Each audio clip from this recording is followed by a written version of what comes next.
Damn. Well, if it isn't some Kingdom Death painting live, look at that. They said it could never happen. It probably shouldn't happen. Any excuse to go live, huh?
Just finished his dinner.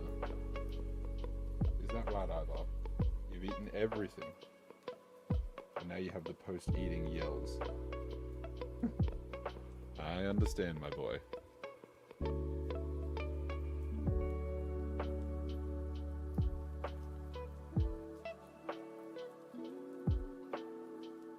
Damn, this tree looks like hella aesthetic on camera. Kinda crazy. Kind of cooked how good it looks on camera. Damn.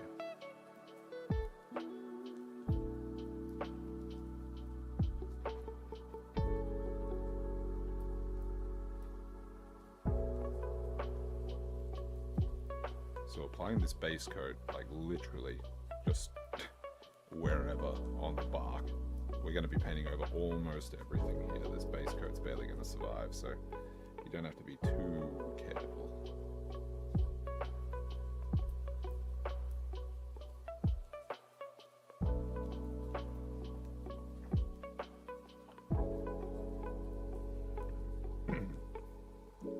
God, I'm going to need a lot of this paint, huh?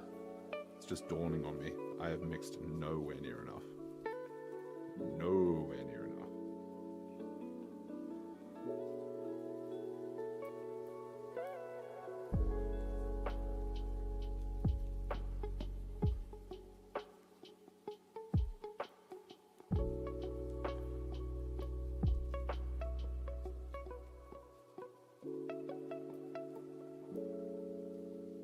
We'll see how much it can get through.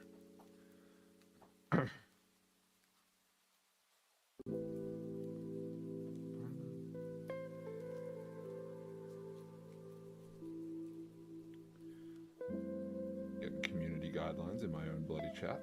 Kind of crazy.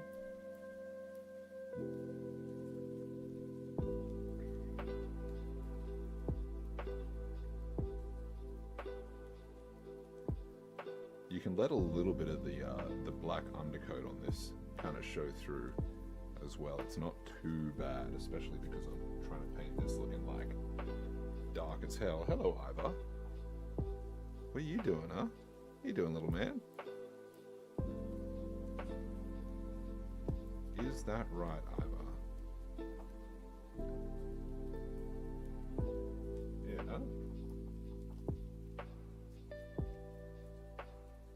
been a general menace, huh?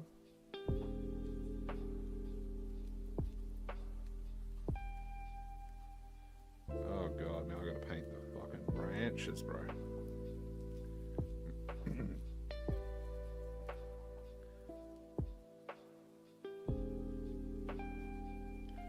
I guess I'm just gonna start with one branch at a time.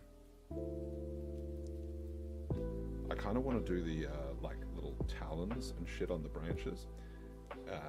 Maybe like a really deep crimson, because this thing's whole MO is like leading the fuck out of you. So it makes sense, you know. Now the only place I don't particularly want to hit on these on this base coat is the leaves, because I'm going to be going over those with like a completely different palette, and it's kind of lighter greens and shit, so I suppose being as careful as I can be bothered.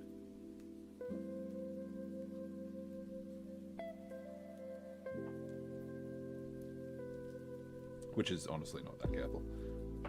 I'm going to level with you.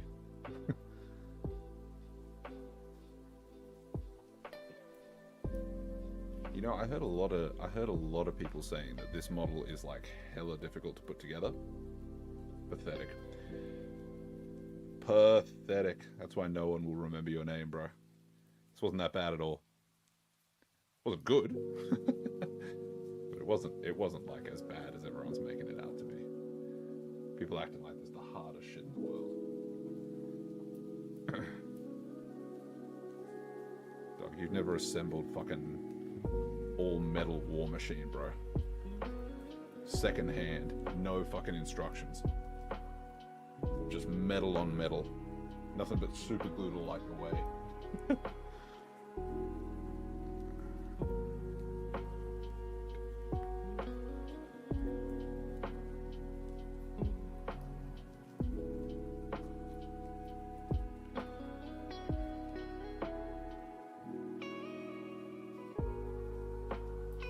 Damn, look at them claws, huh? Who did them nails? Jeez.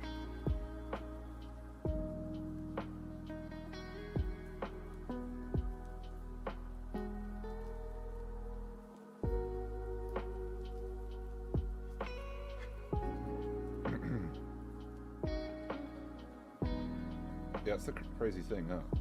Everyone's like, I don't have time for this. Yeah, bro. It takes time. It does. It's true. But you can paint these things pretty quickly. This will be ready for the, I got a game of Kingdom Death coming up, hence painting this monstrosity, because they drew into it. Would you believe that our player base had the fucking gall, the chutzpah, to actually draw the terrain card of the tree and beat the monster while still preserving fruit? I couldn't believe it. This ragtag bunch of idiots, so new to Kingdom Death, and they are able to actually do that. Fighting a level 2 lion too. They zoned it out so well, to be fair. They earned this. They earned the tree, bro. I can't deny it from them now. It was just black undercoated. They were still so hype. It was kind of wholesome. God damn.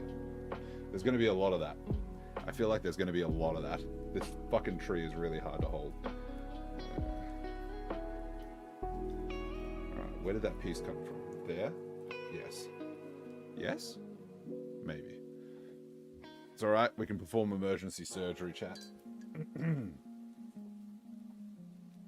We have the technology, we can rebuild him, he will be better, stronger, faster.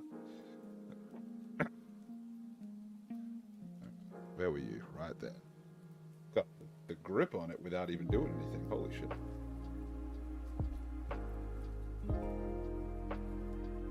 God dang. God dang.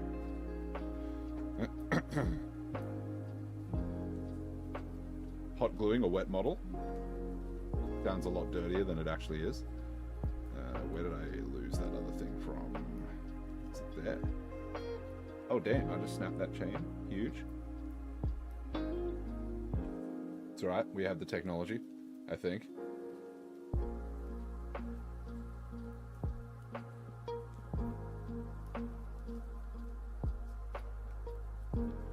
Glue in on camera. Usually have to pay extra for this kind of action, chat. Oh, that went well. We like that. We like that emergency surgery.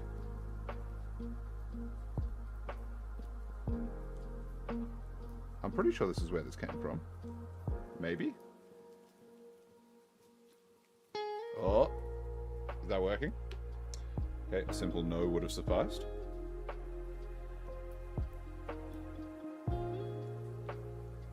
Dog, super glue actually just my op right now. I just want to get painting, dude. Let me in.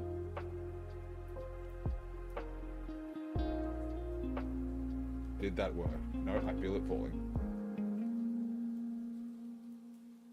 Okay. I've got it like bang on now. We're just going to keep this here. We're going to hope.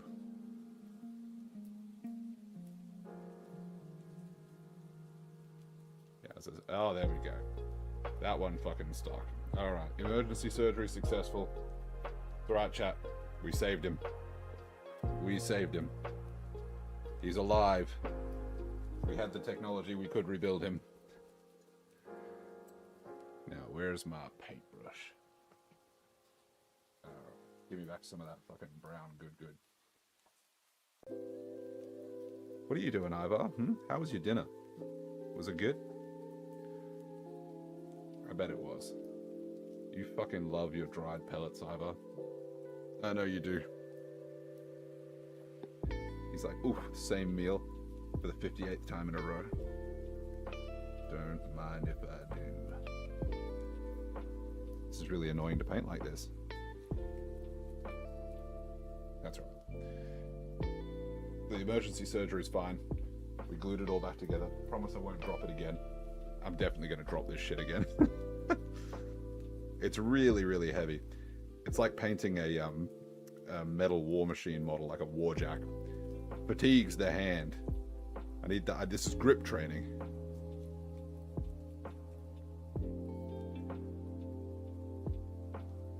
Hell yeah. This base coat's actually going on really well. I've never used this color. This is a Vallejo color. Like, I've thinned the shit out of it because I didn't know if it was going to be one of those browns that misbehaves. Hey, don't clip that out of context, huh?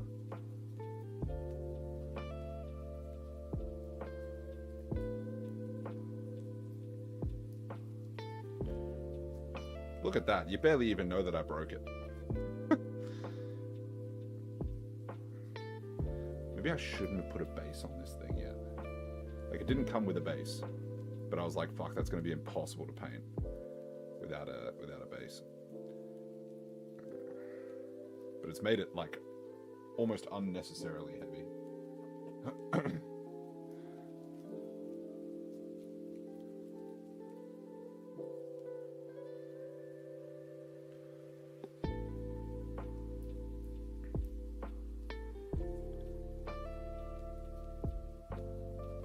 I think we need to mix up more brown. Like, it's actually crazy how much fucking brown this is going to use.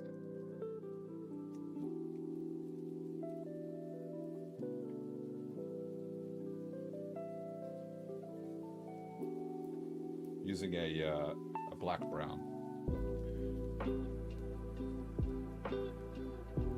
Get that shit out again. And I've been getting some comments on my videos, man. Like, you don't need to thin paints. You don't need to use a wet palette. I don't know about that. I don't know about that, man. You ever tried painting something that's like smooth ever in your entire life? Hi, Ivar. What's up? You paint smooth, don't you, Ivar? You thin your paints. Of course you do. No son of mine would never thin his paints.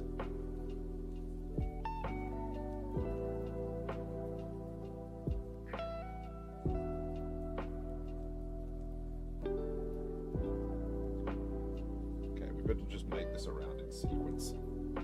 Surely.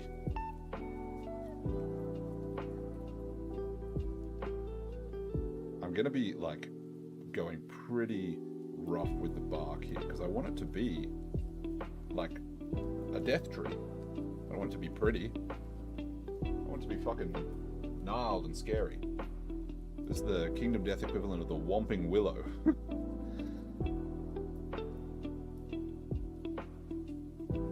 Oh, look at that beautiful repair. You wouldn't even know I was there. Lip glue's definitely not dry. I gotta be careful there.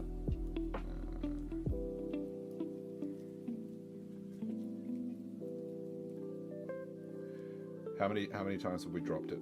Should we start a drop count? That would be funny. I might do that. After I've run out of this paint, assuming I don't drop it again before that. After I've done the base coat then. I think I've got enough to finish the branches. Mixed up on the palette now.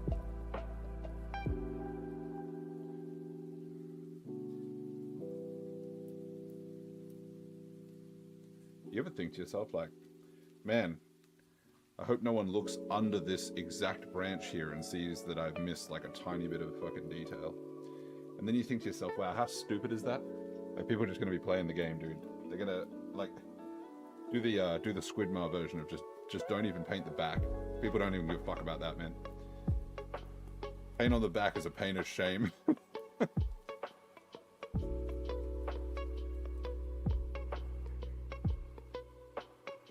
Base coating, huh? Super interesting. You wait until we get into some fucking dry brushing. Then you'll really be on the edge of your seat. You know, putting this together, I didn't realize how many fucking talons this thing has. Actually, it's taloned up. I suppose it is, like, such a weird encounter, man. I do like it though. I'm a Lonely Tree apologist. All the she cops a lot of flack, the Lonely Tree. Unfairly, some might say. By some I mean me. I think it's a fun encounter. It's really humbling. Everyone's like, oh, it's so different because of the mechanics that it's not fun. It makes you change the game. Yeah, dude, the game gets fucking easy. I hate to bring this up. I hate to be the one that shatters the Kingdom Death is the hardest board game in the world fucking thing that people have going, oh, it's the fucking Dark Souls of board games. Yeah, it is. It's really hard, but guess what? It gets easy, just like Dark Souls. Once you get good at it, man, that white lion, she cops an absolute fucking logging. I would practically fucking fall asleep fighting the lion and the antelope. Now the butcher, there's a good fucking wake-up call, though. You ain't ready for the butcher? The first time that motherfucker with his tiny-ass hit deck and his whack-ass trap comes into your settlement, you are gonna have a rough time. Unless you consider bleeding to death a really good time.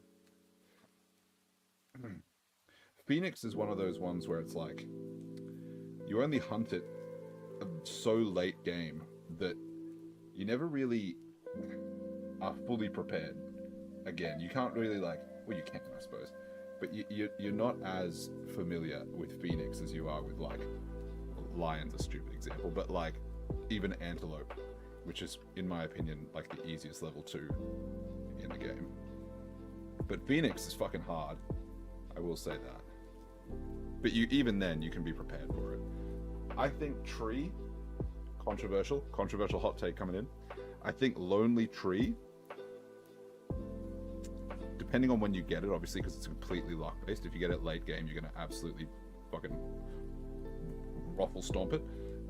But Lonely Tree, in the first 10 Lantern years, harder than Phoenix.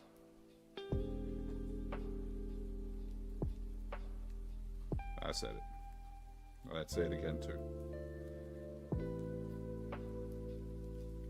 You're just not ready for that kind of poundage, bro. You're just not ready for that kind of, like, 4 damage a pop, you know? You're not ready for the fruit to add extra damage. It hits like a Mack truck. and then you go in and try and run its pockets, and it's like invulnerable, indestructible, all your weapons broken. If you don't have like the Vespertine bow, which requires you to have a non-standard Quarry 2 anyway, like Flower Knight, it can be pretty rough. I suppose spears kind of work too. But still, you're so fucking close, and those fruit hits so fucking hard. Alright, we're getting the base coat down. The most exhilarating part is almost over.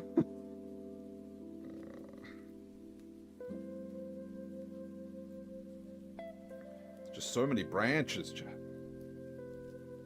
Jesus. It's like it's some sort of tree.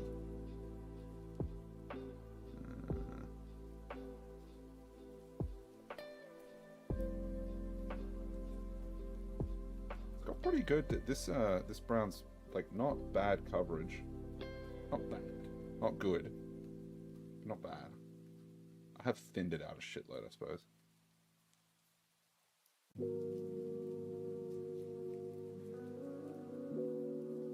See, I keep going back. I keep seeing like the...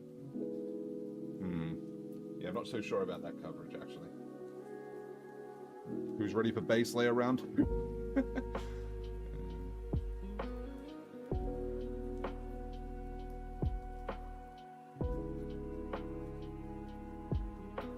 Man, so many branches. I'm actually really keen to paint the leaves. Is that weird?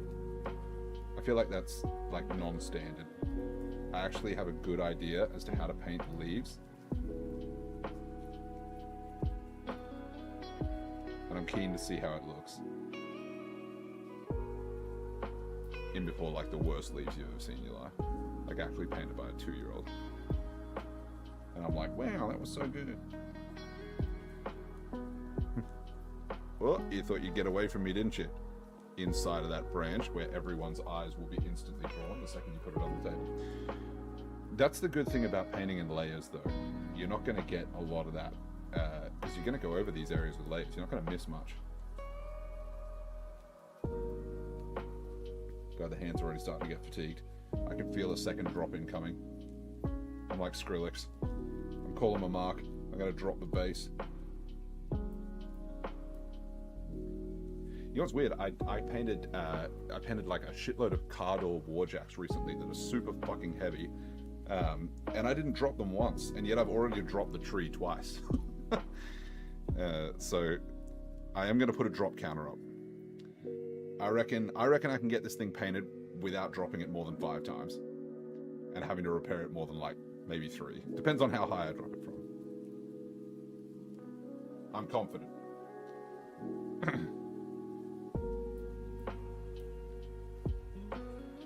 Yeah, this brown's going on okay. As I said, I've never used this brown black from the layer, but I thought I'd give it a try because I've had it sitting here for a while.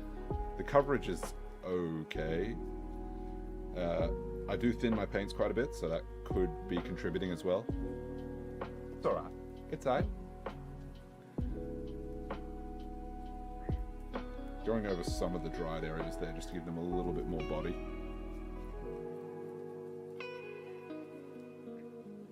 The real determining factor will be when it's completely, the base coat's completely dry. I usually have to go over maybe like, I call it 1.5 coats because it's not really like a full extra coat on the base coats with some of these browns. Because it's okay if you're painting like a really dark miniature, have a bit of that black even coming through to keep it really drab and dark. But on some areas that'll be like really prominent, I want to make sure that the color is really clear and saturated. So like tips of branches and shit like that are not things I want to leave with any black show through. I want that coverage to be like 100%. Oh damn! I think I'm zoning in on the completion of a base coat here. God damn. God damn.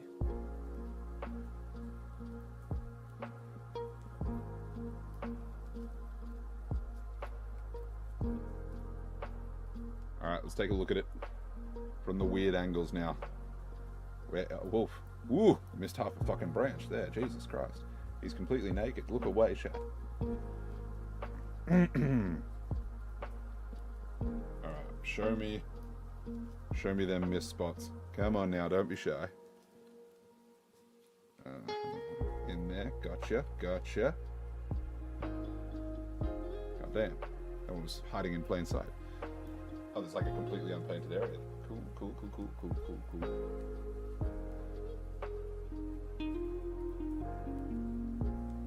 Let me just slap a bit of paint on that one.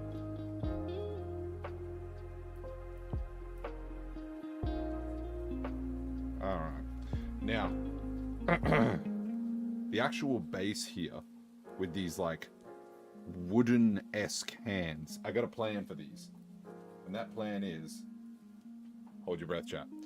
That plan is, I'm gonna hit them with the base coat. I know, crazy, but I am gonna be blending them from hands because these are like the roots of the tree. But I want the ends of the hands eventually to be like fleshy colored hands. Now, the reason then that I am painting over this with a brown base coat is because black, the lighter I can make that, the easier the fleshy blend will be. So I'm just going to save myself some trouble while I've already got some brown out here, and we'll probably layer these up a couple of times.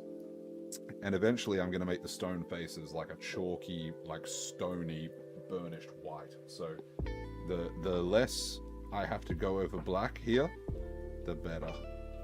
I'm going to be pretty liberal with my approach, pretty not too sparing, but I don't have to be too worried about these in terms of coverage, because I'm going to be painting over them with a much lighter color in the end. Fuck, this thing's heavy.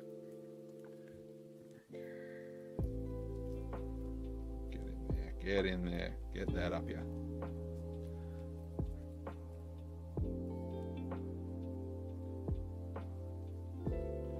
Oh, don't make me mix slightly more brown for this, please. I'm begging you. Hang in there.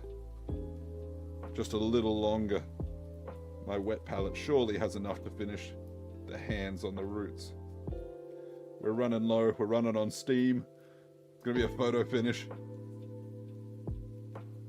Probably have to mix some more to go over some of the areas here with the base coat anyway. Such is life. Such is life. Some of the more aggressive shadows in these hands and stuff I won't even worry going over, but let's have a peripheral check here of the base coat job. What's going on with you? What's going on with you? Okay, alright. We're doing a little landlord inspection here on the lonely tree. Incredible. I thought I'd forgotten under there for sure, but I didn't. You got him.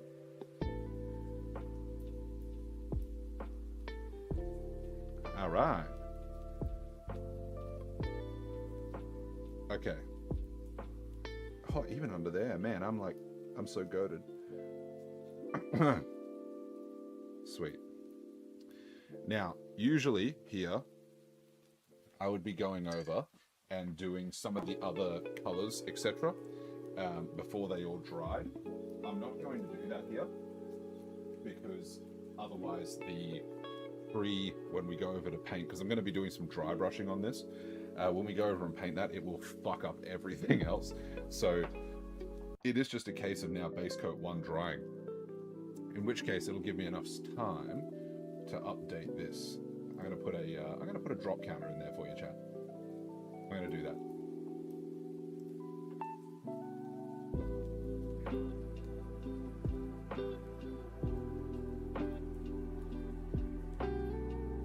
Huge.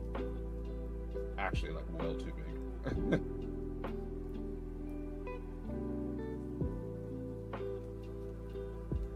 There we go. Only one so far. Kind of big, kind of massive. I could put a little bit of work onto the base here while we're waiting, but I'm not going to be doing that because it is where I'm holding at the moment. But you can see this is the base. This big chonker right here. Look at that. Look at that shit. Crazy. There's quite a few interesting bits here. We are going to be busting out the makeup brushes. That will be absolutely the case. I'm going to have to do a little bit more work on that base coat. I can see some areas like that are really, really black showing through. Curse me and my inability to work with thick paints, huh?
Is there anything more annoying, champ, than when you order, like, you had like a rough day, right?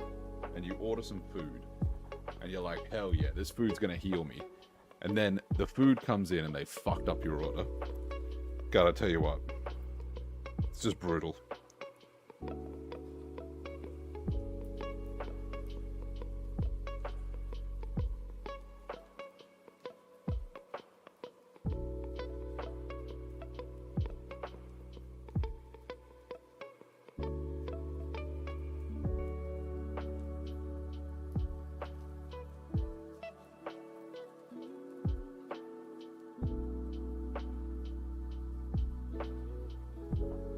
And then they're like, oh, sir, we can refund your entire order. It's like, brother, I don't want it refunded.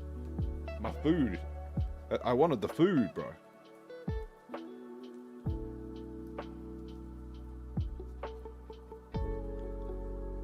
Yeah, I'm probably going to have to go over that maybe one more time. Although that is just a base... Oh. Yeah, we're going to go over it one more time. I've got an elite hack that's about to make this go much faster to draw.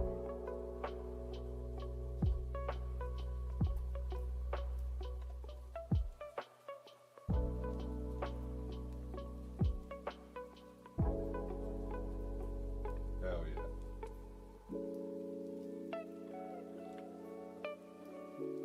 For those of you who can't hear that, there is a oh, actually, let me do it this way.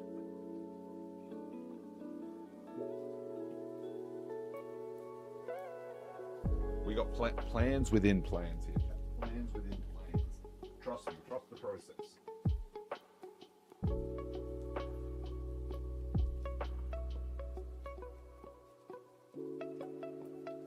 Oh, you ain't even ready.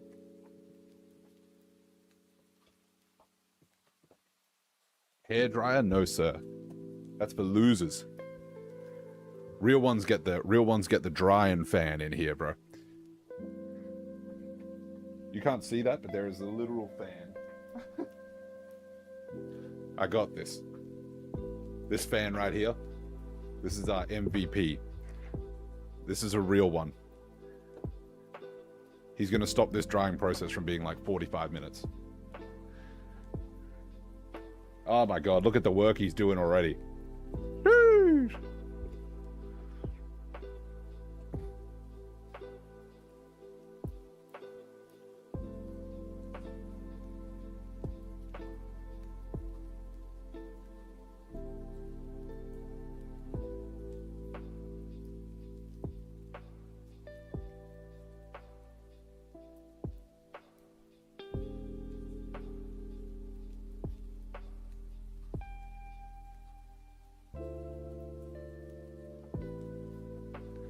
You know what's exploded on my feed recently? All these like such and such singles pages. I don't know why that's coming up, but like so many of them are now on my feed. Like just random like like really ridiculously niche interest ones. You know, like vaccinated vegans who are flat earthers singles group. It's like, bro, why is this targeting me? What is going on here? I got like singles of Tokyo. Bro, listen, I ain't there, all right? We come from the land down under. I suppose there would be a significant market for singles from Tokyo there.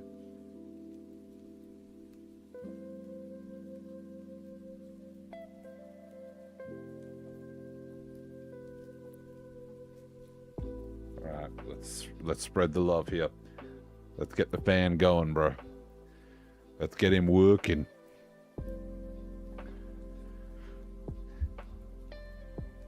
Yeah, I don't think I've ever painted a monster from KDM on stream.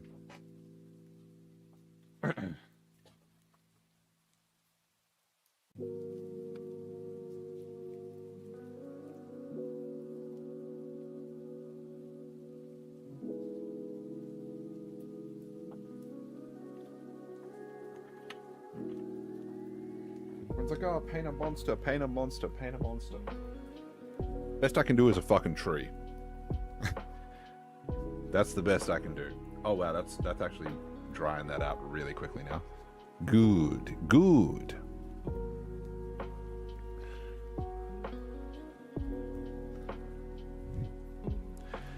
Yeah, we had a explosion of subgrowth recently. It was a short and one of my Kingdom Death like painting speed paints that like went nutty in the paint. There is a spam profile on Steam at the moment that added me from one of the Baldur's Gate streams, and I usually would ban these accounts, but it's just constantly spam and quack at me, as in QAQ, and I kind of like it. Like every now and then, just getting a little notification in the sidebar there that just says quack. I think that's kind of cool. I kind of like it. All right. Wow, this brown's actually really starting to like pop now. Look at that. It dries a lot more opaque than it looks when it's wet. Holy shit. I didn't expect that. As I said, I've never worked with that. What I'm working with here is old model color Vallejo. Hello. Camouflage black brown. This is it's kind of a nasty little color there as a base coat, kind of a nasty one. I'd usually use Doomball brown or something like that, but I wanted something a little bit more bark, like a little bit lighter than a Doomball brown. Oh my god, I've seen a place I've missed. I must shame myself, although it is right in shadow. Have I really missed it? I have really missed it. Okay. You don't see anything here, chat. Definitely not going to be me pulling out a random brush. Also, you want to know how stupid I can be? I just dipped that paintbrush in the paint. Wrong end first, brother. Stick to palette. That was not a proud moment right there. There we go. There we go. You ain't getting away from me like that, no sir. That little sneaky touch up right there. Yeah, literally just stuck the back of my fucking paintbrush into the wet palette there. Gonna have a real Patrick blowing in from Stupid Town moment. See, the reason this has got to be all dry is, one, I've got to assess the opacity once it's all dry. But then two, I'm going to be doing some filthy fucking dry brushing, because a tree is one of the rare situations where I actually think layering makes it look worse than dry brushing. Usually dry brushing for me is like, what are we painting for babies? Are you scared? Scared of a little work? Home slice? Huh? Scared of a little layering? Because usually I'm a big dirty whore for layering. Even in speed paints, the skin, bro. I'm such a whore for painting skin. Which is why this is tough for me, because there's no fucking skin on this model. It's a very oppressive environment that I'm painting in right now.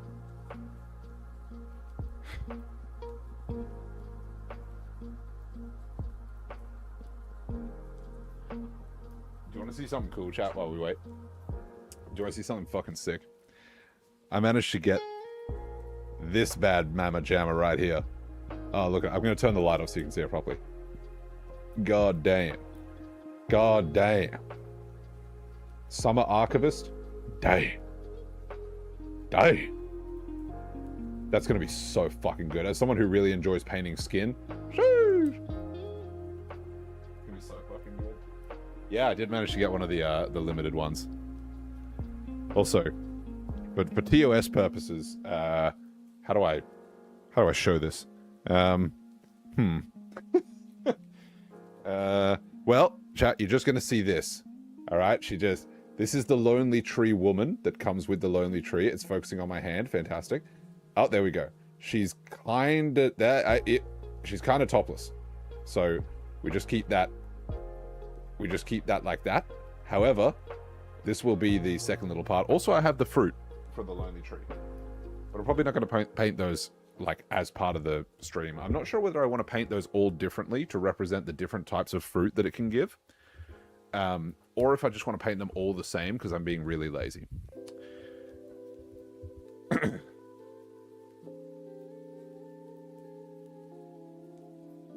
Oh my god, come on and dry. You know you want to. It's actually drying really opaque. Which is really good. This is a very slow drying acrylic. This would be great for wet blending. Fuck, I should have wet blended some of the bark. That would have been kind of hype.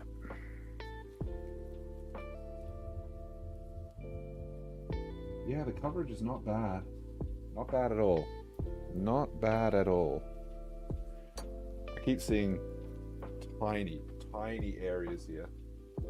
Okay, we dipped that paintbrush in the right way first. You ain't getting away. You ain't getting away from Papa. No, sir.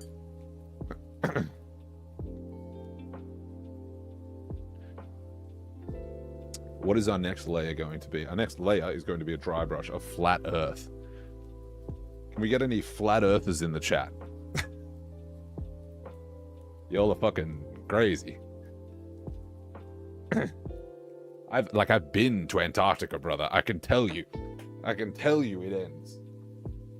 It ends. Not in the flat earth way, but like in the, like there's not like an infinite ice wall. I didn't just confirm flat earth. I'm like, it's crazy that anyone could believe in a round earth. No. Like I have been on an expedition that circumnavigated Antarctica. It's a weird fact.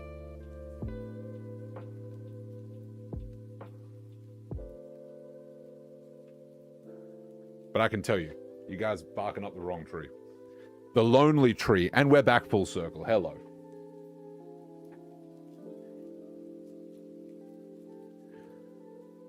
No face cam? Yeah, no shit. You're just gonna have to deal with the... Like, to be fair, Ivar and I are sitting here pretty much exactly like you see it right there. So, you know, while I don't have... I'm not wreathed in flames, I am in a tank top. And Ivar is right there. That is true. We're so close to dry, oh my god. If the next step wasn't a dry brush, I'd already be getting started. But as the name suggests, you kind of want everything to be fucking dry before you do a dry brush, bro. It's getting there, though. I am really impressed. That was one layer thinned, like, really, really a lot. Oh, man, and I missed that huge portion. I was saying how impressed I was, and I've missed, like, a massive area here. You know, I checked this, too. You guys saw me check that. Jesus. It's okay. It's the most opaque brown in the world. It'll be fine. I'm literally painting with, like, straight water here.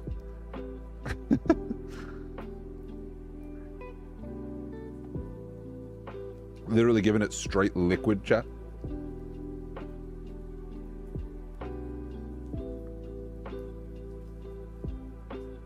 Damn. This is the annoying thing about like big complicated miniatures, huh? Like you really do have to be like super mindful of the nooks and crannies because as we all know, that'll be the only place that anyone ever looks on the model. They gotta pick that shit up. They're gonna go straight underneath that branch, third from the right off the 60th degree. They're gonna go, what the fuck did you think you were doing with this? You missed that entire thing, didn't you, you lazy motherfucker? And then it's over, bro. They take everything from you. House, car, family. Cat gone.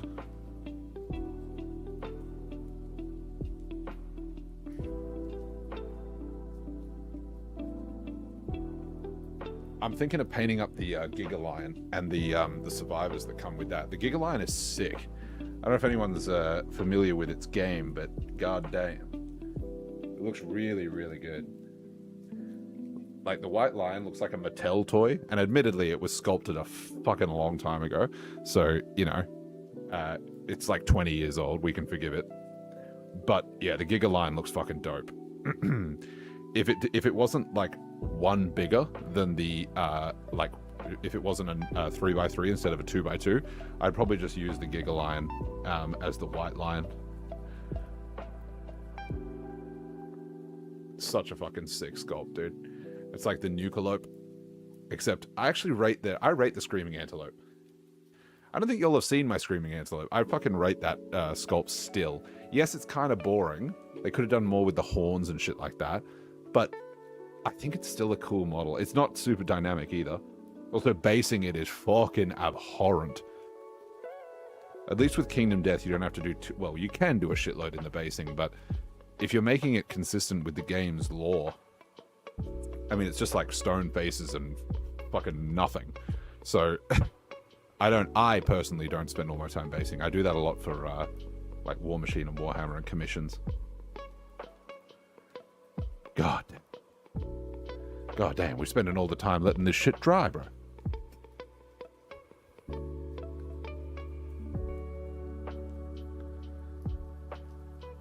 What's going on there? What are you? Oh, nothing. Okay. Cool. Yeah, it's dried really opaque. But that was a thin, you saw how fucking thin that paint was. Look at that. You know, there's a really lazy part of me that just says, just water down some Nuln Oil and slap that bitch on there, call it done. But I won't do that. I'm gonna be doing it the right way. Well, not the right way. I'm still speed painting it, but it's, you know, not sloppy speed. We're gonna go dry brushing, which is, I guess, suppose the worst. Listen, okay, it's better than that. All right, it's better than the all my paint skill is possessed in a pot of Citadel Nuln Oil. We're going to bust out the makeup brushes. I'm going to prove that you can put makeup on a turd. With these cheap makeup brushes, the one thing I will say, you can kind of see it here. I said, you can kind of see it here. Get rid of them stray bristles, because they will just embed their shit in your work. Everyone's like, yeah, you just need cheap makeup brushes to do dry brushing, and it's like, yeah, awesome. Also, that if you want like the hairiest miniature in the world. That being said, dry brushes just get destroyed, even if they're purpose built. So you know, I don't see a point in investing in them either.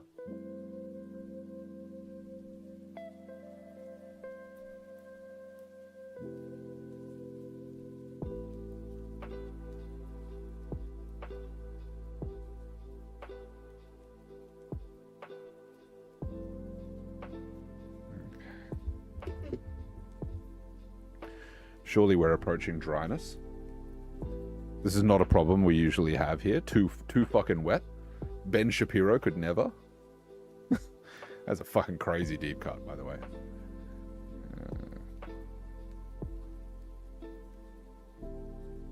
Oh, it's so close to being ready. Oh my god.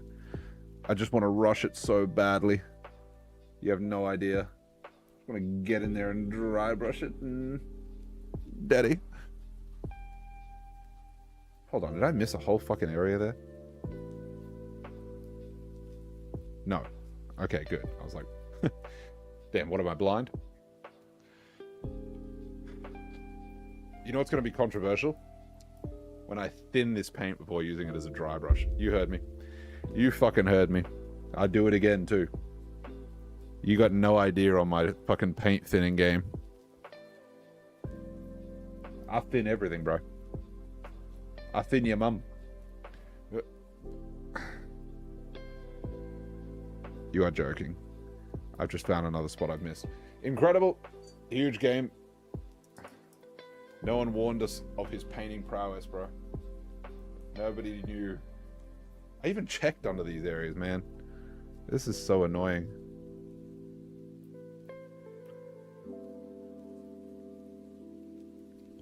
It's right in the joints between like some leather roping and stuff, so I'm not surprised that I missed it, to be honest.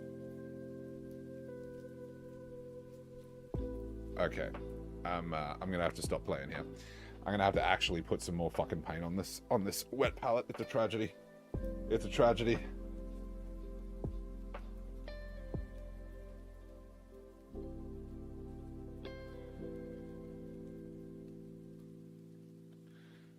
Oh, it's an absolute fucking tragedy. All right. Let's actually put some paint there, not just brown water. Good stuff, good stuff. Massive. Huge improvement. People will always look under that branch, chat. That's why you got to do that.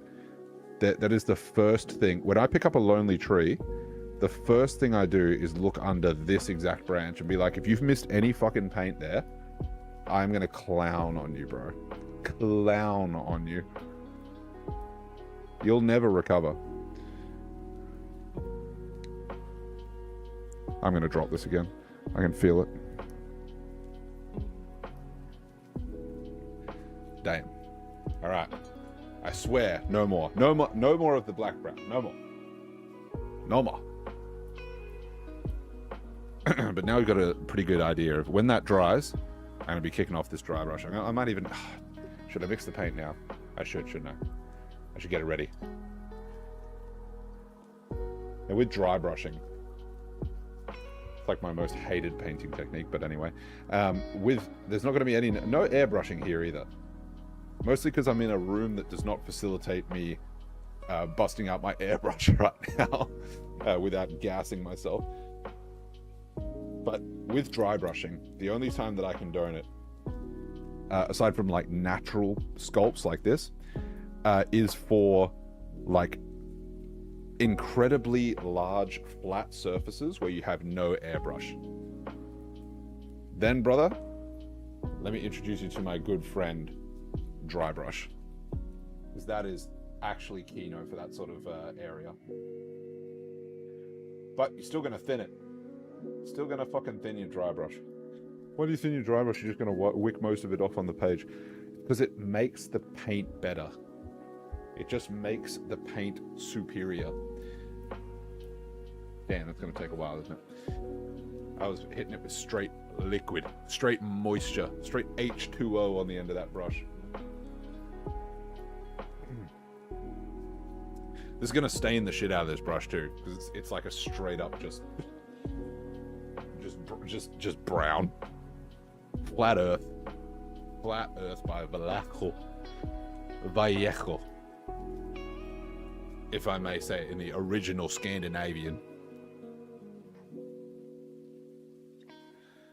I kind of just want to put a little paint on there, you know? But when it's a dry brush, it's going to be such a fast step. We're also going to dry brush pretty fucking heavily over this base layer. This is not going to be one of those, oh, just pick out the detail things. This is going to be like, see you later, base layer. Let me introduce you to your new favorite color. Flat Earth. I don't know if I want to down saturate this layer, though, like down shade it. Maybe later.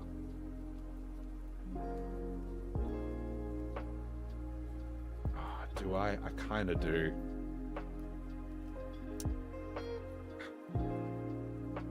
Should I hit this thing with like the world's like most...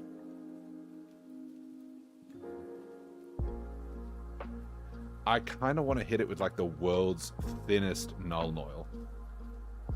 Why am I getting that instinct, bro? Why am I getting the instinct to hit it with a Nuln Oil? I'm getting the painter's itch to hit it with a fucking thinned Nuln Oil layer.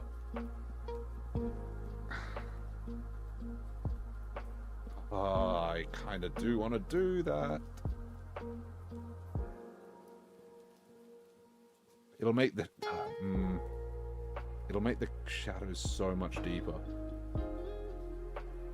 Will I have to dry brush up on that? Can I dry brush up on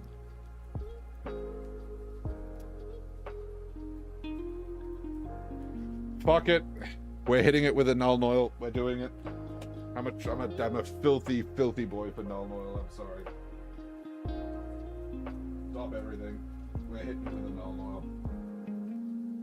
Man, what I should have done in retrospect, I should have just I should have done a dry brush as that first base layer. To be fair.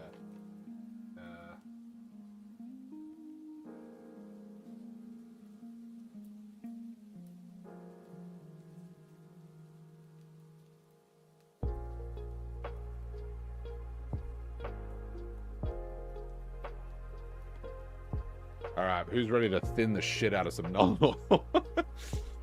Hell yeah, invigorating content right here. Alright, I'm getting my glass palette out for this one. Alright, give me that big fat brush right here. Give me that thick, juicy one. We're gonna need it. I'm gonna need a shitload of Nuln Oil on this.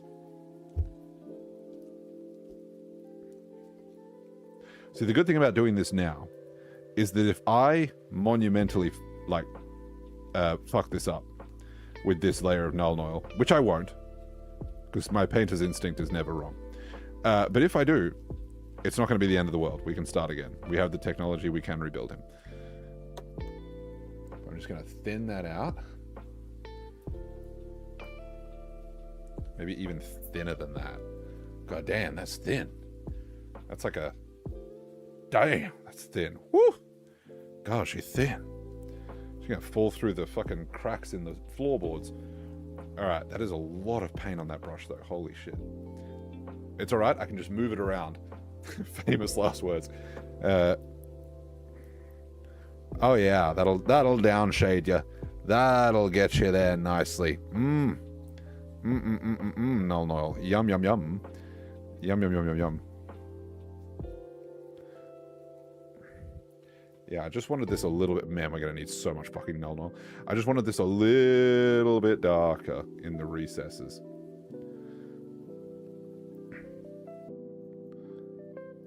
Get in there, Nuln Oil. Do your thing.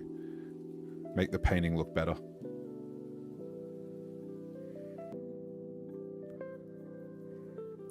So I thinned this down to almost like the consistency of a glaze, for those playing at home. And it's just... I might have even thinned it too much, to be quite honest.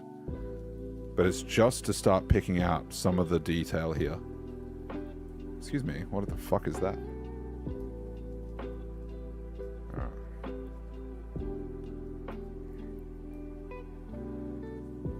I just want this to get in those really deep recesses.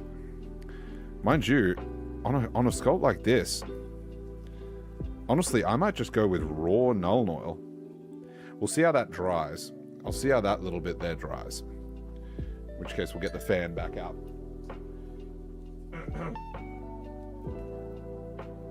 Yeah, dog, painting is a lot of this. Painting is a lot of seeing how shit goes. Because if this looks like trash, I can quite easily just paint over it. But if we establish a base poorly, then we're in for a rough time. How does that thinned Nuln Oil look? That's what I want to know. Tell me, chat.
Surely the Null Oil has...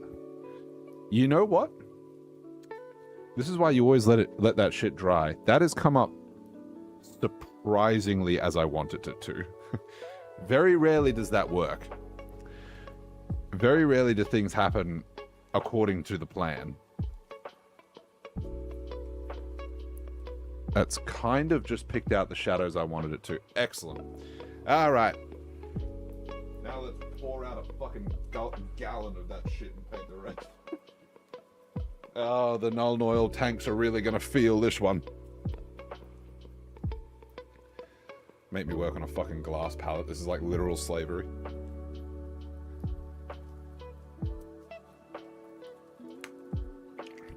How dare you, Null Oil? How dare you? How dare it do exactly what I wanted it to?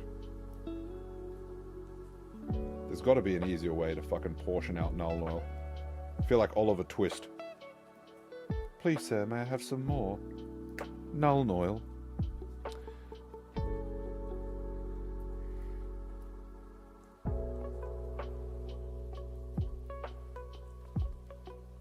Alright.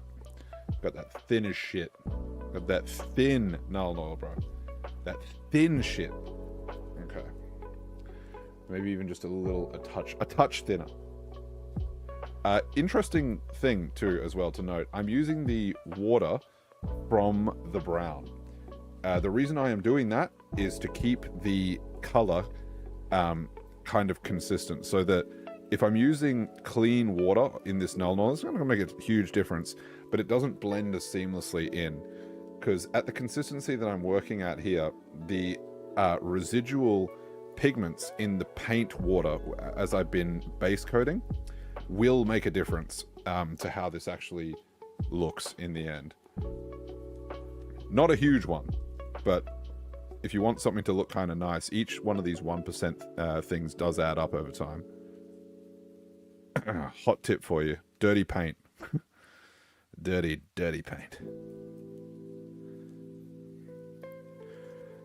When I'm painting flesh, I do the exact opposite. So I'll have like multiple clean glasses of water, and I will only use each water for the specific tone that I am painting at that particular juncture. But painting some dirty fucking wood with the boys, that's different, bro. That shit different. We can be a little fast and loose with it when it's just the boys.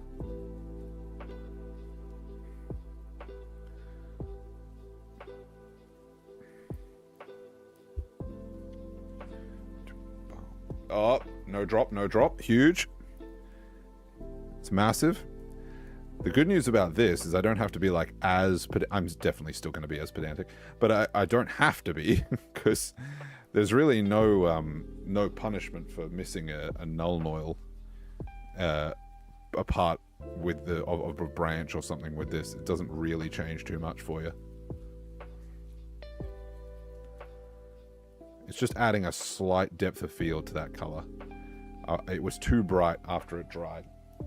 Man, I'm already out of Null Oil again. As I said, we're gonna have to fucking back a Null Oil tanker up on this bad boy.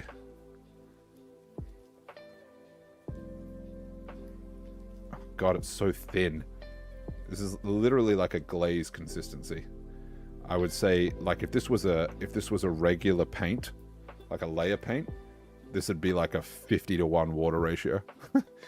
I'm working with straight up liquid here. Straight hydrolyte consistency.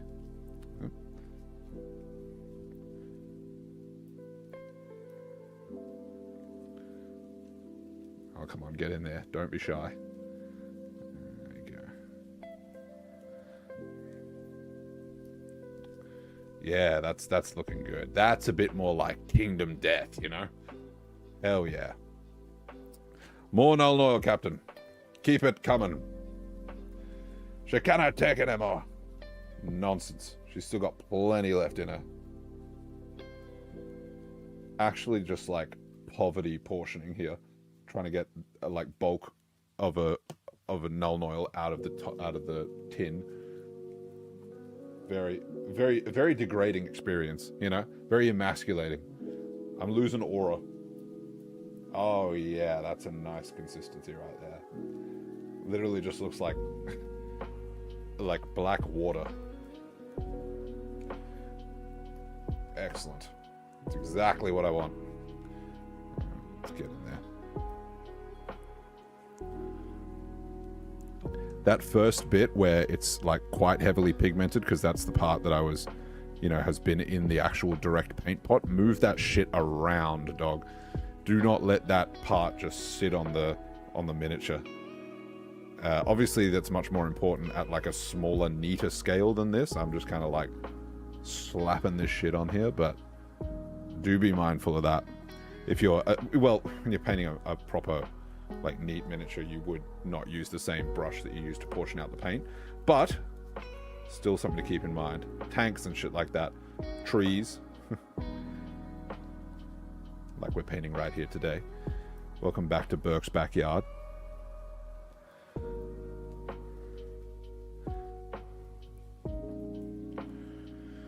Ooh, that was a lot of paint. I didn't mean to do that. Okay. We'll just spread that out. We'll just spread it out. I love the idea that you don't have to water down your paints as long as you spread out the paint enough. Brother, how fucking much are you spreading this paint?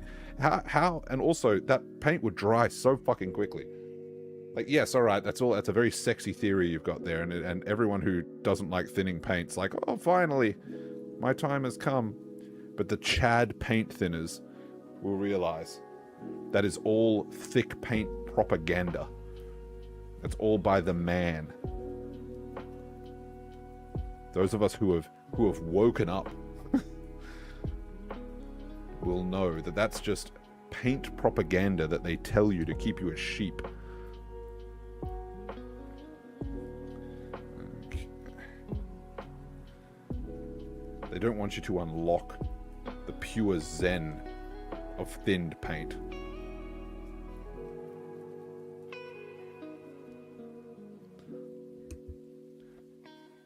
Oh my god, there's still an entire fucking branch system to go here. I'm going to need to top up the Nuln Oil again. Embarrassing. Third time's the charm, they say. Oh wait, no, we might make it through. I don't know about that. It's going to be cutting it close. Oh, yeah, I don't know. With this upper branch system, I'm not sure about that. Oh, in this, no way. No fucking way. We ain't making it. You're just not going to make it.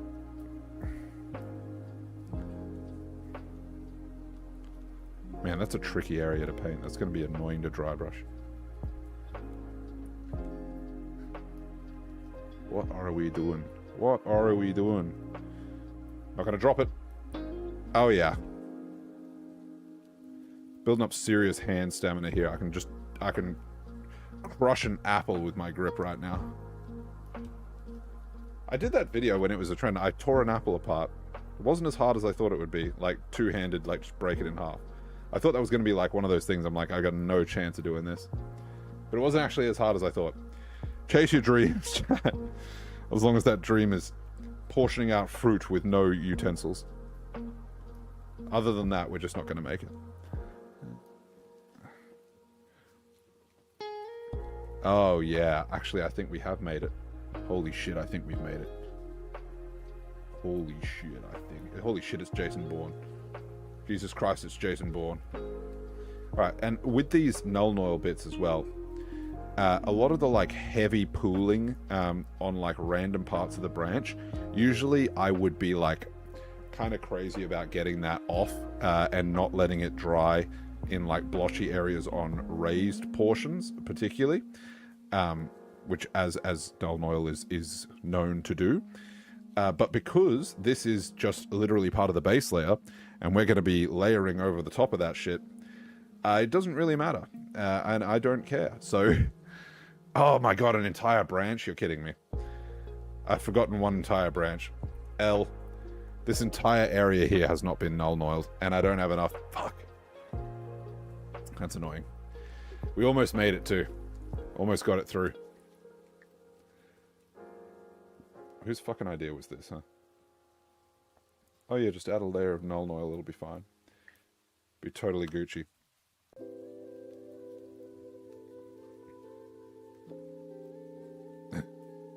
Now here I am. 3 a.m. in the morning. It's not 3 a.m. Barefoot in the kitchen, swollen with child.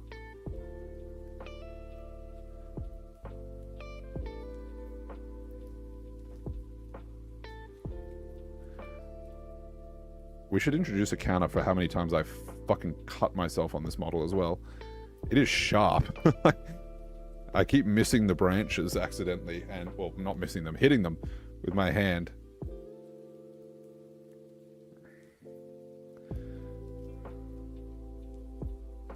Alright, surely that is all the branches now hit with the Nuln Oil. Has that given me what I wanted? Kind of. Yes, it has. It's made the branches much, much darker. It's added an extra step for us, I will warn you in advance. Because now we're going to be doing a dry brush of the original base color as well. Just for shits and gigs, you know? Just to even out the transition to the next dry brush, but that will be extremely quick, so I'm not too unhappy about that. Get that fucking shit out of there. Alright. It's time for Legendary Fan. It's time for the man of the hour. My biggest fan. See what I did there? You might not have caught it if you weren't too fast. There we go. Oh yeah. This is the man of the hour right here. This little guy. We got a USB fan. Oh. Have I disconnected it somehow? Yes, I have. Alright, get on the job. Get on the job.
Oh, thank you, Kick Chat bots.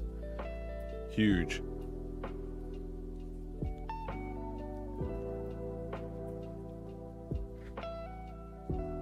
Alright.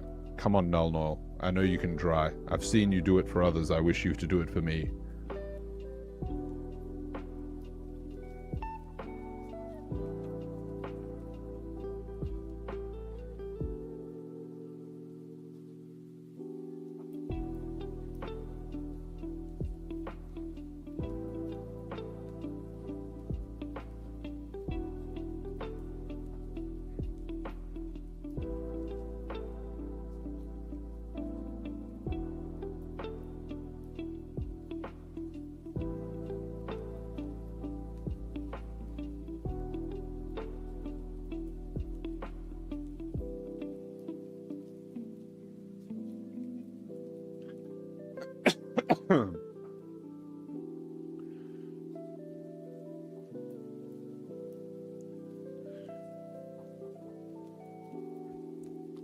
Man, thinned out Nuln Oil, huh?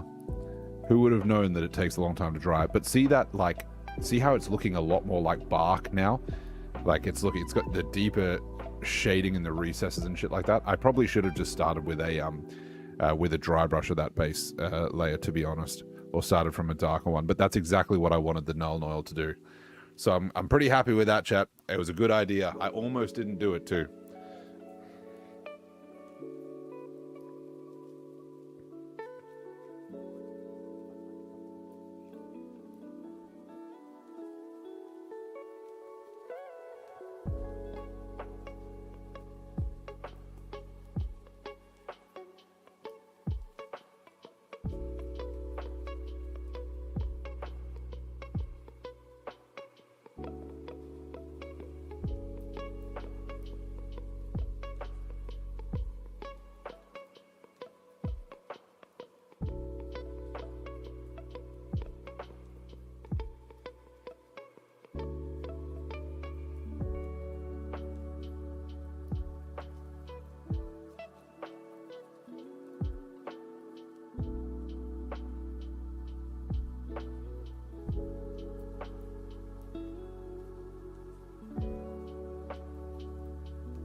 We love it when a Null Noil plan comes together. That is exactly what I'm looking for.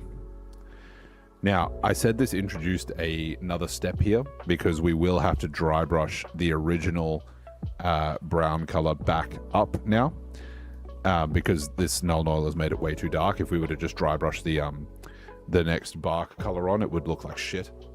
But that's okay because a small price to pay for fixing my original mistake.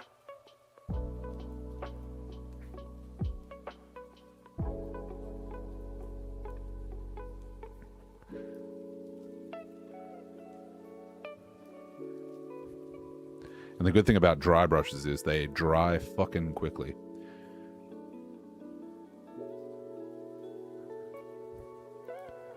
I'm so excited for the leaves, chat. You have no idea. Like, I know that's like because this is actually realistically like a very simple model. The only like hard blending that I'm going to be doing is going to be on the basing, realistically. The rest is going to be pretty easy.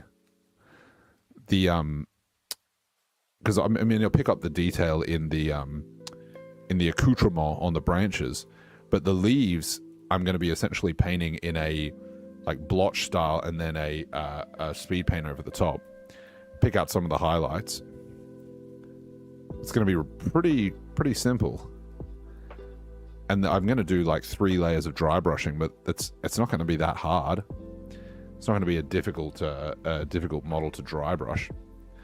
So the Lonely Tree should actually be pretty quick once this layer dries of Null Noil. The hands will be tough.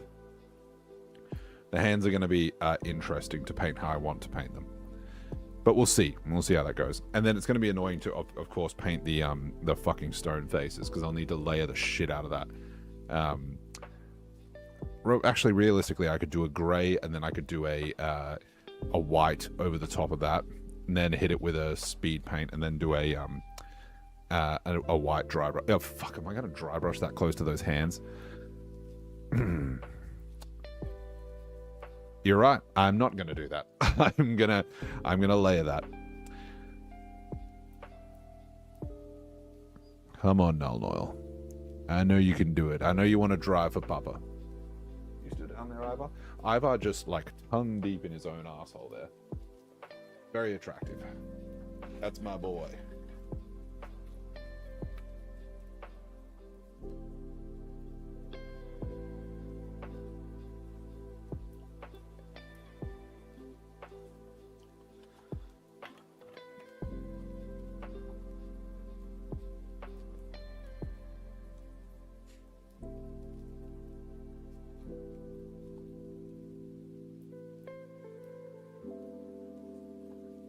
Yeah, I've got a good idea for the leaves. I'm going to be using essentially these 3 colors right here. Get the darkest ones first. So we're going to have a like an olive green, just a lighter green, and then like a really lime green. And I'm going to be doing these in like, we're not going to layer them. We're going to splotch them over differently, probably wet blend a fuckload of them together. And then I'll hit it all with a speed paint over the top. And that'll tie it all together really nicely.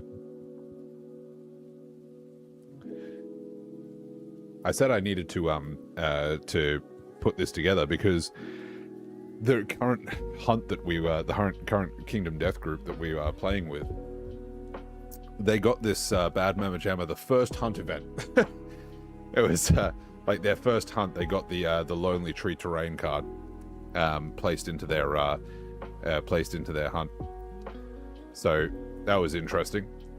And I mean, it was like a level 1 white lion, so it wasn't that fucking disastrous. And they managed to kill it with some fruit left on the board. So they got that. And then I'm sitting there, I'm running the game essentially. I'm trying not to give them I'm playing as the scout, but essentially doing nothing. To give them the best possible experience. And they have a vote, and they're like, should we fight the Lonely Tree now at Lantern Year 2?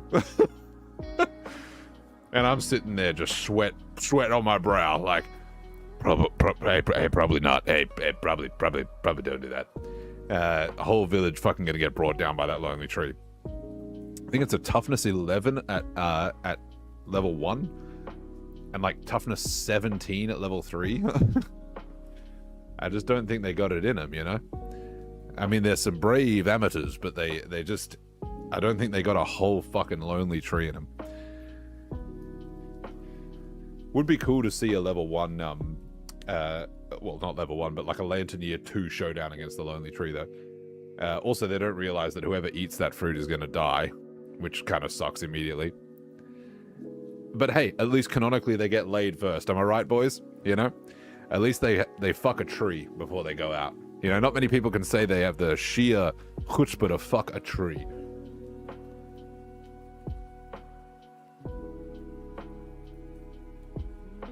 I seriously cannot wait to paint this.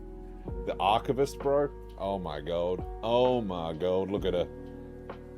I'm gonna have the light source. Gonna be controversial, but I'm gonna have it coming from here, like down onto the top of her head. Because you would think coming from here, right, would be the best. But I reckon that's gonna look really moody coming from there. I reckon that's gonna look real fucking good. The reason I'm doing this? That's right. You motherfuckers. Because someone was like, some Kingdom Death person, the painting of the Ramette, the speed paint I did to get that model ready for a game that I had the next day, that got posted to a Kingdom Death forum, and the people were like, amateur, you didn't even use fucking glazing and wet blending and all this sort of shit. And I was like, hey man, can you actually read? Can you fucking, are you joking? I haven't painted a competition piece in years because I play with the shit that I paint. But hey, you know what? I'll get a painter scale thing and I'll actually paint it. Like I'll paint the fuck on that one. I will actually go ahead and do that at full throttle. Not like this, not like any of the speed paints I've done. And you wait. That's gonna be, fuck, it's gonna take me so long to paint that though. That piece probably gonna be 30 hours. The Lonely Archivist, or the Summer Archivist rather. Lonely Tree, Summer Tree.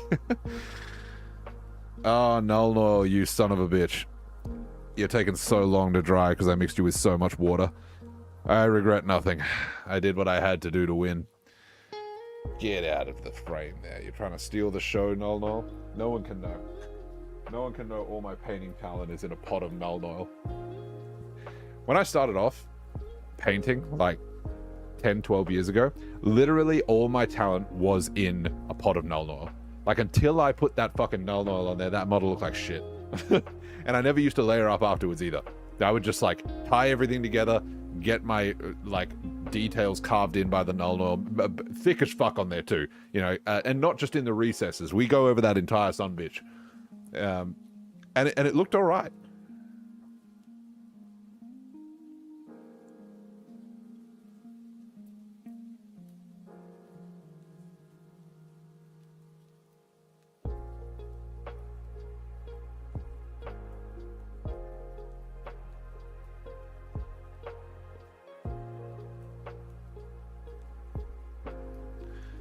I think I painted an entire fucking stomper like that.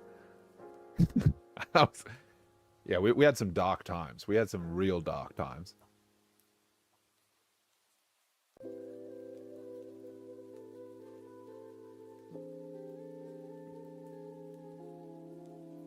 Actually, you know what I should do while I'm fucking waiting for this? I should fix my Celestine model. Ugh, god dang. Alright, hold on. Mr. Fan's taking a backseat for a second.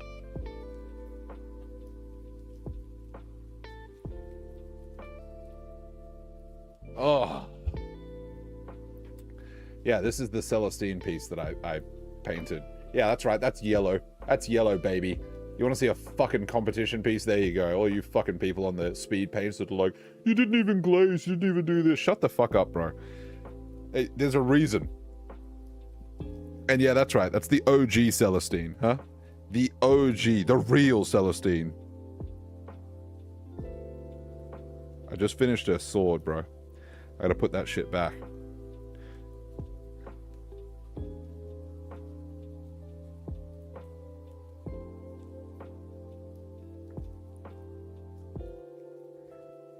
You just wait.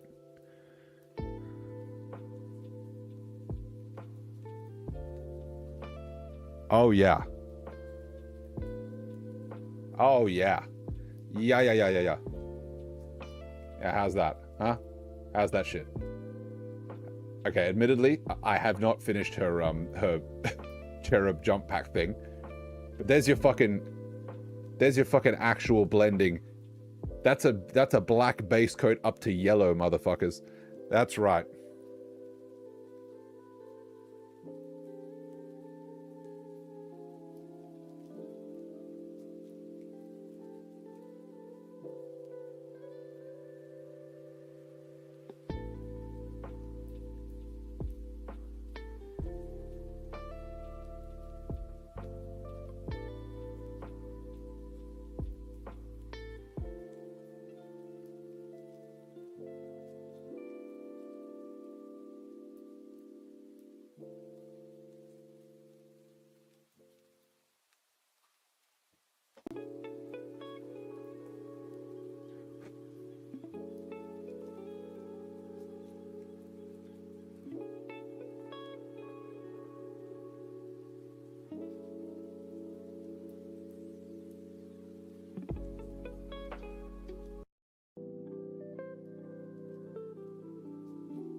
Alright, if you insist, I'm going to show you the progress on the back, but you can't judge the actual fucking sweeping cape, okay? Because I haven't finished the sweeping cape. Alright? I've just finished the cherubs. Let's get a zoom. Hello? Yeah. Fuck.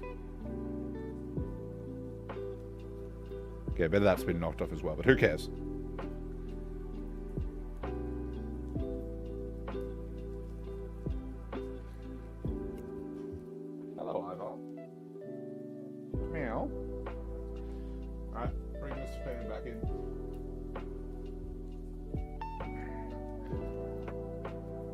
I've got another Kingdom Death model that I am assembling. Being an absolute bastard of a thing. Wonder if I can make some progress putting this shit together. Oh, it did dry. It's this fucking capes. No capes. Fucking capes, man. Oh. Drop the most important piece on the ground. We love that.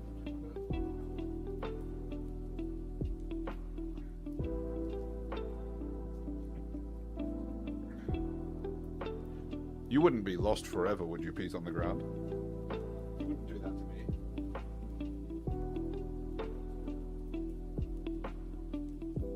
You wouldn't let my cat eat you, would you? It's alright, we recovered it. We recovered it. We do not die this day.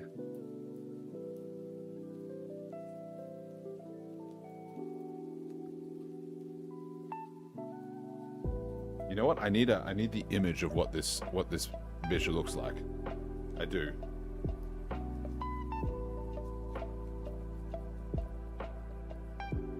Kingdom Death fandom.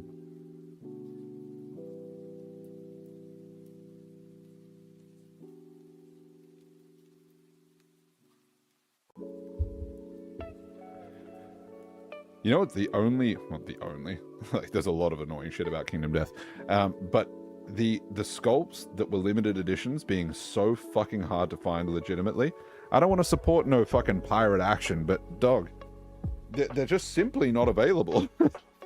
You know? They got some killer fucking models that are just, that you just, okay, well, I guess I missed them, and they're never coming back, you know?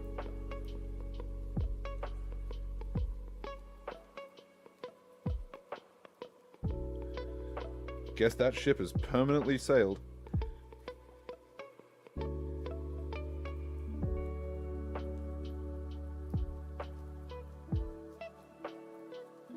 Some of the places that stock like Kingdom Death models that have been out of print for a while, that are, shall we say, not so legitimate. Man, those sculpts are dog shit. Like actual trash.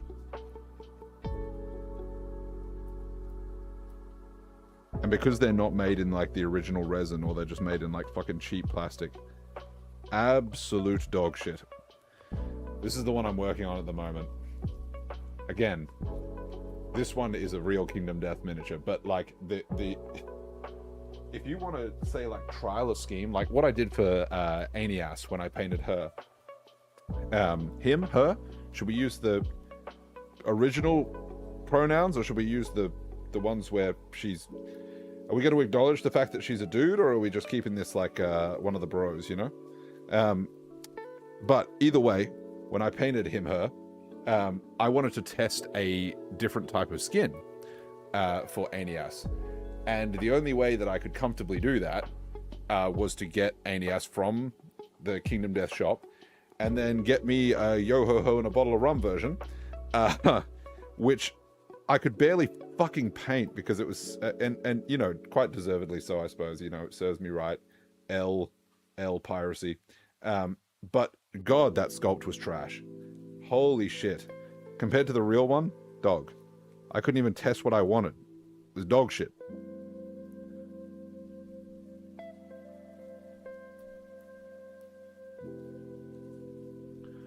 Okay, let me check the photo reference here. All right, it's never going to do that ever. So I'm going to go there and there.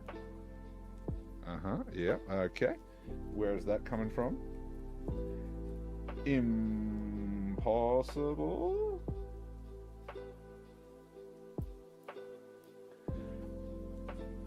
Man, I tell you, this ain't easy. All right.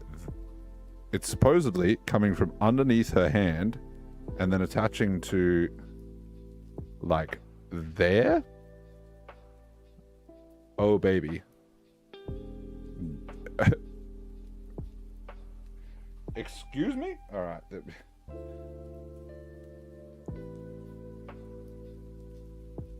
Like that?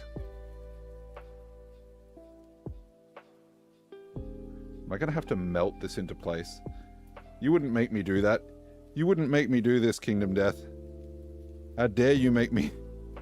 How dare you make me work for this? Oh my god. Okay. We're gonna have to do one of those things where we just pick an area to anchor it. We anchor it off there, and then we just melt the rest into place. That's apparently coming from here. Okay, I could kind of see how that would work. I'm gonna mount that first. How's that Null Noil coming along, big dog? Getting there. It's 90%. 90%.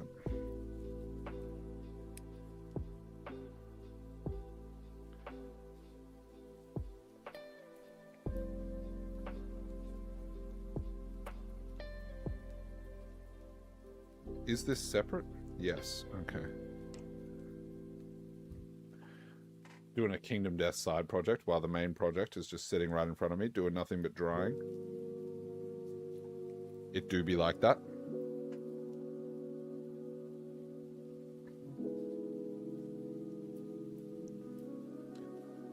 I love some of the dynamic poses that these models are in. I hate how that often causes them to have screaming antelope syndrome. Like where they're all balanced off center on like one ball of their foot. That is crazy.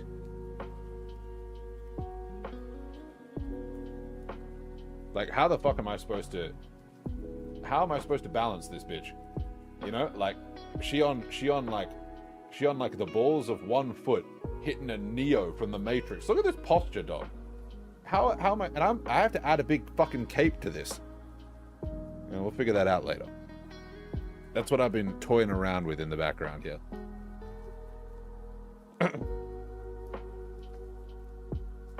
Alright, Null Noil. You and I are going to be friends, aren't we? Oh, we're so close to being friends. God damn.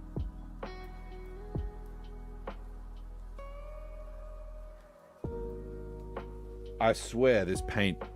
This... And you know, I can't do anything else until the Nuln Oil dries. It's well and truly cucking me here. It's being very demanding.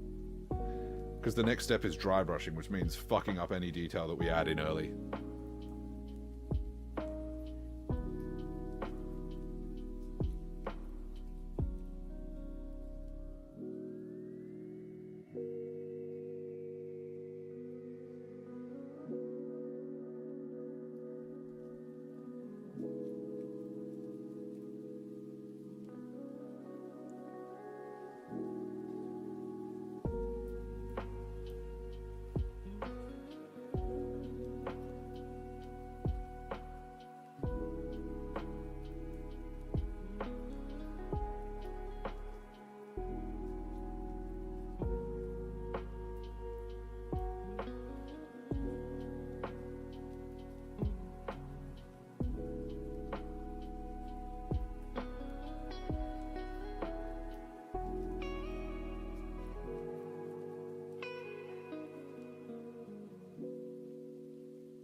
Come on, Nuln Oil. You're killing me, brother.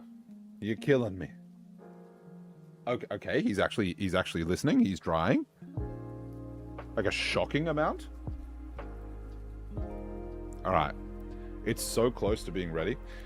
As I said, we have added a little extra, a sexy little extra step that we that we need now, which is dry brushing the original base color back on. So I'm going to prepare a little bit more of that now, because that Nuln Oil is getting close, bro. Getting real close.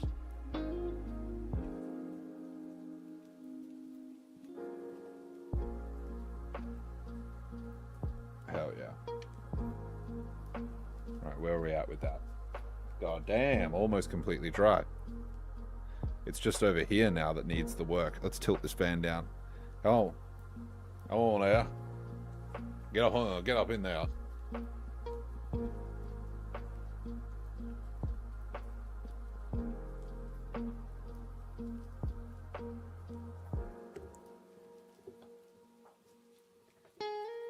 Hi, Bar. You're just loafing. You're just being a little loaf.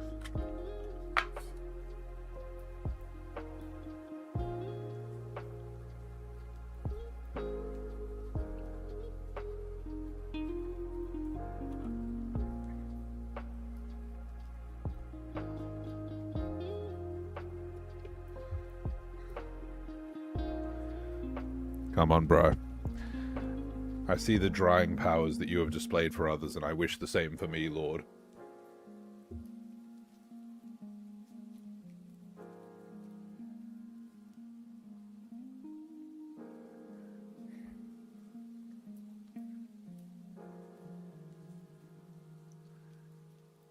Okay, let me try and figure this shit out now. How am I going to put this on here?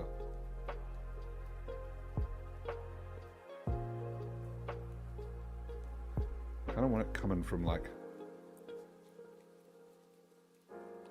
Man, they made this clear as fucking mud. This reminds me of the fucking Boxer. Like that special sculpt. I ordered that shit and I've never had a worse time fucking assembling a sculpt in my life. I'm gonna go with that. Yeah, I'm gonna go with that. Alright. Moment of truth. We're just gonna glue it. We're gonna do it. We're gonna go. We're doing it live, quite literally. Have faith, chat. Have faith.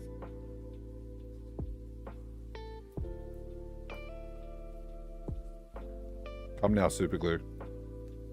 I've seen what you have done for others, and I wish the same for me.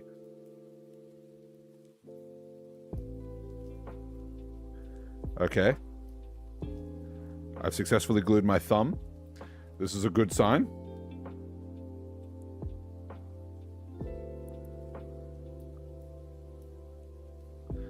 Fantastic.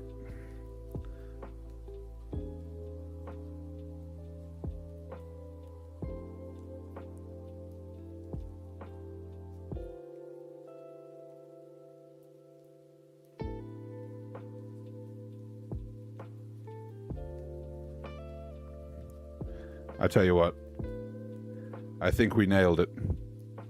And by that I mean I think we got as close as possible, and I'll fix the rest with Milliput.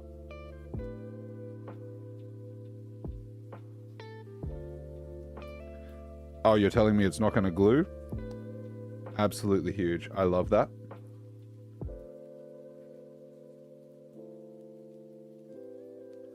I'll show you. Oh my god, you wouldn't do that to me. Okay. Lonely Tree, turns out, take your time. We've got a little bit... I've got a catastrophe on my hands here.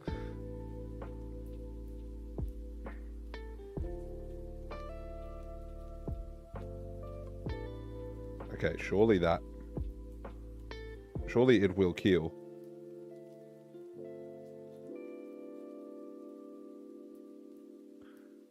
I've got like the worst purchase on this model ever as well.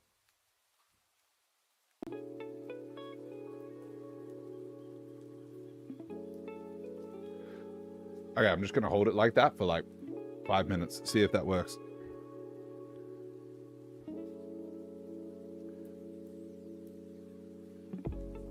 Surely.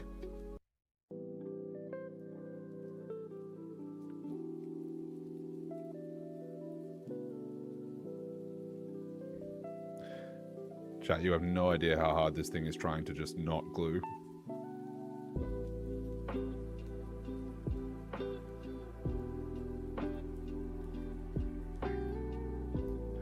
To be fair, for this model's hand, I had to put the two pieces in blue tack and like suspend them from the blue tack touching each other for like 30 minutes to glue them together. Oh my god, it's doing the same thing. Literally shoot me.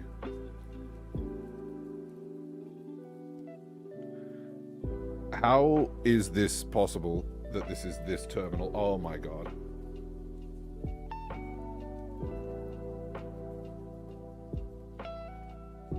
It's got so much glue contact area. All you have to do is take... Fortunately, the null oil is at the part that's taking the longest to dry. So we're kind of like, we're kind of killing two birds with one stone here. Kind of reminds me of this sculptor, the Boreal Dancer. You've got to be fucking joking. It's not even like, it's not even adhering at all. Like, we're getting like literally no, it's like the super glue is just water that I'm holding there in the joints.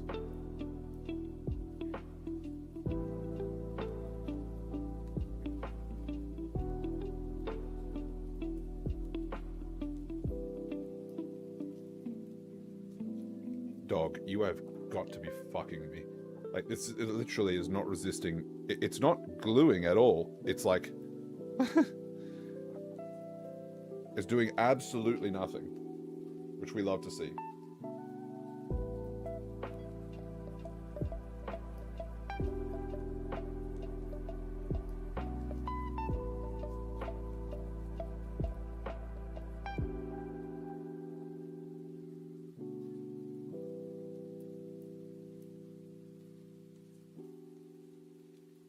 Okay, I'm just gonna hold it here for the rest of my natural life.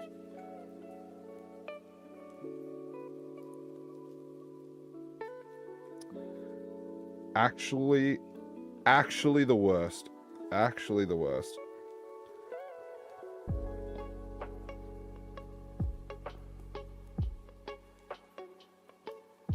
Come on, super glue. Don't fail me now.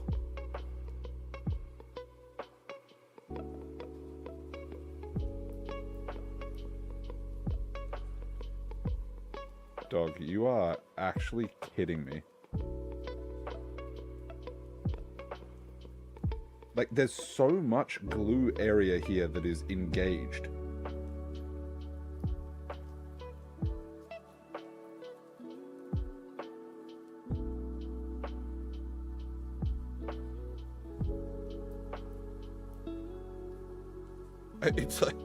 It's like I may as well have water there. It's like actually just... The only thing it's gluing is my fucking finger. Insane. Who's gonna dry first, the super glue or the null oil? Be my guest to predict it, chat.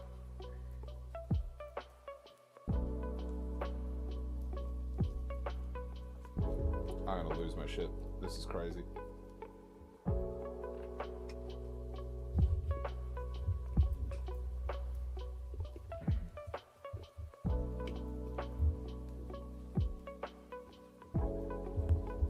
It's actually insane. It's impossible. It cannot be done.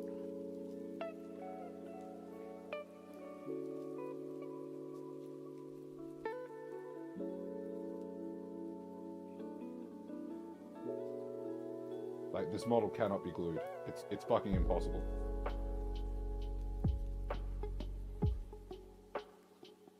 Okay, I see. Listen, I see you glued. I see where you're supposed to be. How are you not gluing?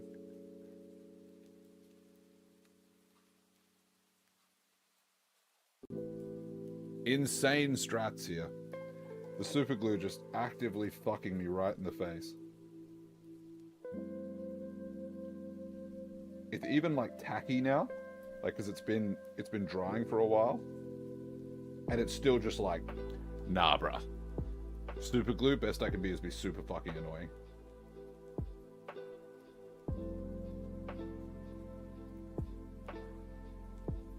How are you not fucking adhering? This is your whole job. This is the reason for which you were made, super glue.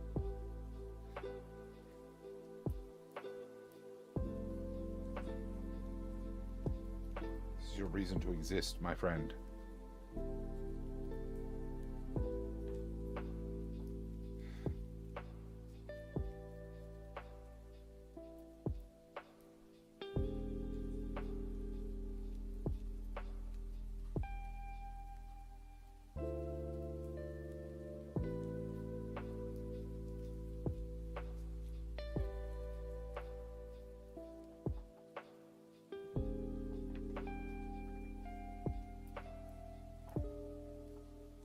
Oh my god. We've got one arm now officially glued. This Nuln Oil is coming up exactly how I wanted it to, which is good.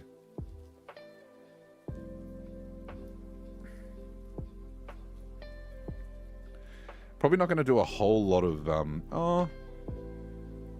I might do some lighting from the lanterns, but I'm probably going to keep the tree, like, unlit, essentially, like it's in the dark.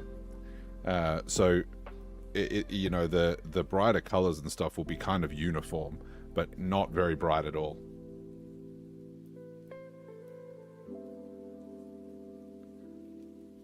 Oh my god, I am being tilted off the face of the observable universe by this superglue's lack of supergluing. It's getting me, it is.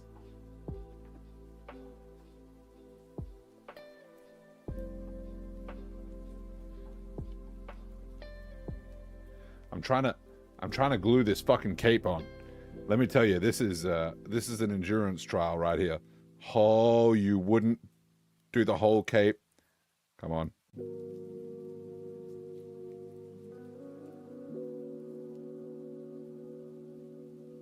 Oh my god, I've actually found it. Hold on, I've found a point that I can just rest the model and it's passively going to just glue for me. How big?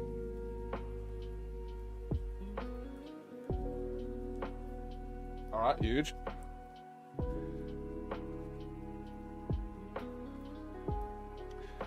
Come on, Nuln Oil. You got like the tiniest bit left to dry, brother. And then I can actually paint. I can let slip the paint of war.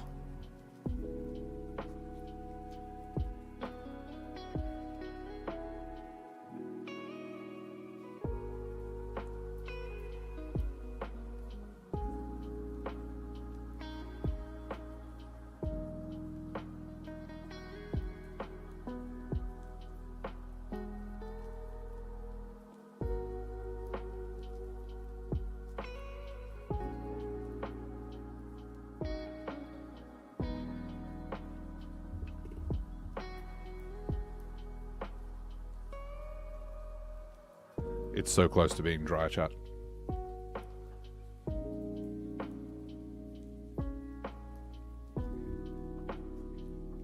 It's so close. I can't do that with Nuln Oil still wet on there. But it is very, very close.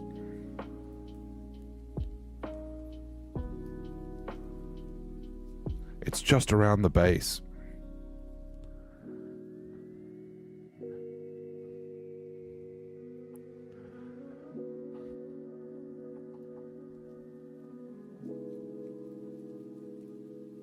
It's around this area here. That's where it's most needed. Also going to have to do some serious like building up of that raw base compared to the like plinth that thing's on, that usually stands at its own base. I want that to blend in nice and seamlessly. I was tempted to do that while I'm waiting, but I need to hold that area so it'll get all over me if I do that.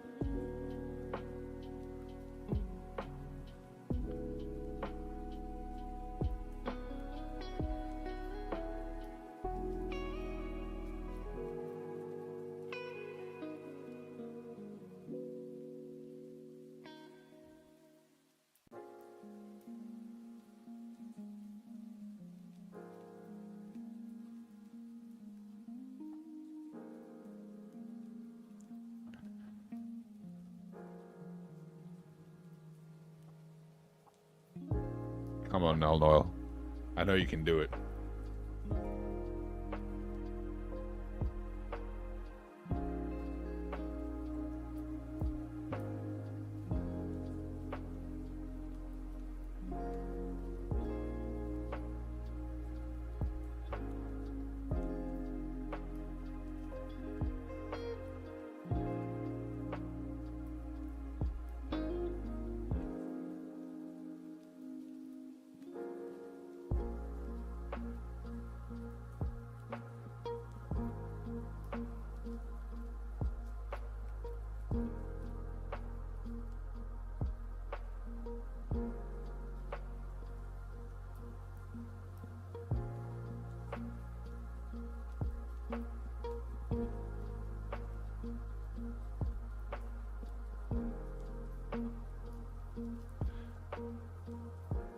Is it at the point there where we just say fuck it and do the dry brush?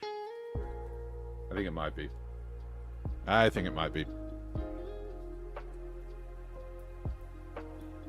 Sue me. Who's gonna sue me? The dry brush police? Who's gonna sue me?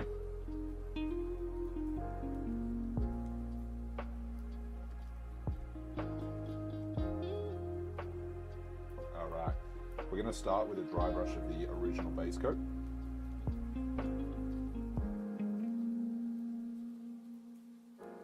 And we're gonna get most of the color. You can see how little is left on that brush.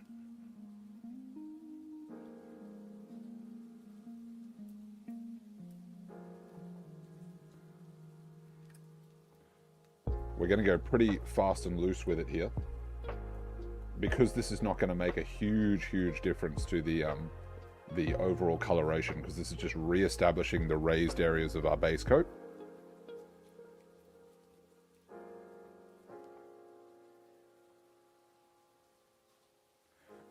So we're going to be pretty, and like I said to you, with cheap dry brushes, man, like, yeah, everyone's like, oh, all you need is a cheap makeup brush. I'm already losing hairs from this thing. Like, it's, you do pay the quality price in other ways, you know? If you're using a heavier dry brush, that can even get, like, in on your fucking paints, and it's really annoying. So just keep that in mind. Yes, makeup brushes are fantastic for this, but also real dry brushes are not just like a rip-off. But they do, that you churn and burn a real dry brush so fucking quickly, it's barely worth it.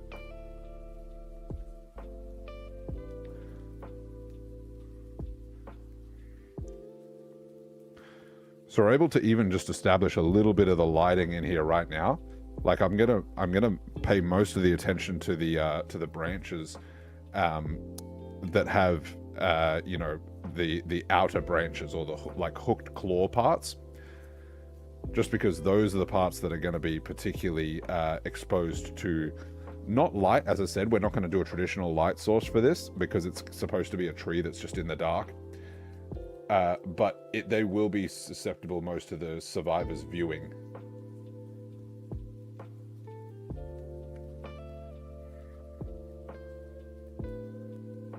Hell yeah.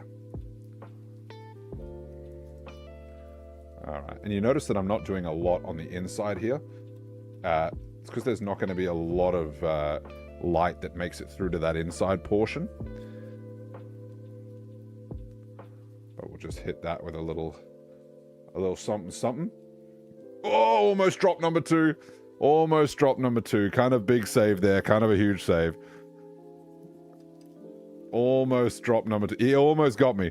He did. He almost got me. Almost caught me slipping.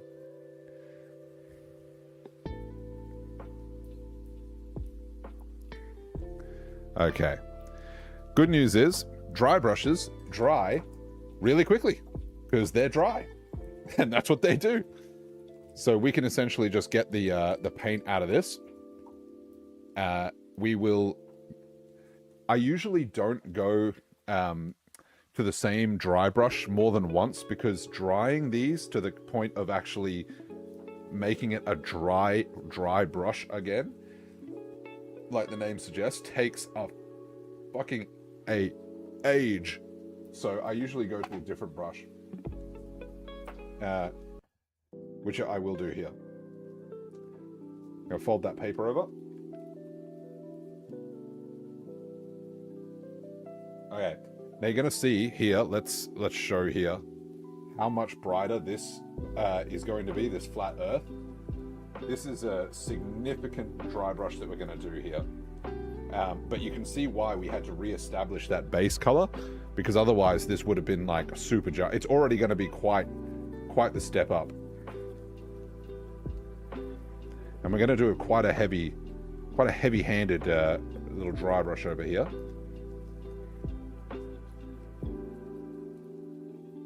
And you can see it starting to like come to life, right? The branches are starting to look more alive now.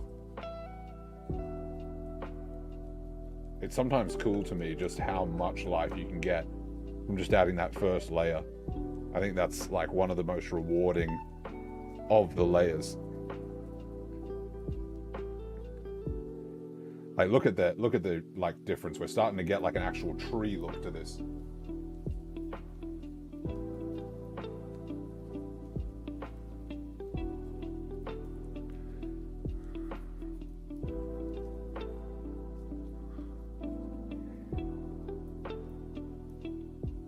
Oh yeah. Oh, dry brush it up, daddy. There we go. Hell yeah. Dry brushing as well with like this size dry brush particularly. You got to be careful on fragile areas, because this brush is applying like quite a bit of force. We can start also playing with the idea of maybe some shadowing and shading and stuff like that already with applying this first dry brush. Keeping in mind that we are working with a natural miniature here. This is a tree, so it's not going to be like as pretty, quote unquote, as like something else, which is why I go for a dry brush on these sorts of models rather than traditional layering. And as well, it's just heaps faster for the purpose of what I'm doing with this. So really getting the like tips of these branches, because that's where we're going to get a lot more of the lighter colors of the tree coming through. Whereas on the on the base and inside, especially in the middle, I'm barely going to touch that, because we're going to get nearly nothing through there in terms of the shading.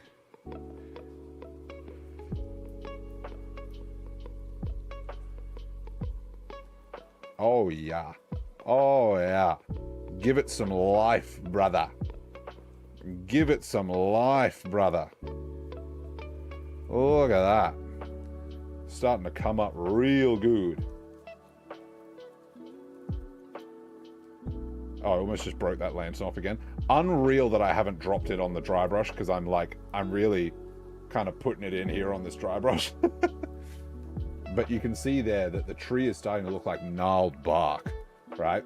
Like you can see it's not quite ready, but it's starting to establish that like really aggressive natural layering that you might see in like something like a tree, which has deeper like rivulets everywhere. Let's go out here. If you feel like you are unable to really clear the brush enough and it takes a while to get to a like controllable amount of paint, go for the brighter areas first. If you're unsure, especially, go for the brighter areas first. So stuff like, for this one, like these branches is where I go initially. And we're not going to get in too deep into the like, what would you call this central part of the tree, like in the middle? Like, what would you call that? What would you call this? The trussie. We're not going to penetrate the trussie too deeply with this dry brush.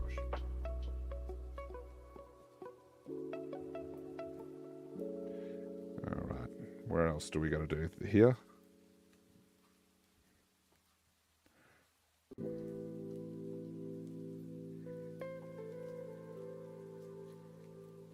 There we go. We'll get up there as well. Nice, nice.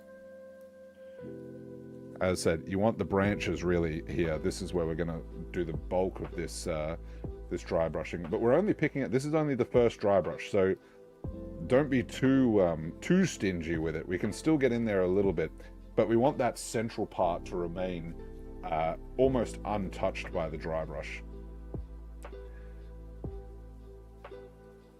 The trussie, we're calling it the trussie. Yes, correct, chap. Trussie.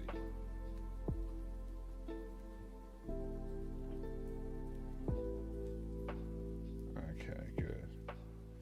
So we're almost done with this first layer. Almost done.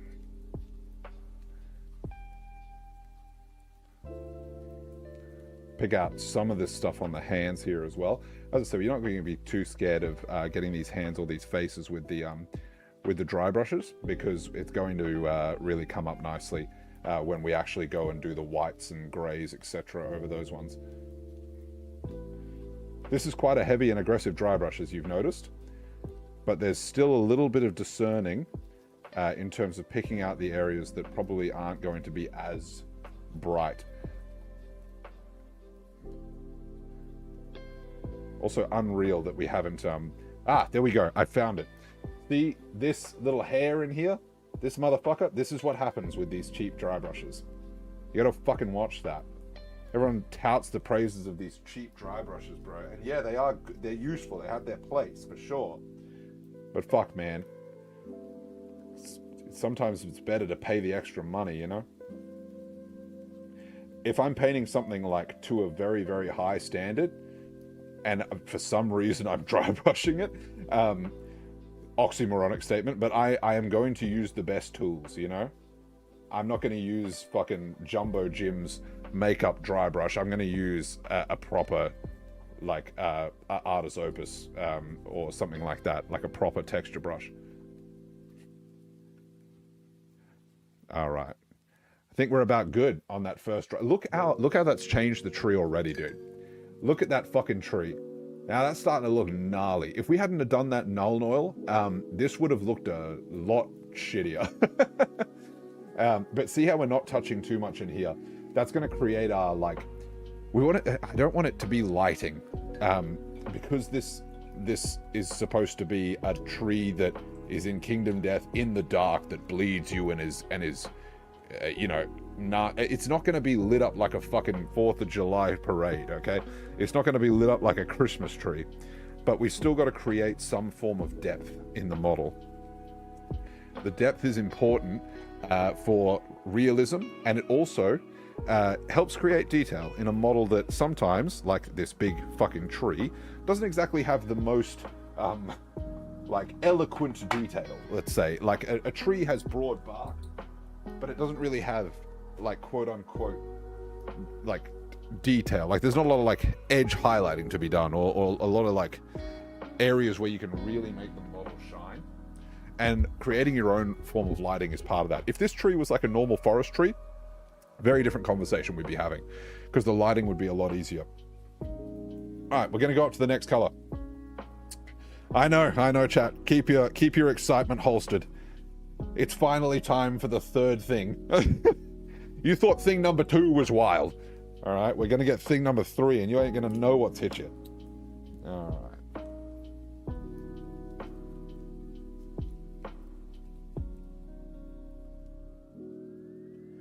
What have we got here? We have got cork brown. We're gonna uncork the brown on them, chat. We're gonna uncork the fucking brown on them. All right, let's make that a little bit thinner, as we are known to do, as we always do. Even if we're dry brushing, what do, chat? We fucking thin our paints, dog. We fucking thin that shit. Shit's got to be on Jenny Craig before it hits my model. All right, and again, I'm not going to be using the same dry brush here, because you want the brush, as the name suggests, to be fucking dry. I know, revolutionary concept. He's a fucking trendsetter. Now, obviously, this dry brush is going to be a little lighter than the one we just did, so a little easier on the dry brush. I'm not going to be hitting this one anywhere near as hard. This is going to be more establishing like a highlight on the areas. If you go too hard in the paint on this layer, you're going to wash the shit out. So it's important really to pick your battles with this layer. You notice the model's not like careening around in my hands quite as much. It's because I'm applying this quite lightly. There will be a final highlight, which I will be doing another dry brush. Highlighters dry brush is fucking crazy, but I will be doing that in an even smaller and lighter dry brush than this.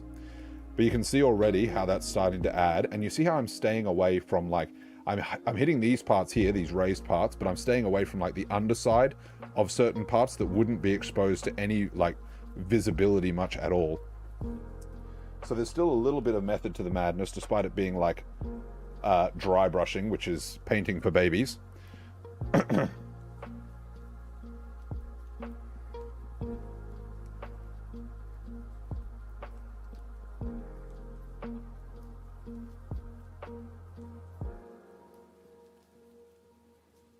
we go. And again, we're going to focus a lot on these like talony branches, because this is where a lot of the light will be hitting. A lot of it will be on the like talon branches. So they're going to be quite prominent even with the final highlight. But even those within them are going to have areas of relative, not darkness, but not as much highlight. So you're going to be picking out, oh my God, these cheap dry brushes, dog. You're going to be picking out really where the light is hitting and where it is not. And the most important layer for that is going to be the next one. Because when we're establishing a softer light source, you establish it later in the highlights. And you can see already, again, this is adding even more depth to this tree. You see how these are now like looking more prominent? It's exactly what we're looking for.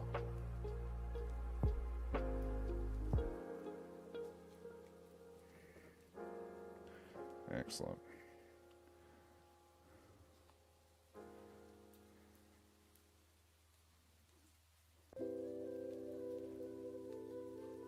As I said, we're going to keep these branches, the tips of the branches, pretty light. This little prominent root area here as well, hit that one. Get that one with a nice little razzmatazz highlight, you know? But keeping this area here relatively dark, you know, stuff like that will add a lot of depth to an otherwise kind of shallow model, to be honest. And it's going to give you that that lifelike feel, or not lifelike, like a. It just, well, I don't know what you actually call this, but I call it just keeping the model alive. You know, like it pops. So I'm putting a lot of focus on the highlights on these outer limbs, and then I'm really easing up as we go in.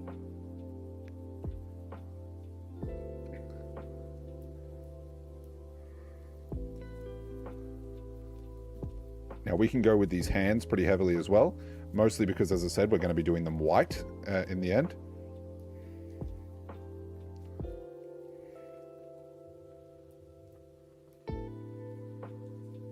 And you can see the dry brushing, whilst there's a bit of thought to it, it's not exactly the most technically challenging type of painting. This can be, like, anyone can do this paint job that I'm about to do on this tree.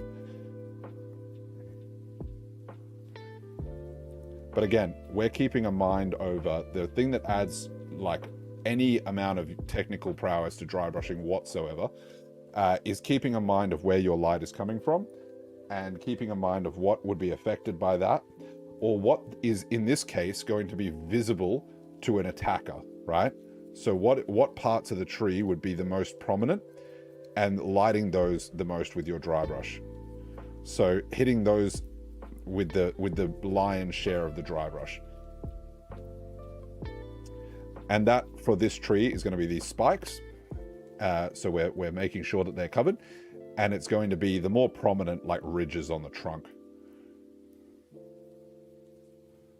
Yeah, good. Okay.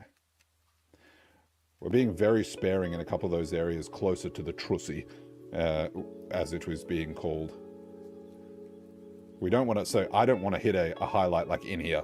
There's no point. It's not where the light would be.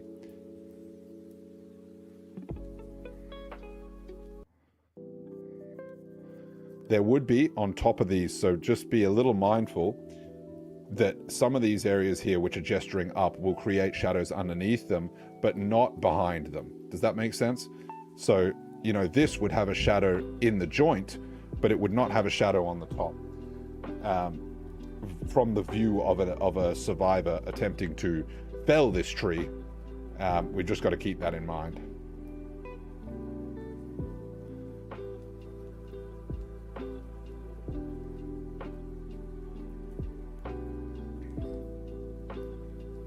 So we're picking out the last bits on the tree for this second highlight. And by highlight, I mean dry brush. So this is like the easiest form of highlighting in the world. All right. That's layer 2. And again, you can see now the tree is starting to have some depth to it. And we're starting to get some real prominence out of these like claw areas here, which is good. That's what we want. Now the final dry brush is going to be quite a light color. Look at the color of this, right? So this is Iraqi sand. This is a very bright color, and we're gonna have to be like real careful with this one. This is the only dry brush that will require any skill whatsoever, in my humble opinion.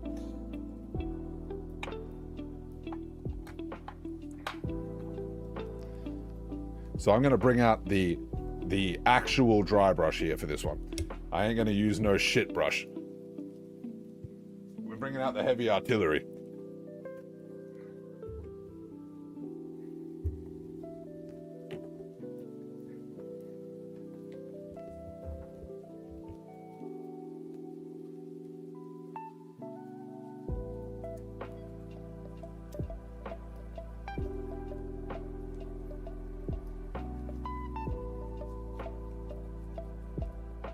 What are we gonna do? We're gonna thin our fucking paint. That's what we're gonna do. I ain't no Duncan Rhodes, but I do sympathize with thin your paints.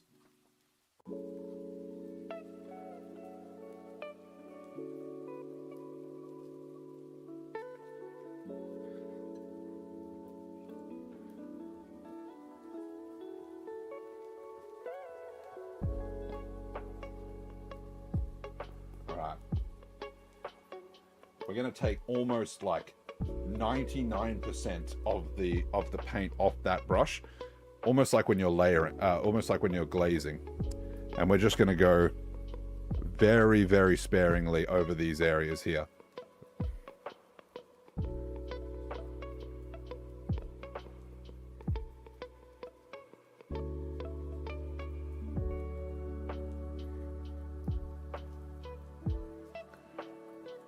So we're just picking out, like I said, these bright portions here.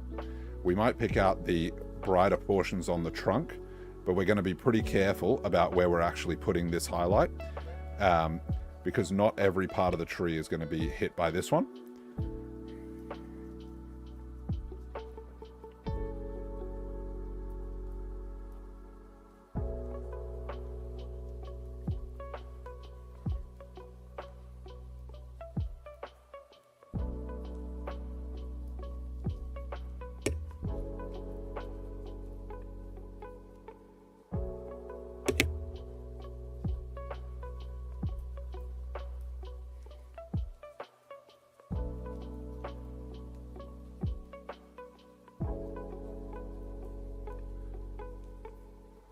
So we're being pretty sparing, as you can see, compared to the first couple of dry brushes here.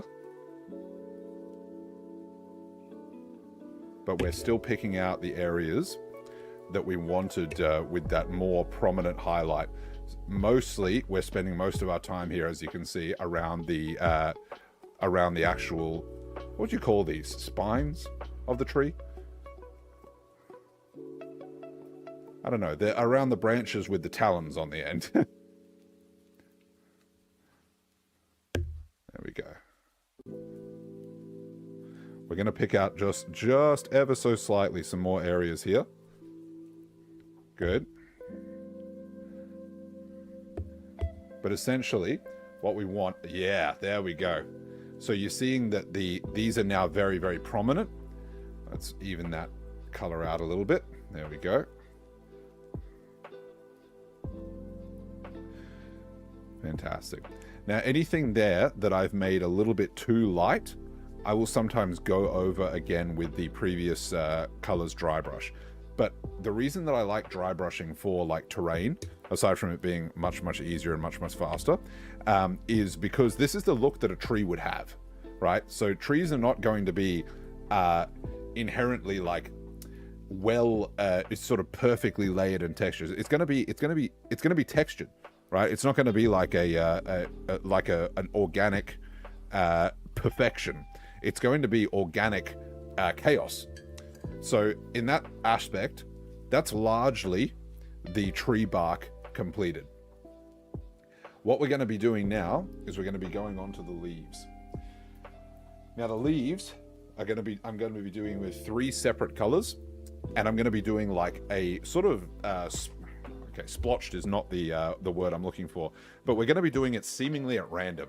And we're going to be doing them, I mean, pretty quickly here.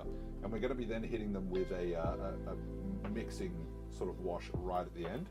Maybe a contrast paint even.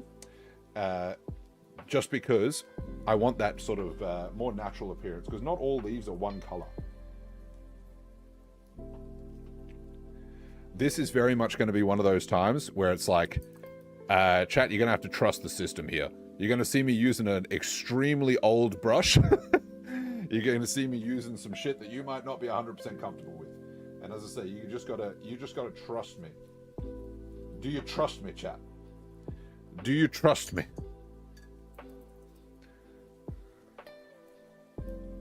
All right.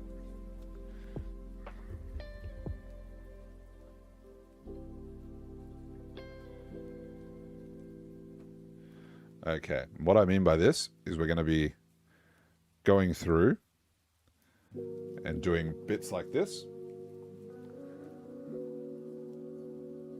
on the leaves here and there.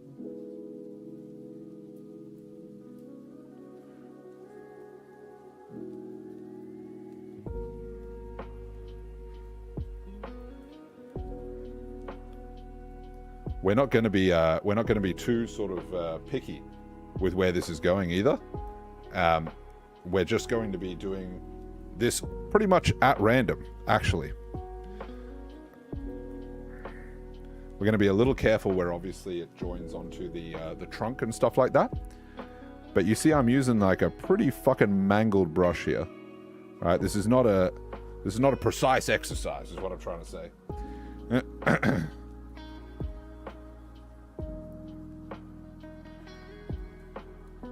And this is going to really add a lot of like dynamic weight to the color changes here.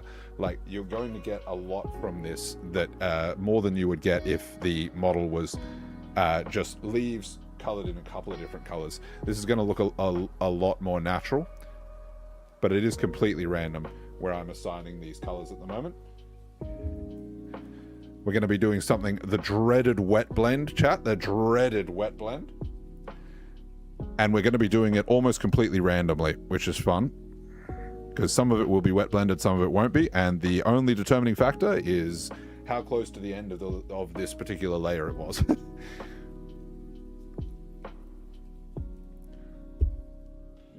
As I said, this is going to look pretty hog wild here for a second, for a hot minute.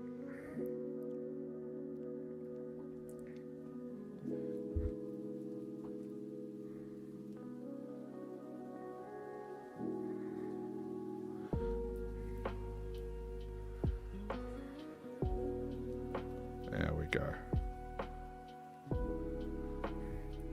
Do we want to extend that one? Fuck it, we might. We might extend that. We might just give it a... How about that? You know? World's our oyster, chat. World is our oyster. I might just make this go down here. Why not? Literally, why not? Why not extend it onto this branch here? Do a little bit like that. You know? You can see why I'm not using a really, like, locked-in brush here. Because painting like this is a great way to fuck your brushes up. So why not take one that's already fucked up? This is my basing brush. But he still gets a little bit of time in the sun every now and then.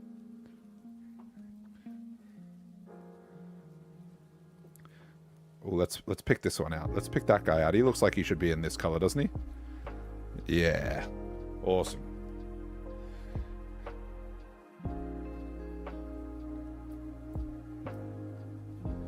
Let's do that.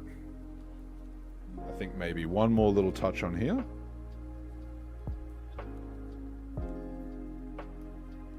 Good stuff.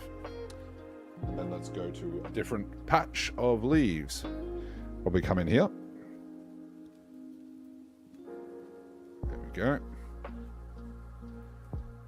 This dynamic sort of leaf painting here, this will work on terrain as well. The main thing that determines how this is going to integrate with the bark is what wash you actually hit this with, or what contrast you hit it with after.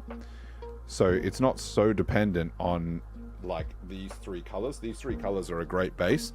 You can hit it with like a whole different bunch of speed paints, or even like some Nuln Oil afterwards, or like a brown, or even a yellow wash after, or a yellow contrast paint, and it will create a different result. If you're looking for like more of a summery or autumny sort of feel, you can get a lot of different results from this, and it's very, very easy to do.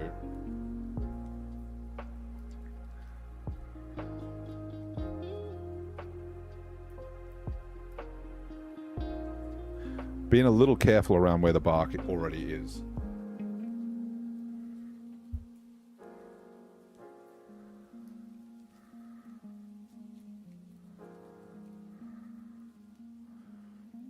Okay.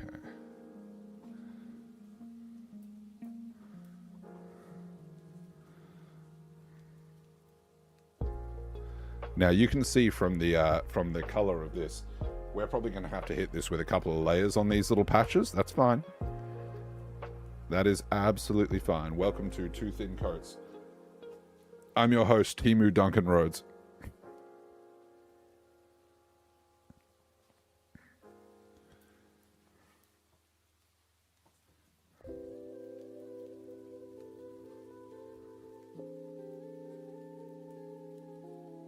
You don't have to be too thorough with the underside of the leaves either, because keep in mind, if you're creating some sort of like light source or like natural viewing angle, which you should be doing, underside of the leaves, not exactly going to be up there with the most important parts, brother.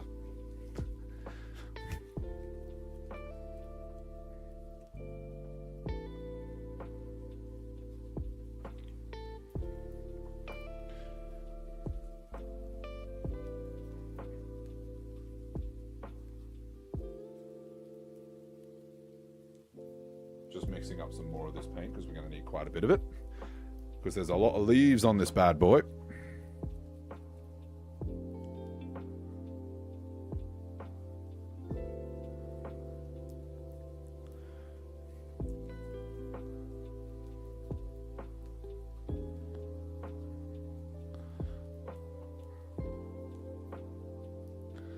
We're being pretty as I said, pretty slapdash with this part here. In fact, you will find like a lot of, I would classify this as terrain, despite it being like an actual, like obviously like nemesis monster in the game. I'd still classify this as terrain, obviously, because we're painting a fucking tree. So you want to still embrace a lot of the stuff that you would do for painting terrain. Don't get too hung up on the fact that it's like going to be a centerpiece. Don't try and make it something that it isn't, because it is still a tree. And the easiest way to fuck yourself up is to try and make a tree into like a heroic model. You definitely can paint this. Like if I was to spend a shitload of time painting this, you can get a really nice result from it. Don't get me wrong. But it's better off investing that time into models that respond really well to that effort, like in terms of how they hold the paint. There's a reason that not a lot of like straight up just trees win Golden Demon, is all I'll say.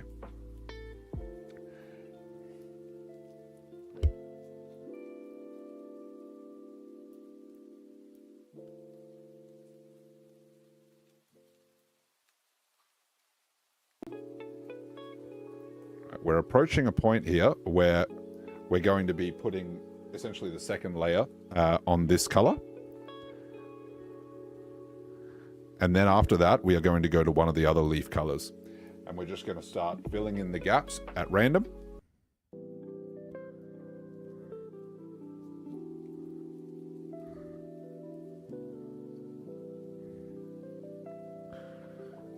Yeah, so we're gonna start doing that. I'm gonna add a little bit more under the canopy here. Just where there's a lot of meat in that canopy, I'll add a little bit extra. Good stuff. And I think we can now do one of the other colors. So we're gonna have to go through here. And we're gonna touch up any of these areas here because this color being a derivative kind of more of a yellowy green, this is gonna have the coverage of a fucking damp tissue. So you're gonna have to go back over this one. Them two thin coats. Give it the Duncan Rhodes, chat.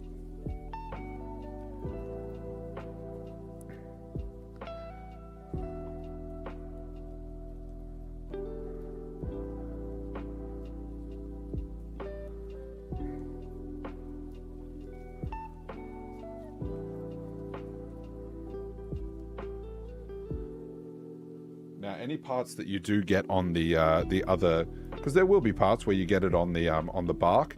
It's quite easy. You can touch that up at the end, but I would do that right at the end after you've done all the leaf colors, because most likely it's going to happen more than once.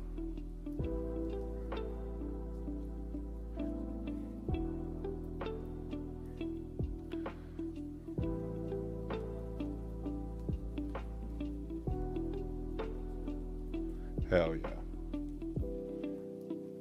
Haven't dropped the tree again. I'm actually so proud of myself.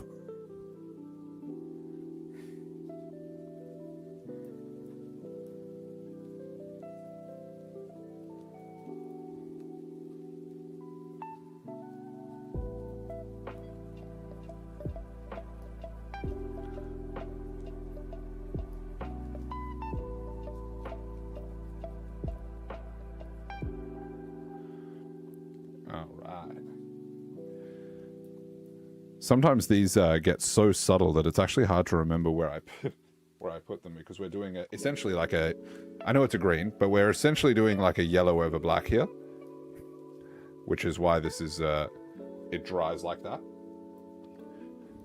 But then again, I don't actually want this to be kind of a perfect homogeneous coat here, because it adds to once we've put the final contrast over the top or wash, you'll see that it acts kind of like the leaves are dead, or the leaves are like drying out. So it's not the end of the world if even after 2 coats we don't have like the world's greatest coverage, because that will actually play to our favor in this particular model. If you're planting like a green tree in the middle of like a verdant field, we'd be having a different conversation.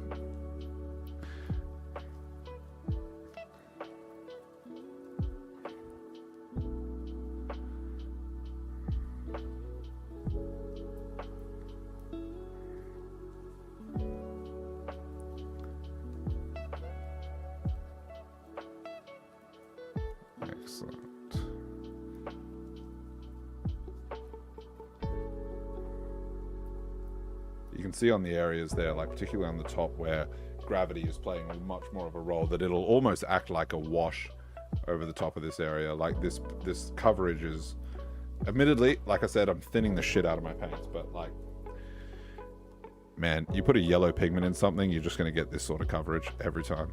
It's like painting with white. It's probably even worse than painting with white because it stains everything like piss when you don't do it enough. Whereas white just kind of makes it look washed out.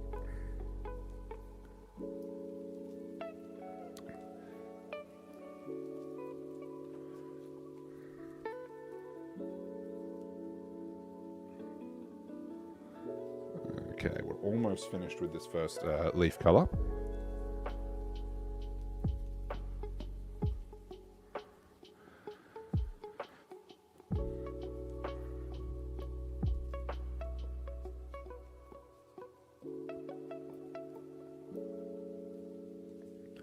Yeah, fantastic.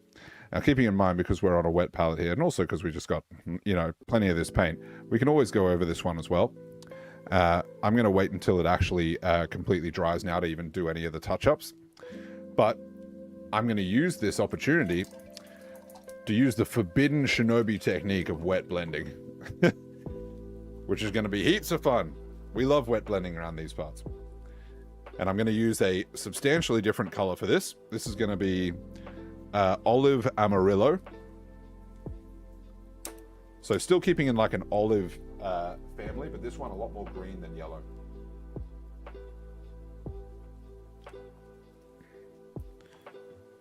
Let me thin that shit out. You know you got to. You know it's got to be thin.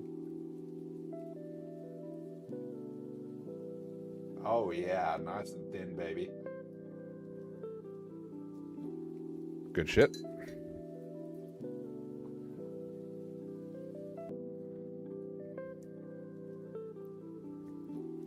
All right.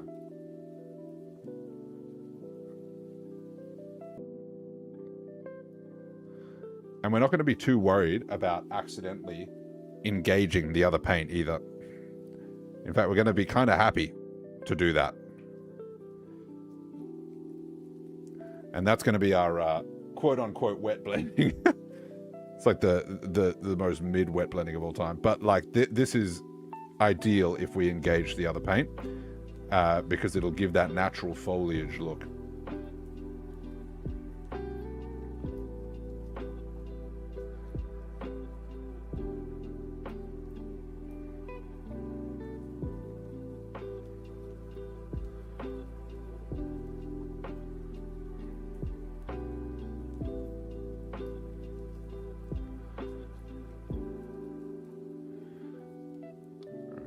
Adding this around an area here where we don't really want to hit the branch.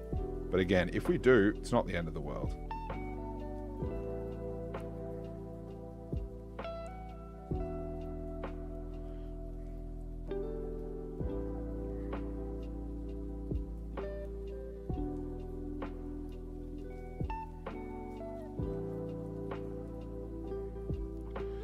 You can see here already the depth that this is adding to the leaves.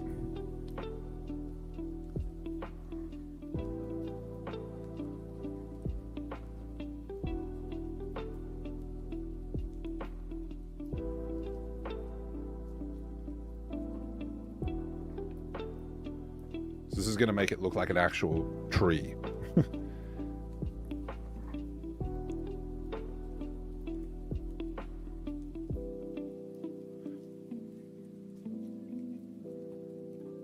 Let's flip this bad boy around without dropping it.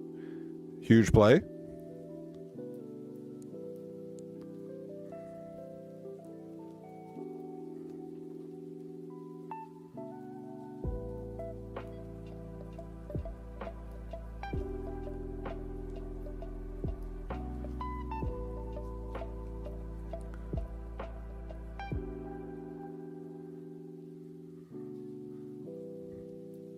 So with this bushel of leaves, I suppose, we're getting underneath that because that's going to be like prime viewing territory.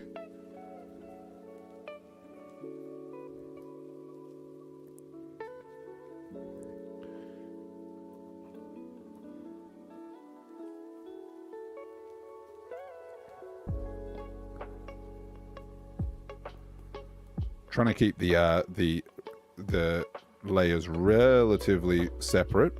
Like not trying to spam this color too much because we've still got a whole nother color to come in, but still want it to be quite prominent.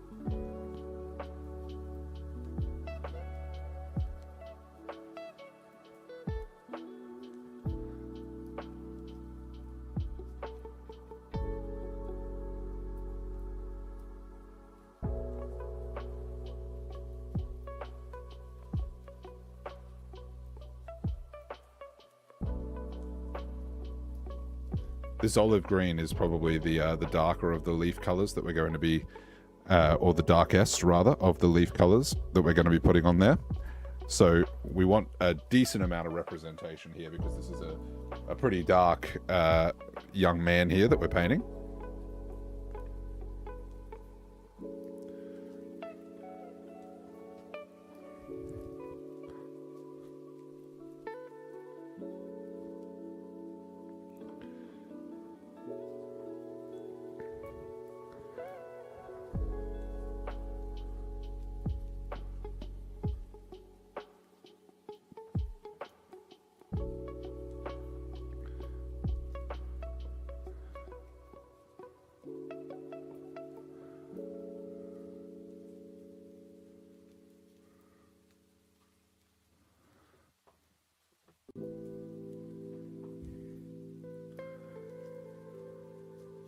This is so relaxing.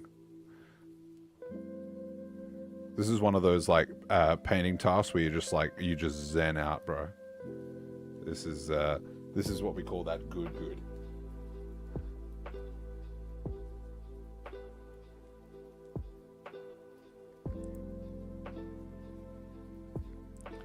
Nice.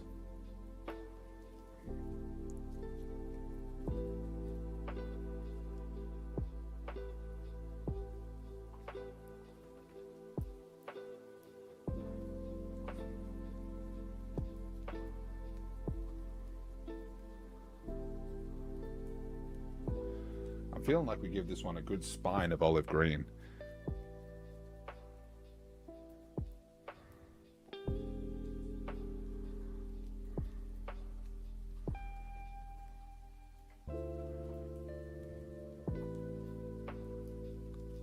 Hell yeah.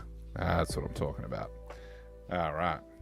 You can see the depth that this is adding already to the leaves, and we haven't really done anything. You know, we're not even finished with the second color here. Like, boys, let me cook, you know. I know you think, fucking put the brush down, she's done. But she ain't done yet. I didn't hear no bell.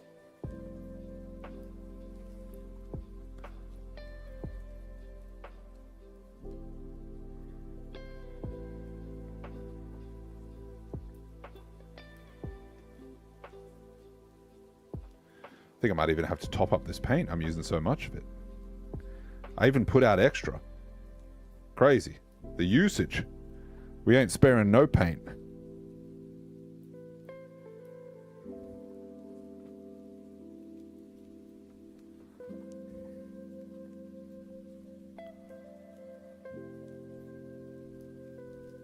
Now, what you don't want as well is with these sort of leaves that we're painting here, if you touch the other color a little bit, you don't want like a splotchy, like accidental touch. Just go and blend it in. Just go and wet blend it. Don't be scared. Just get in there. Do not just let a little drop be in there separately. Really get it.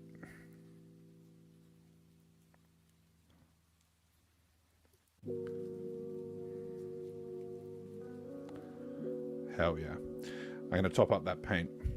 We're getting a little thin on the ground on the olive.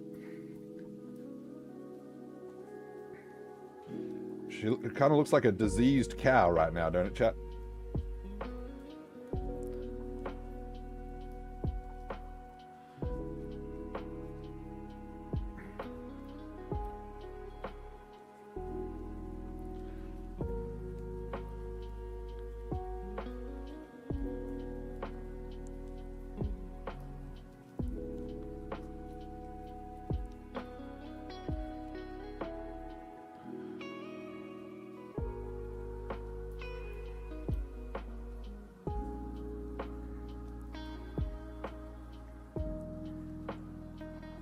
I am going to jinx myself right here, but I haven't dropped this bad boy in a hot minute.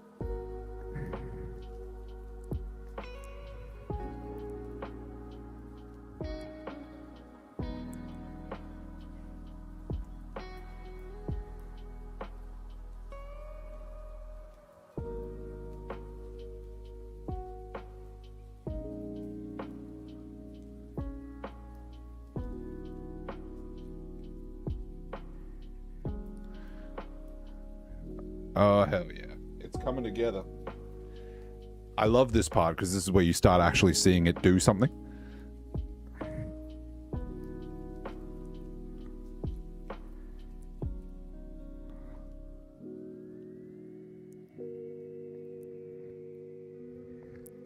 Hell yeah. All right, maybe we need a little bit more representation on the top there.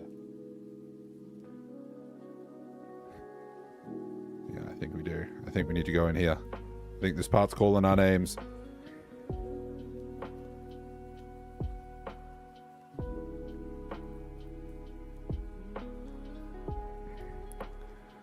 Right on the top. There you go.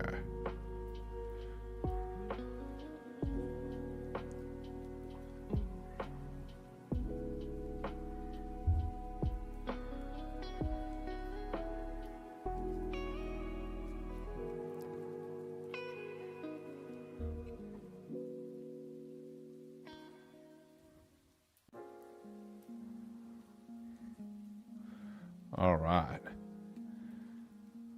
Starting to get there.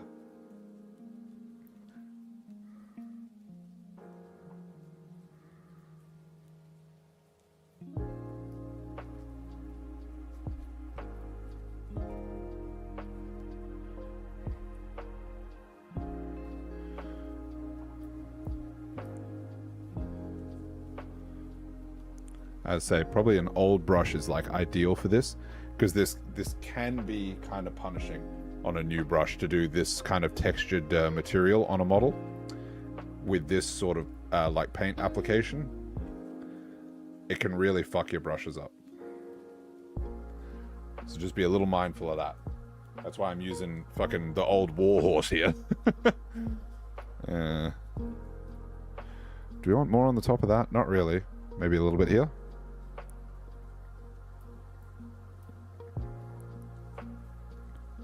Maybe a little bit there. There we go. Maybe a little up there. Just a little cheeky dash, chat. Like right here. We just blend that in. We get this one right there. Just a cheeky, like a little, like a 90s frosted tip, you know? All right. Probably over there as well.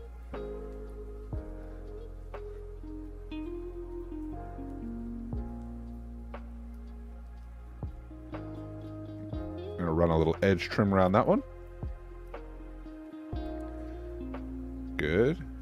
All right, where else is just bereft of green? Right up here. Might chuck some more in there.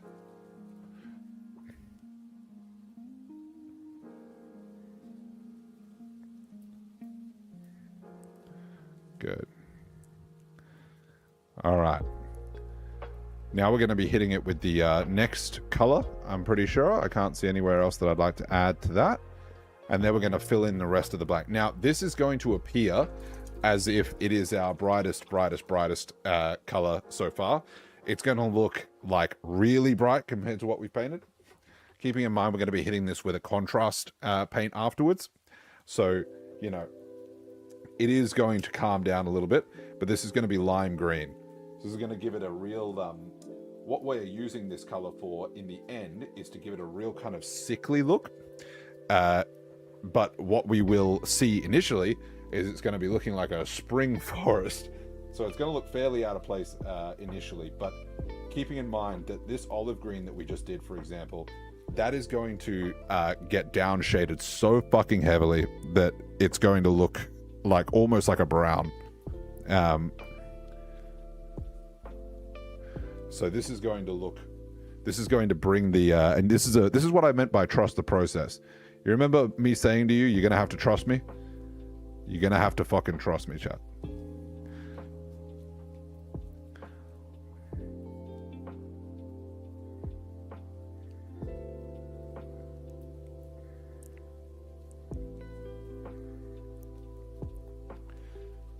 But you'll notice this will start to make it look like really kind of foresty once this one actually dries.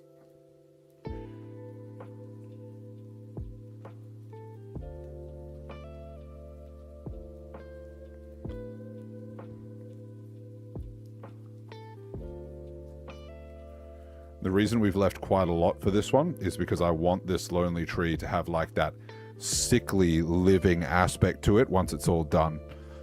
I want it to look not only dangerous, but I want it to look alive and unwell. Okay, see here, this is what I was talking about. If you have like a dot like that, blend that shit in. You just don't want it sitting there by itself.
I'm going to be keeping a little bit of space spare here for where I want to add in maybe potentially some more of any of the other leaf colors if I think there's going to be a little too much of the bright green.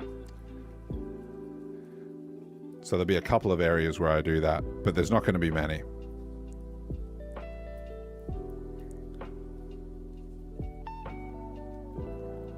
And half the essence of this is also the messiness of it in the canopy, you know?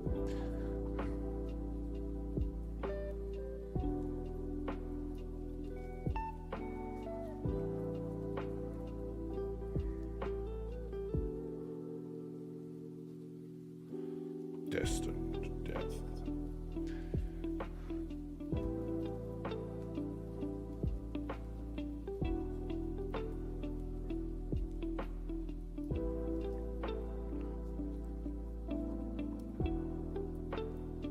So this is going to give us a really punchy contrast once we hit it with the actual contrast paint, which is why we're doing quite a bit of this.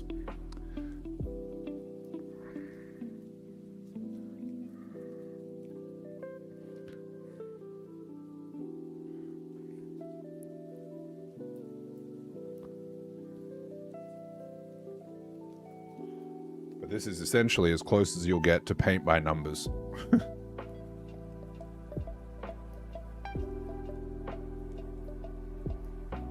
Because we've already done the other parts, and we're just filling in the blanks.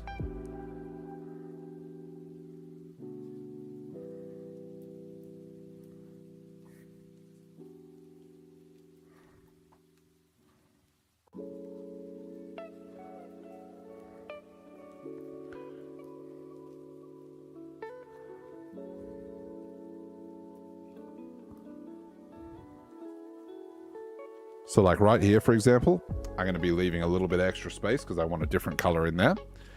And you can always just change on the fly as you're going.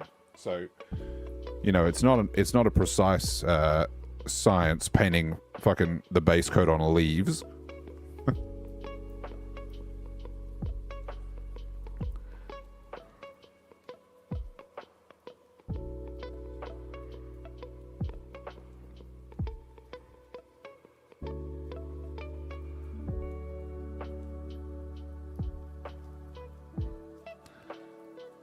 And for example, those leaves there, I'm probably going to do a little bit more of the darker green on those too. So I'll leave that space open.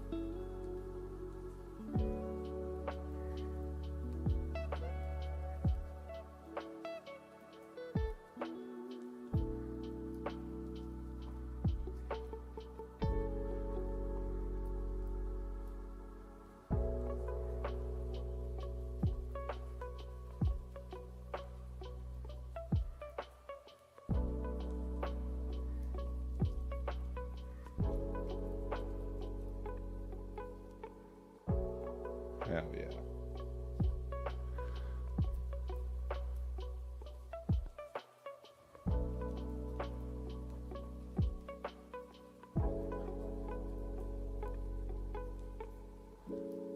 Like I said, we're leaving a little bit of extra space here because I want to add in some of the other greens. And I'll only add in a slight dash of this one up here as well. But you can always do that. You can adapt your strategy on the fly, depending on the balance of the colors that you see.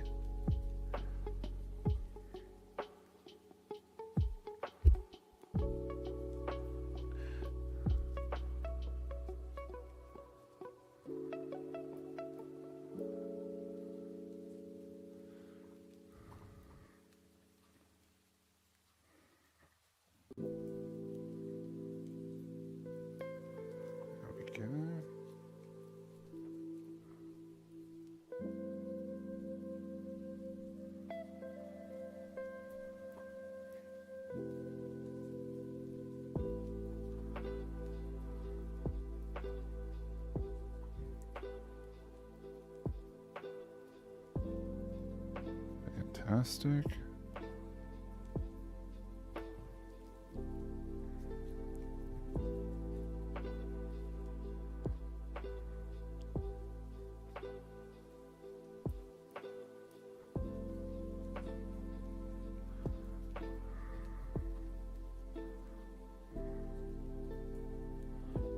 We're going to be doing a little top-up of this paint here in a second because we're getting to that stage.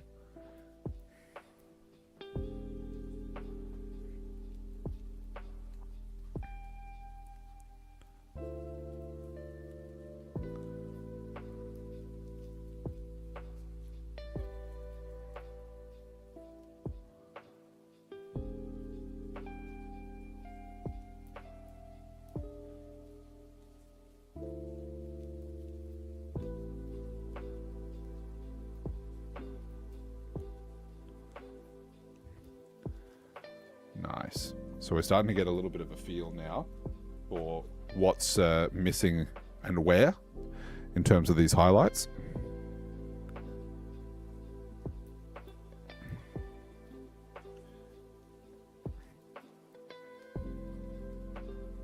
And what's missing is me having more paint. Top up break.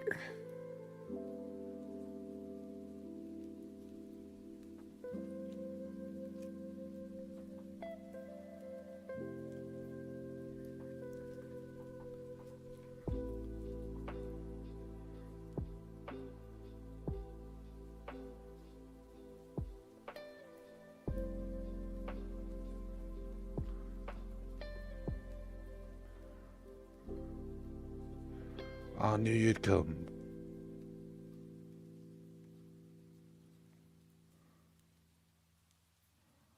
All right. It's looking pretty good.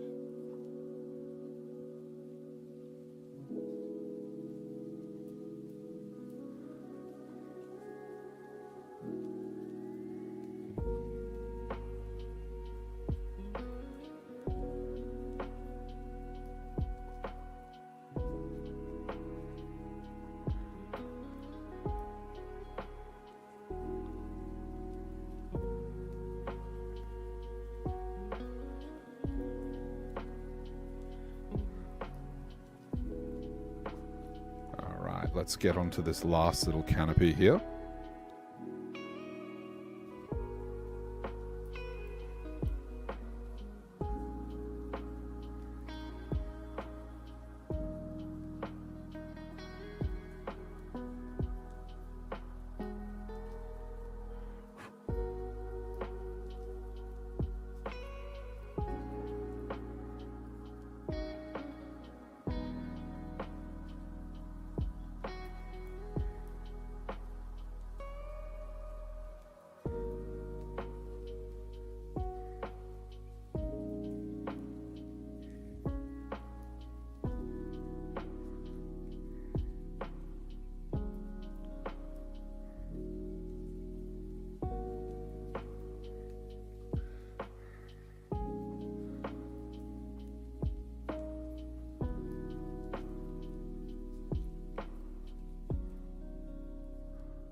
Now see how there, the active wet blending is actually helping us. So that, if you get a little bit of accidental wet blending here, it's a happy accident, chat. We wanted that.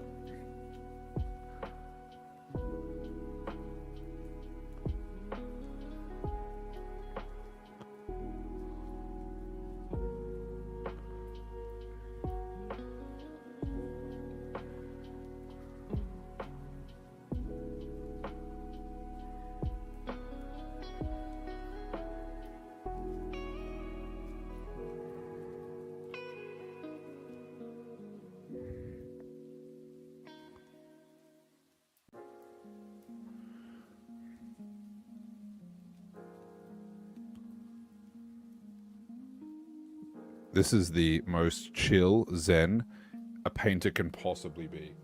Just painting broad stroke leaves. Just all the stress leaves your body.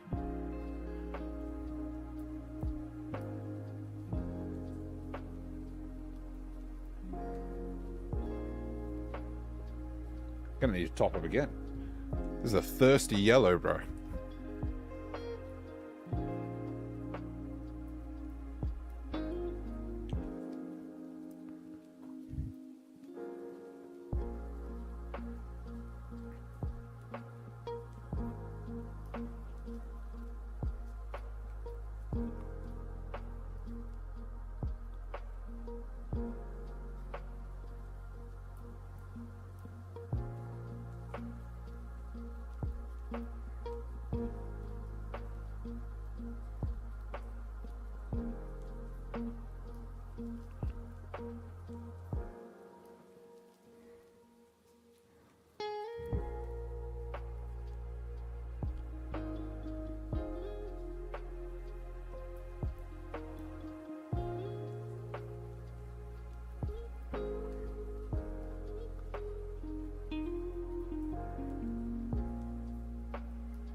Awesome.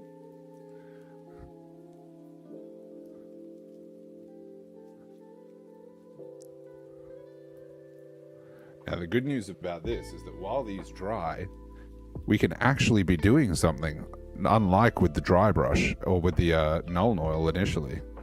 Because while these dry, we can be picking out the rest of the detail, because we're not going to be hitting these with a crazy fucking dry brush or anything.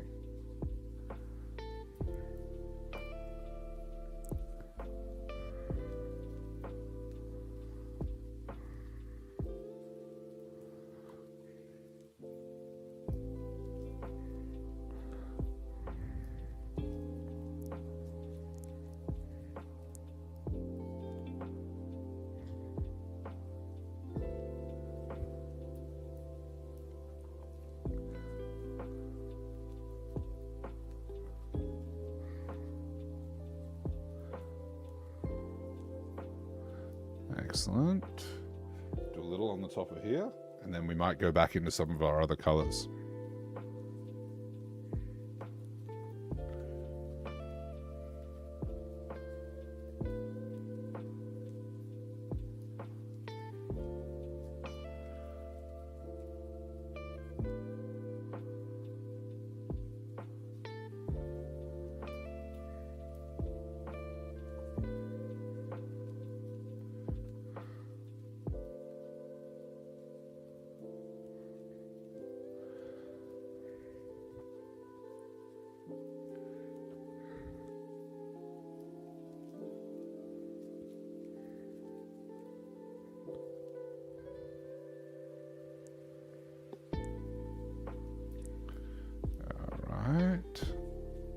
going to go over the layers here again where they need it, just like we did with that first green.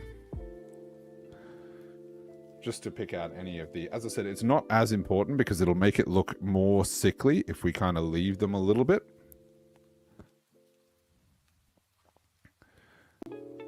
But we still want to hit those main areas. We don't want it to have that like turtle shell appearance.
All right. We might duck to 1 or 2 more shades of the greens, add them back in.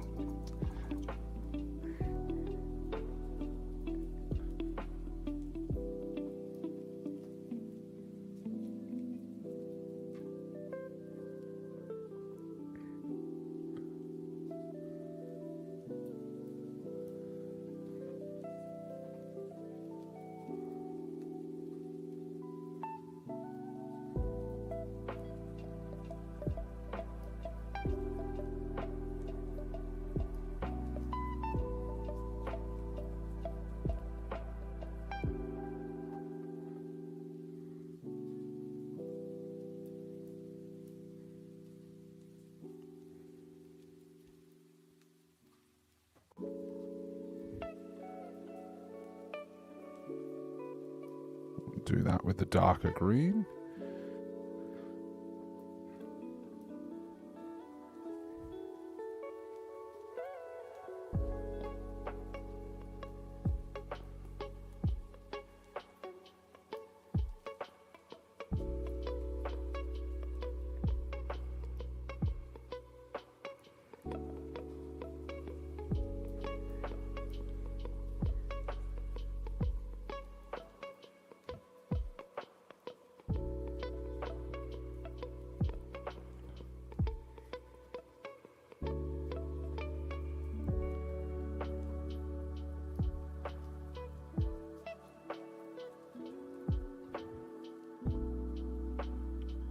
So with this last little layer here, we can actually start pretty much mixing the paints together with these last like touch-ups. Like even on your palette, you don't have to touch the water. You don't have to rinse out in between changing these greens. And in fact, it's better if you don't. Makes it look heaps more natural.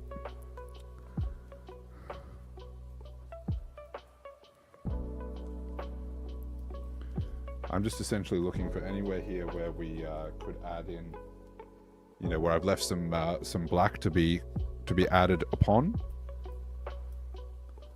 And I'm going to start just adding mixes, wet mixes of our colors.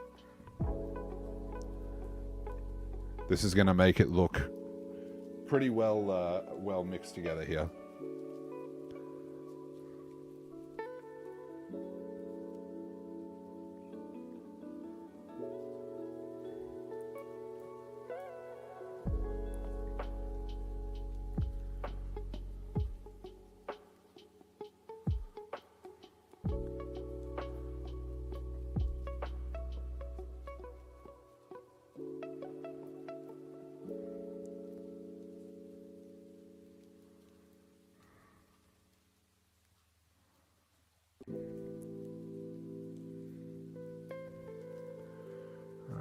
won't do there. We'll go with the dark olive on that area. Literally almost dropped the model again there, chat. Not going to lie to you.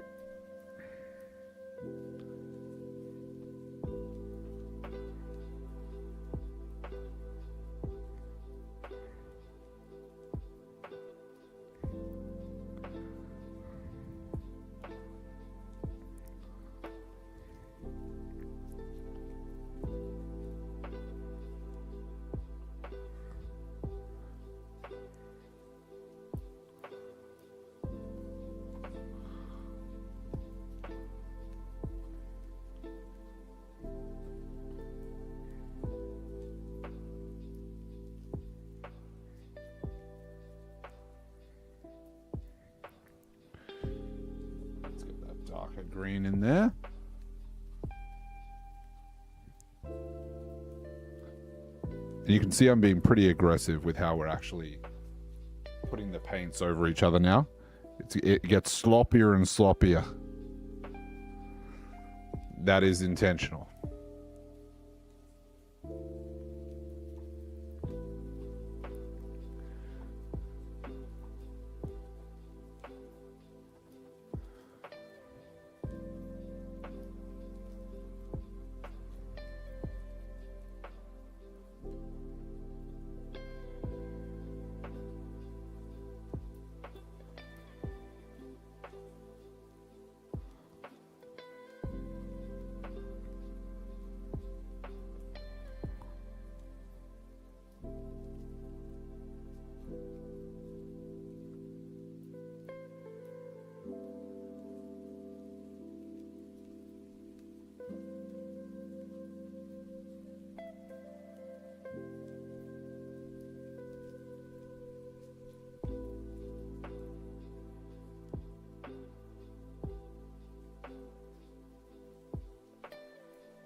So you can see there that wet blending is starting to become more and more prominent here as we're getting sort of towards these mixed layer colors.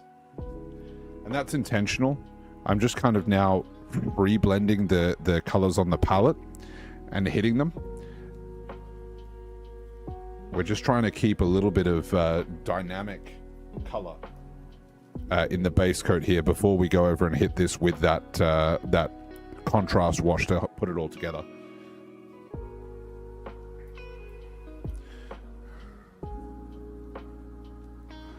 Now, a trick with this as well, when you're wet blending these, is to not actually like completely blend the paints. Leave it a little bit like streaky as you're applying it. Works really well for natural like woods, leaves, and colors because it'll like a natural color like this will have grain and shit inside it.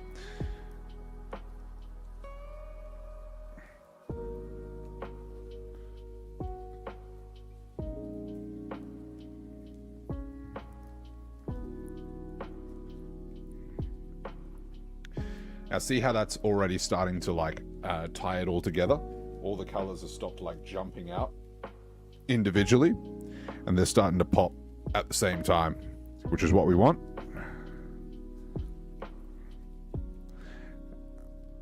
And it also ties in the different greens and yellow hues and everything like that together a lot more. Obviously the contrast will do that at the end, but it's nice to not rely entirely on speed paints. Because speed paints are like Nuln Oil. They'll get you so far and no further.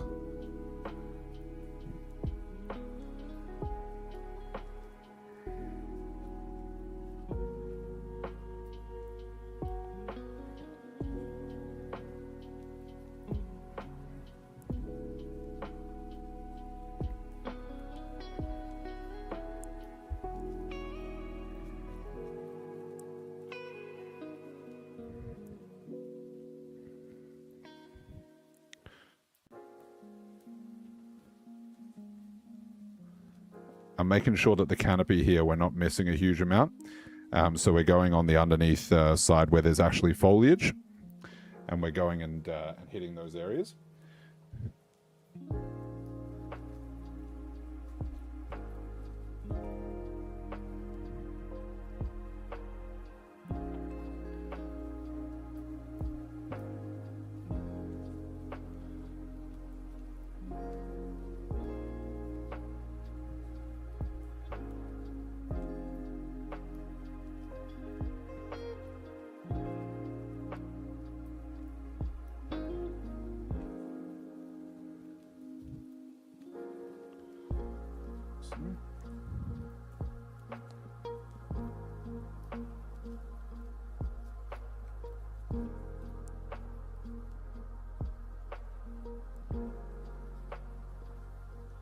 We want to make sure there's no, areas here that are without some sort of green or yellowish paint on them.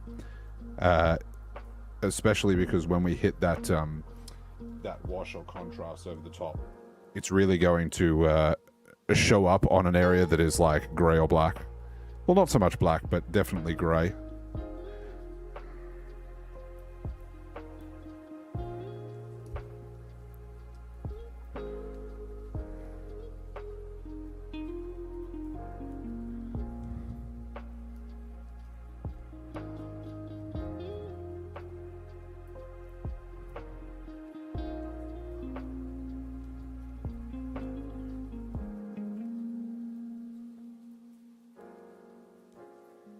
We've almost got no black parts of the leaves remaining. This is huge.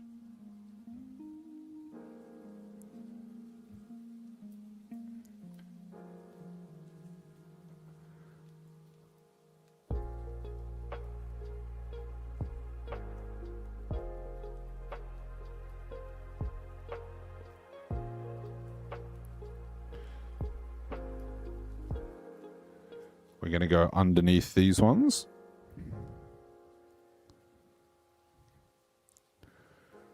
And then I'm pretty sure we're close to being donezo right here.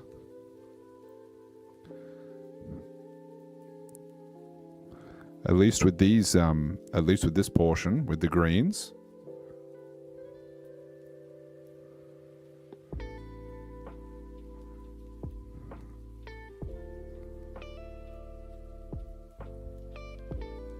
Okay, there's a little bit more there.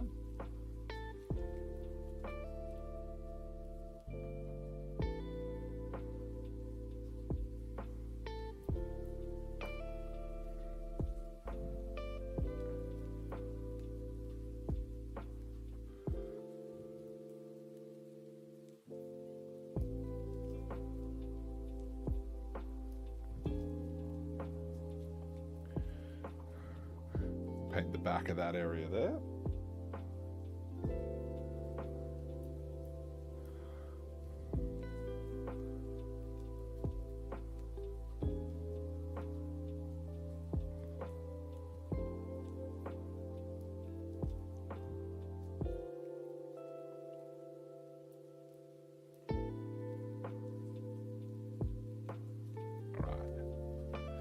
I think we've just got these couple at the top here, this top canopy. And you can see here we've sort of started to, just organically through the way that we've been layering the paints and blending with the wet blending, we've started to really merge the canopy into one cohesive unit. That was the intent the entire time. It's still got the picked out pockets of color there, but that's important. Because when we actually tie it all together finally with that cohesive contrast paint, it won't lose the identity behind any of those colors. There'll be a confident tie-in and a confident individuality to the colors still remaining, which is a difficult thing to get a balance on without wet blending. All right, look at that canopy now, huh? It kind of looks like if that was growing in my house, I would want it out immediately, like a fungus. But you can see there at the moment, it's a little bit bright. That is not going to stay the case. for long.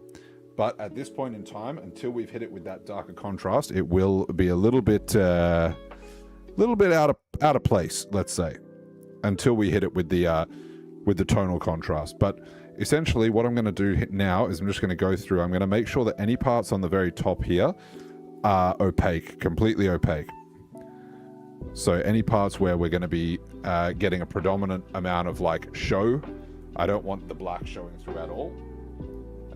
On those top canopy leaves, regardless of what color they actually have to be eventually. We're just making sure.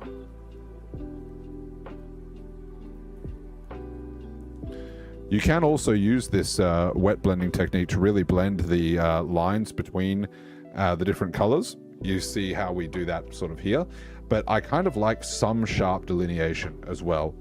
Like not all of it, but I do like a little bit of it to be pretty sharply marked out, and then it blends in with some of the more blended ones, and it's just a nice way of adding, again, just another bit of contrast.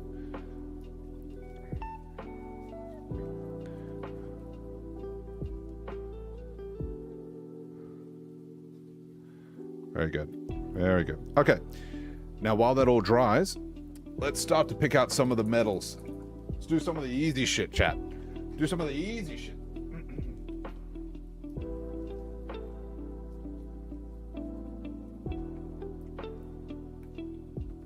Oh.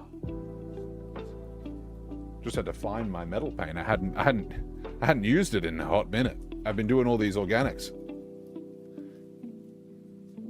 Don't.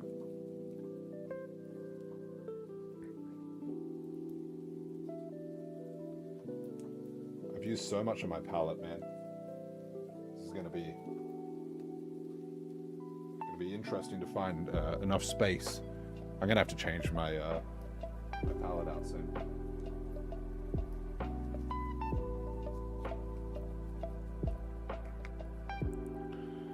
All right. Let us waste not. Let us waste not. Oh, that's leather. Well, I'm stupid. Let's do this. Let's do this.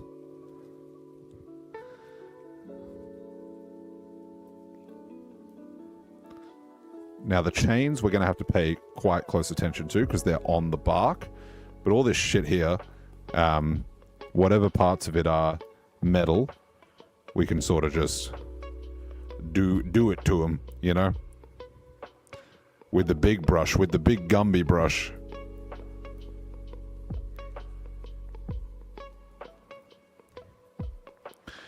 Even on these lanterns where I'm going to be coloring this a white and then doing a bit of glow, we can easily do the white over the metal easier than the black, so don't worry about coloring in those parts as well.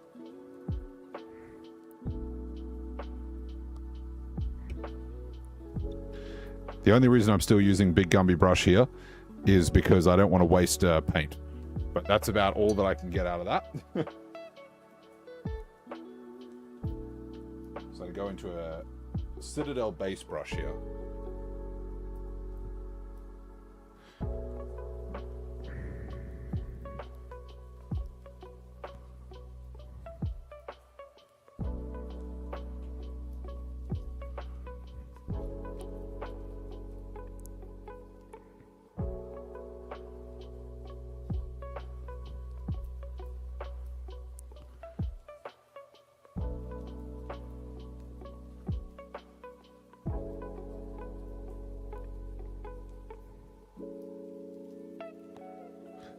I still thin my metallics as well. People get weird about thinning their metallics depending on what metallic paint you use because it can separate out the shiny pigments. Just don't use as much water. There's your hot tip. You thin them out, but you're not as much.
Let's duck up closer to the canopy. I was kind of leaving this part here just because the leaves were still drying. I didn't want to get up too close to it, but it's had a bit of time now.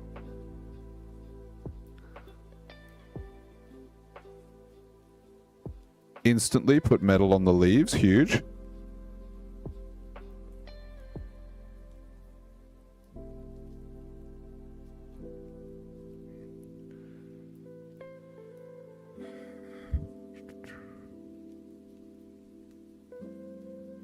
So I'm essentially doing all of the chains in one facing, and then I'll flip the entire model over and do it on the other side.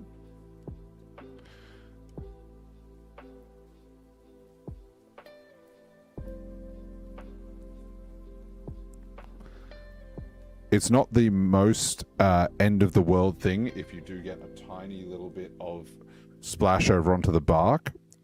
Because we are going to hit this with a Nuln Oil afterwards.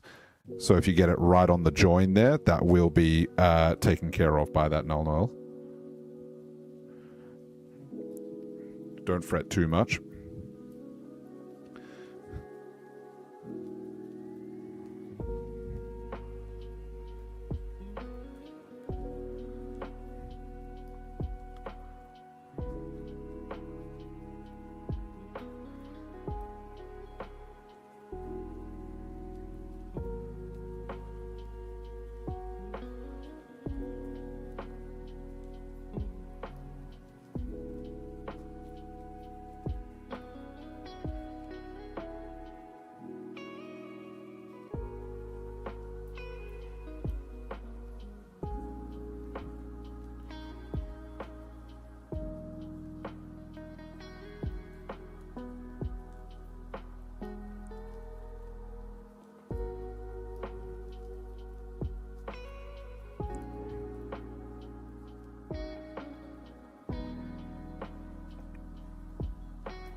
Kind of difficult to find someone to rest my hand on this with the leaves drying. Why has God singled me out for the greatest punishment mankind has ever known?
Oh, almost dropped it there.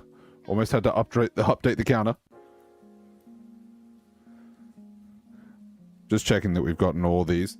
So there's a little metal clasp right in the middle there of that belt. I'm going to be popping a little bit on there. Oh, there's one up there as well, you dirty dog. So I'm going to do that one a little bit more carefully.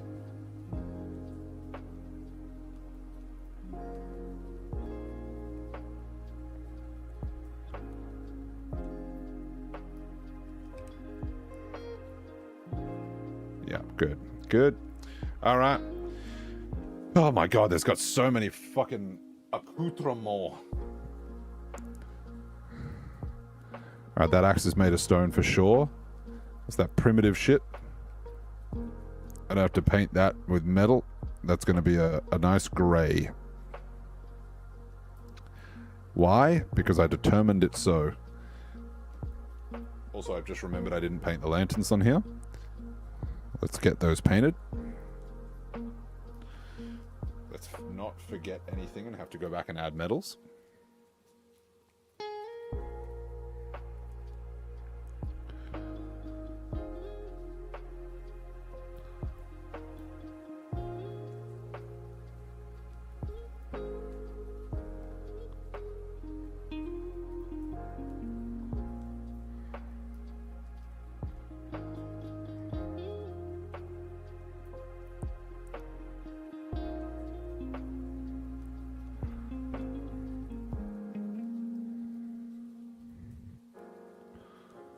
My fucking pince of vice grip on this model, dude. Nutty. Nutty grip strength build.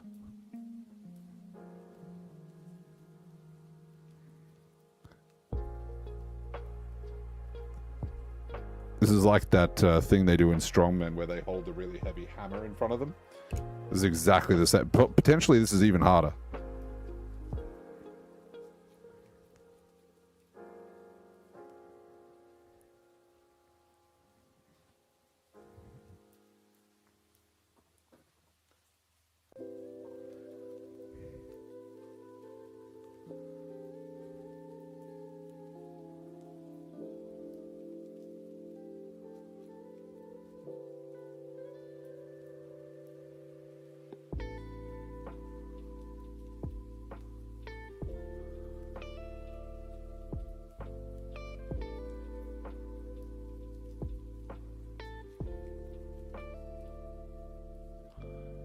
Can't believe I did that silver hanging buckle there, just straight up in metal, so confidently too. I was just so confidently wrong. Happens to the best of us.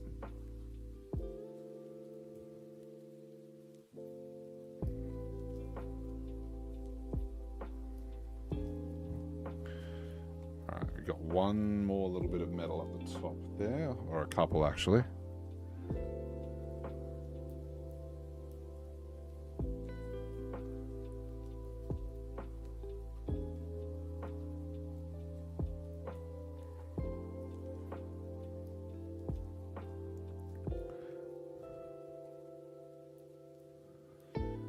There's a lantern.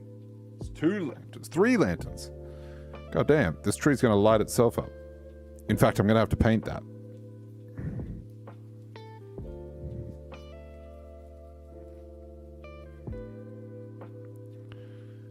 Alright, we should flip now. We should flip.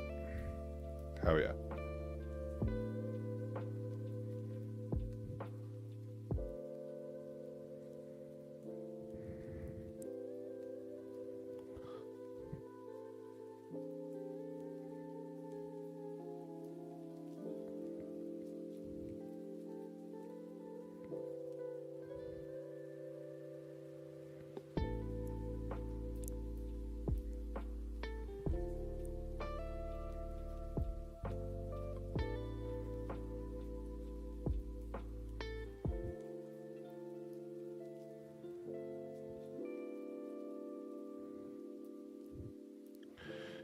Alright, come on, pieces of metal. You can't hide from me. Tree kind of dripped out of its mind. Kind of has so much metal on it. It knows how to wear a chain, bro.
Okay, we're getting the drip blinged out on him here.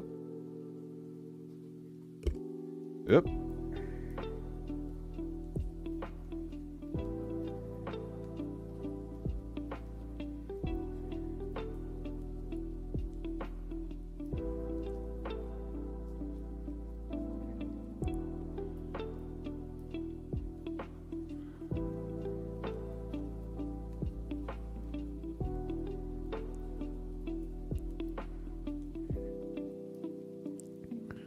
Not as many chains on this side. They're all covered by the trees, or the leaves rather.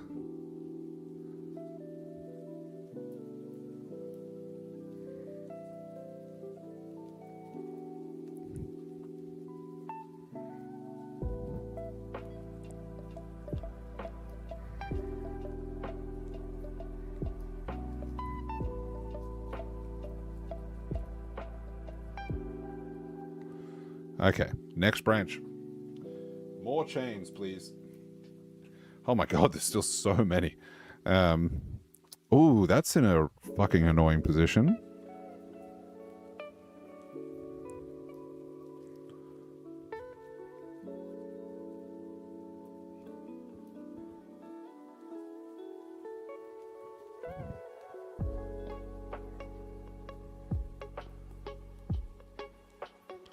Very annoying chain placement here. I mean, I could simply use a smaller brush, but Mama didn't raise no quitter.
Okay.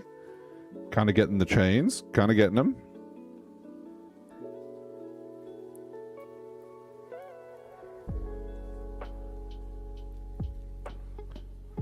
All right. Now for the greatest angle of all time. This one here.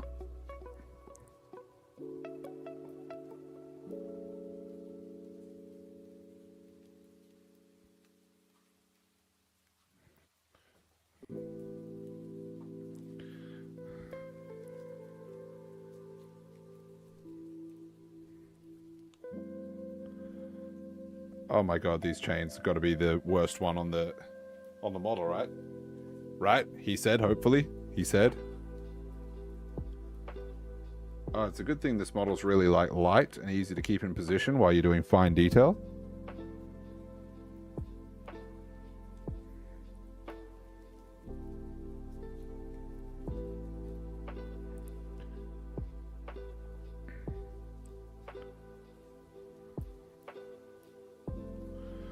Nice.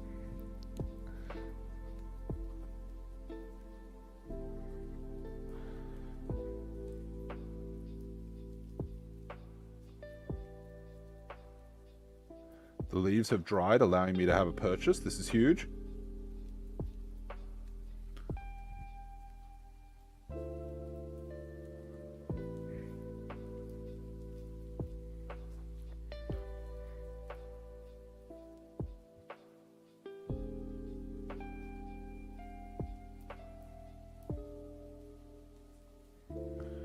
Oh yeah. That's a nice chain there, Tree. You got that shit on. The others do not have that shit on. Okay. Good. I might just go from the... This is one of them angles where you're like, is this really necessary? Well, now I've seen it, I can't let it slide, you know? So the answer is yes, it is necessary. Okay. We're on to the final branch here for picking out oh, no, we're not. Fucking, I just lied. Lied on me.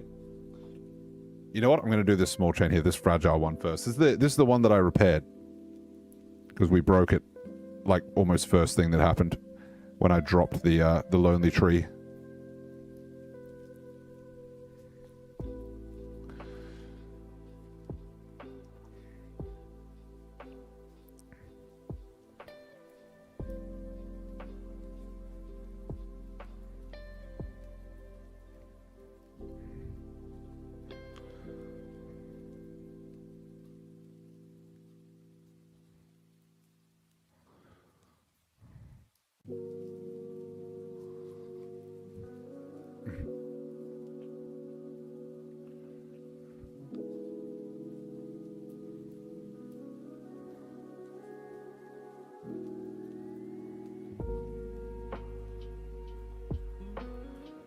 Let's go on the inside. Everyone's favorite angle.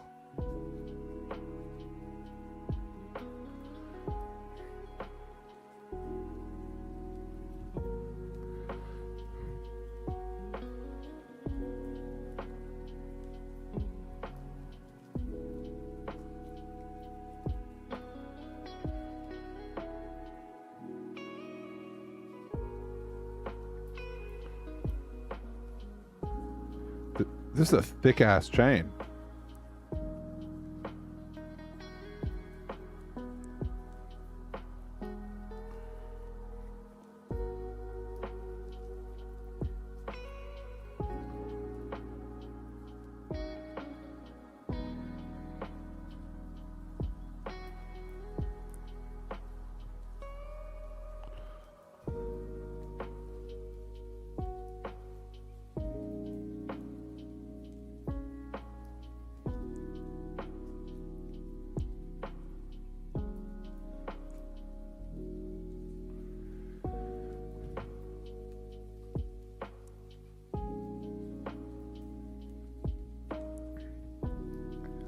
The trick shot.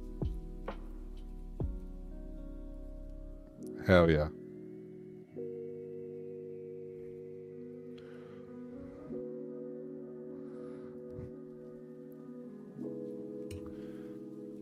Oh, I can feel it. I can feel the lonely tree wanting to drop out of my hands. He wants it so bad. He aches for the ground, chat.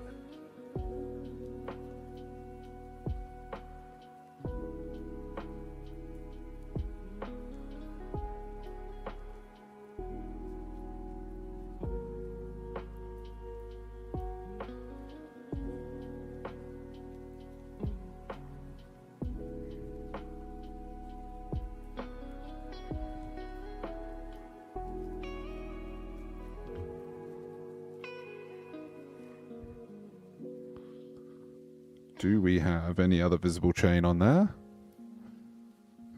Maybe.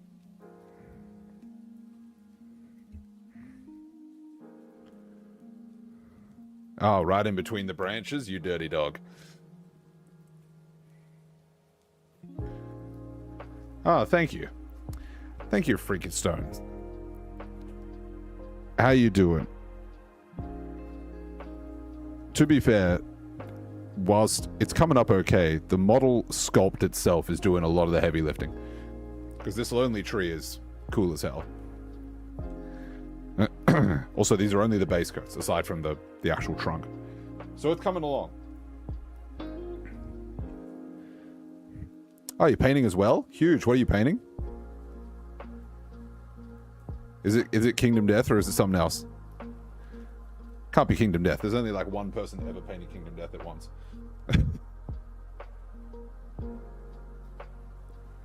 Some rocks, huge. I got a tree, so I can't really talk.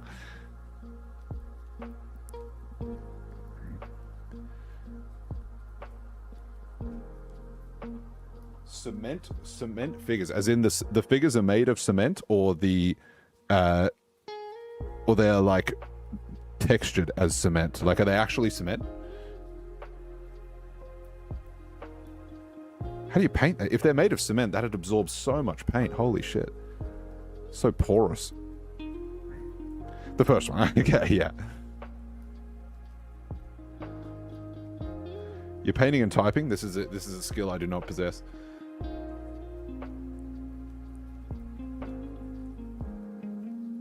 God, this tree's got so much bling on it. Ridiculous. Ridiculous. It dripped out of its goddamn mind. There's so much metal.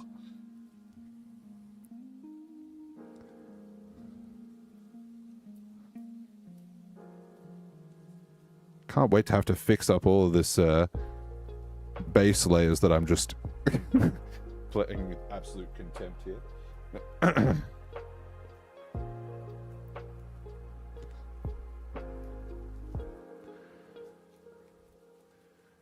gonna have to top up my metal. I thought I'd poured out just enough. Where am I from? I'm from many places, but I'm currently in Australia. How about you?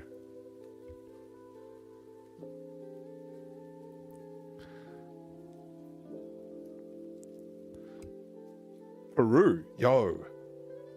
Remote. Well, compared to Australia. It's a long way away from me.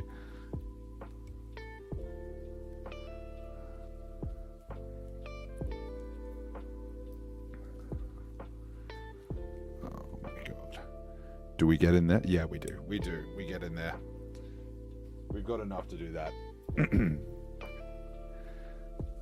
Fascinating that we could be painting at the same time, huh? You know?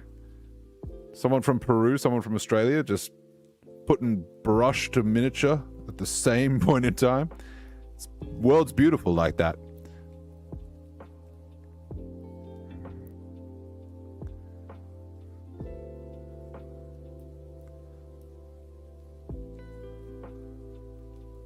Painting rocks and a tree. We've got like an entire forest setting between us.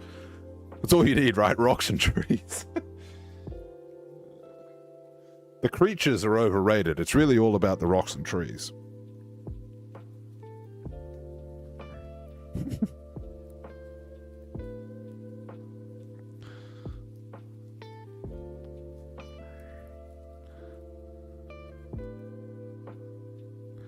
Ooh. Okay, alright. I have to top up the metal here. This is so annoying. There's so little left. I feel like I could have just powered through. Come on, surely. Don't make me thin another batch of metal paints. Just to paint 2 lanterns and a tiny bit of chain. Oh well, that's how it... them's the breaks. Painting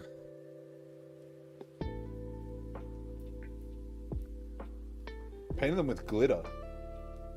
Like glitter paints, or incorporated glitter into the paint yourself? How does that affect the texture and drying? Looks like fairy tale flowers. Yeah, I bet it would. This one I'm going for a... well, this is supposed to be opposite of fairy tale, like a nightmare.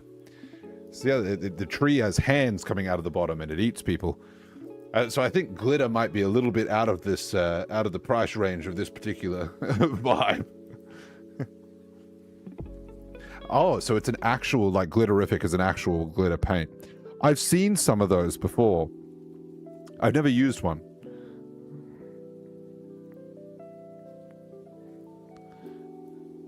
I reckon a glitter in like a really deep like purple or something like that, like with like a night ambience, it'd look fucking awesome.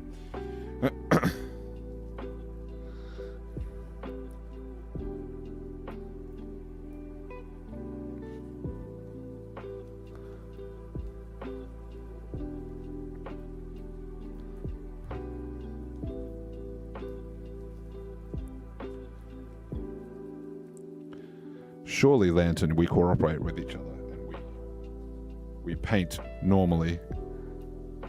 Ah, good. Tucked away all weirdly there. That's fine. Oh, beautiful. Beautiful.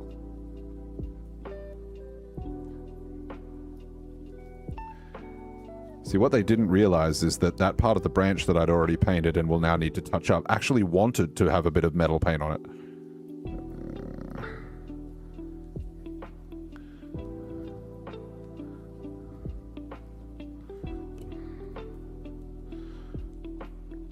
Okay, the good news is the leaves will be dry. What paint do I use? A couple of different ones. I've got AK Interactive, Vallejo, some Citadel colors, Army Painter terrains. Not a huge fan of Army Painter paints, but their texture paints are alright.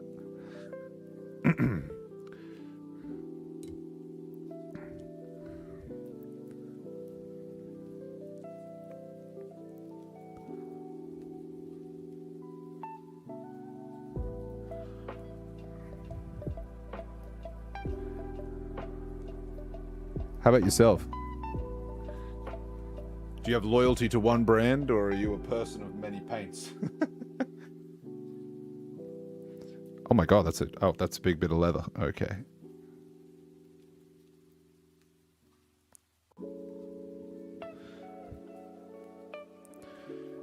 $222 paints.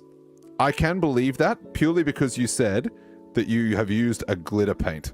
That's not something that someone who has used like 10 paints says. You know, that's the sign that someone has done a bit of painting in their time. They don't just gravitate to the glitterific right off the bat.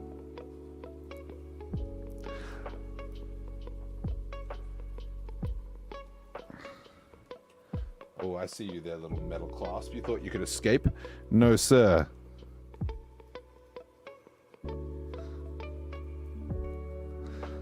All right.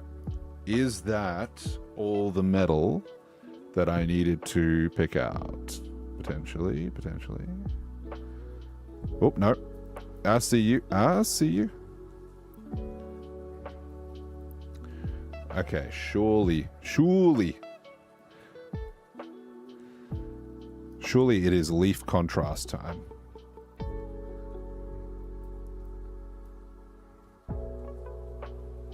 Oh yeah, I haven't heard of Full Cut, but I've heard of Apple Barrel. That's so interesting that you that there's like different paints throughout different like types of the places in the world as well. I didn't even think of that until right then. Obviously, US has like a ton of different paints that we get over here and everywhere, but like there'd be other different places as well.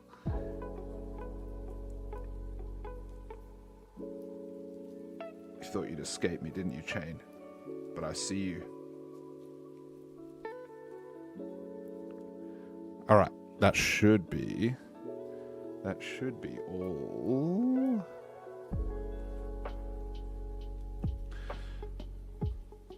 We'll do one final check over it. Okay. She looks like we've done the base on the metals. Good stuff. All right. I'm going back to the leaves. Are the leaves dry? They're dry enough. We'll call it wet blending.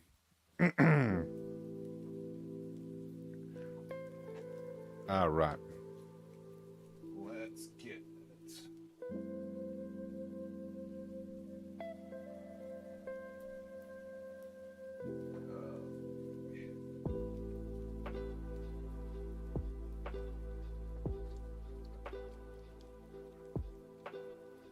Yeah. Catch all the paints from all the different countries. I do always like the opportunity to use like a new paint that I've never used before. There's definitely hella disappointment sometimes, but there's also like sometimes you pick up on something or you find like a little bit of like a diamond in the rough.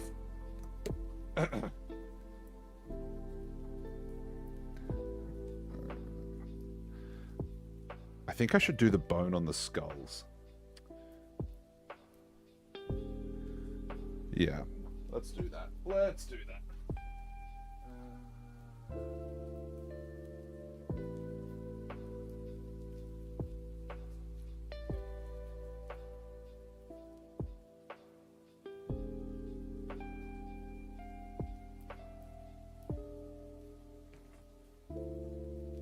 Okay. Surely this color layers properly, or maybe I should layer something else. Let's do that. Get them two thin coats. Sure, why not? So the tree's actually a model like from Kingdom Death. This is the lonely tree. So this is a thing that you fight. Drops fruit that explodes, and it's a really in the board game, it's a really interesting encounter. It's kind of like a bit loved and hated. It's one of the older ones that's hard to find in the community, which is why I like it, because it's really awkward and strange. It doesn't move, so you have to like so they balanced it in a weird way compared to all the other monsters that you hunt in that particular game. And like heaps of people hate it because it's old and janky, but that's part of its charm.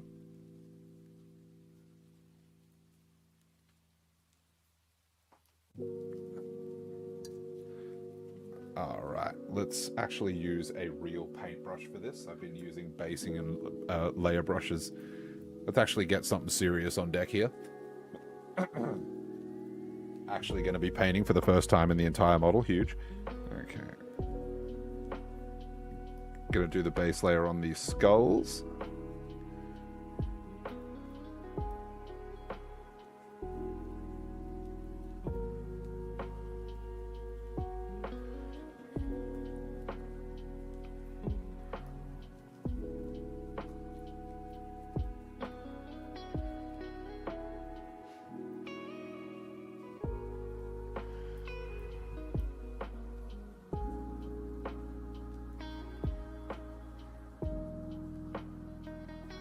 Alright. I wonder how many skulls this thing has. 2, 3 there, 5. 3 there for 8. 3 there, 11. Okay, only 11 skulls. Oh, plus like 55 at the bottom of the tree. But we worry about them later.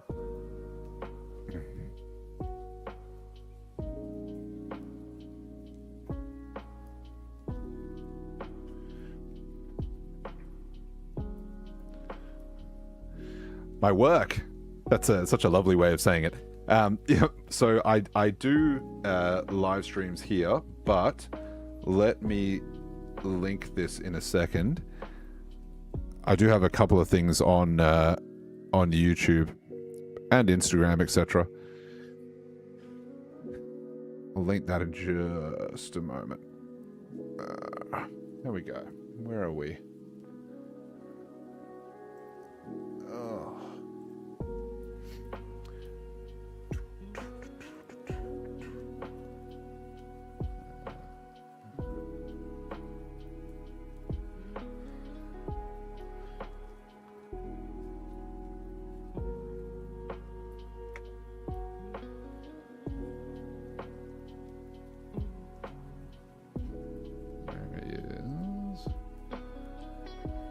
There we go.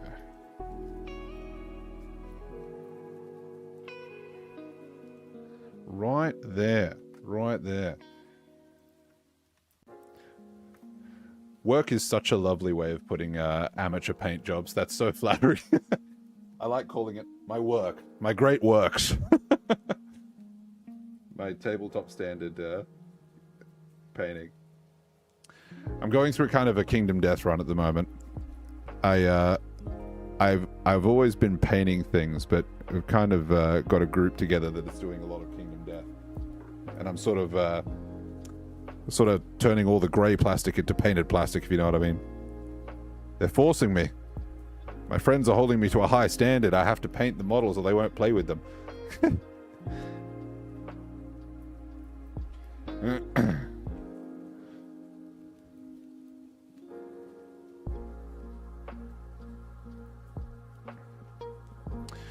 Do I sell them? I do commission painting for, depending. I used to...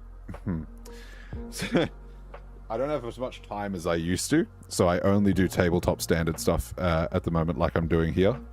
But I used to.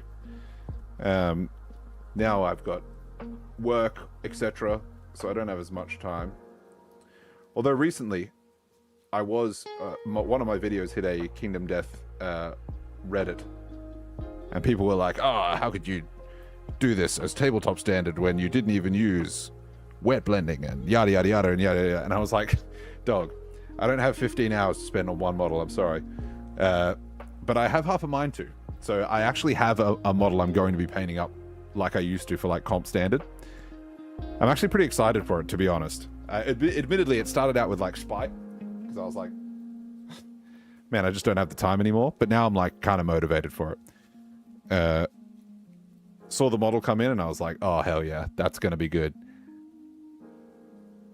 I usually paint flesh, like I like painting skin and using like object source lighting with skins, which is why I'm painting this tree that has no skin on it at all.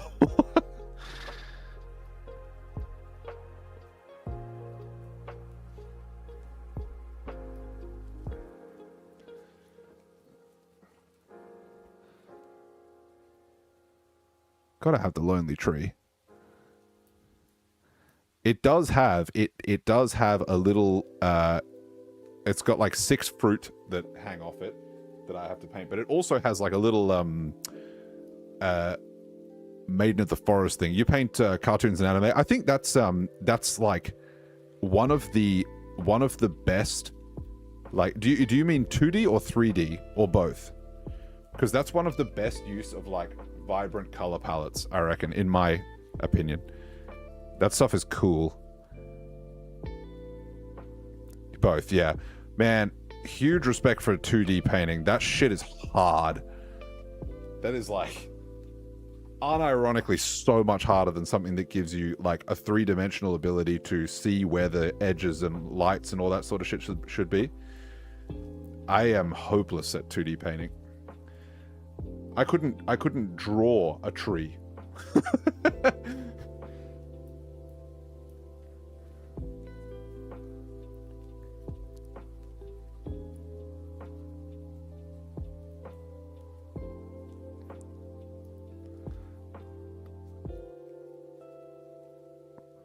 Ooh. Okay, we got some skull action going on there.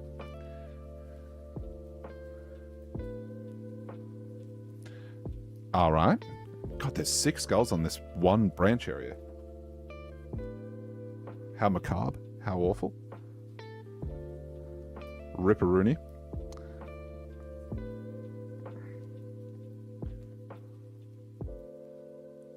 Yeah, see, that's so interesting, isn't it? Like, I consider 2D things completely out of my reach. And I hear that quite a lot, actually. I have a friend who paints landscapes. And I'm like, how the fuck do you do that? And she's like, how do you paint like tiny little details on like figures, like 32 mil figures and shit? And I'm like, well, because it's like paint by numbers, right? You got the edges there, you got if the thing is wearing a boot, I paint the boot like you would see a boot, right? Whereas if you have to like create the boot from scratch on a 2D plane and then illustrate it as if it's 3D, that's hard. All right, that's like legitimately, as I said, that's way more intimidating to me than just boot. That analogy got away from me, but you know what I mean.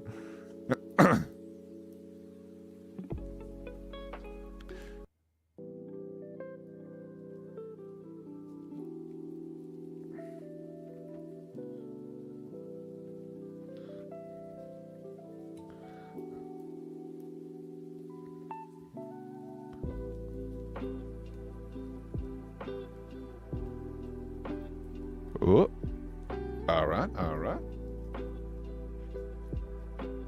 3 skulls, kind of being pretty cooperative here. I think I'm only going to need 2 coats to make this bone actually base coated. It's kind of big. Over black. Damn.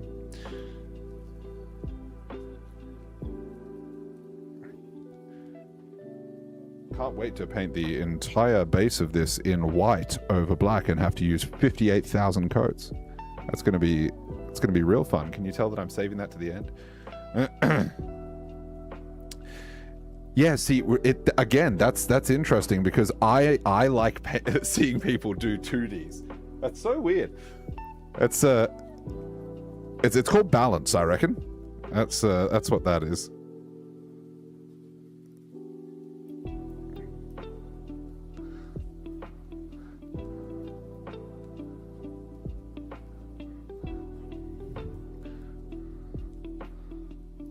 Oh my goodness.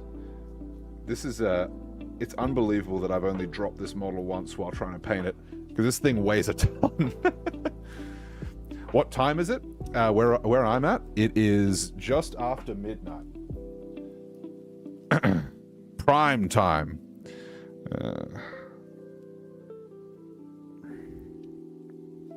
I actually didn't realize what time it was. I've just been kind of locked in, kind of stuck in my own world over here.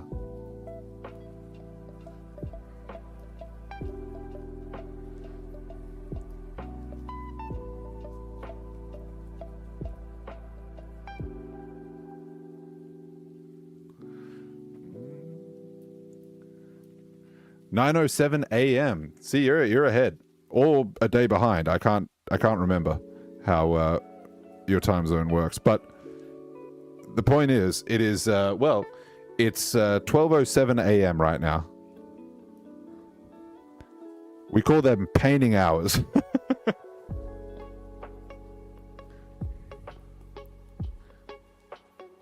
Oh, there's 3 skulls here, not 2. Bonus skull. We like that.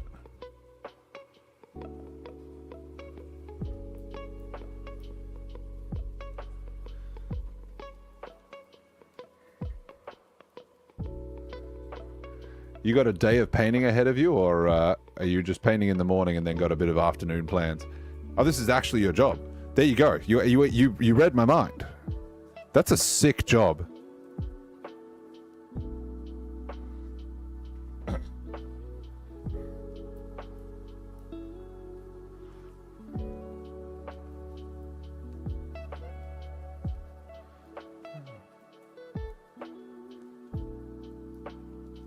Oh, it's not a third skull. It's just a oh no, it is a third skull. I'm stupid.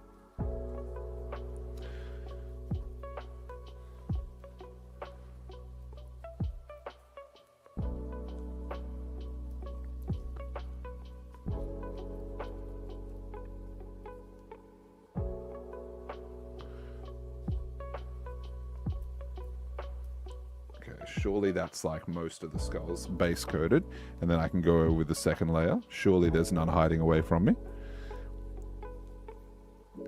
Actually huge. Okay, fantastic. Where are we looking at with these leaves? Do they look dry? Yes, they do. I can do that coat while I'm waiting. All right.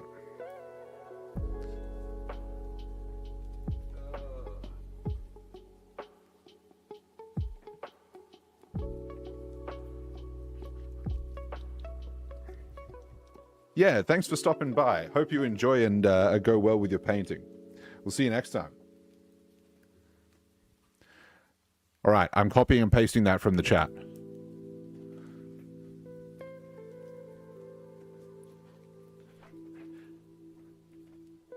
Freaker stones. Awesome. Thanks for dropping by. I appreciate it. Livening it up.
Alright, we're doing a couple of little down shading on the areas underneath the canopy.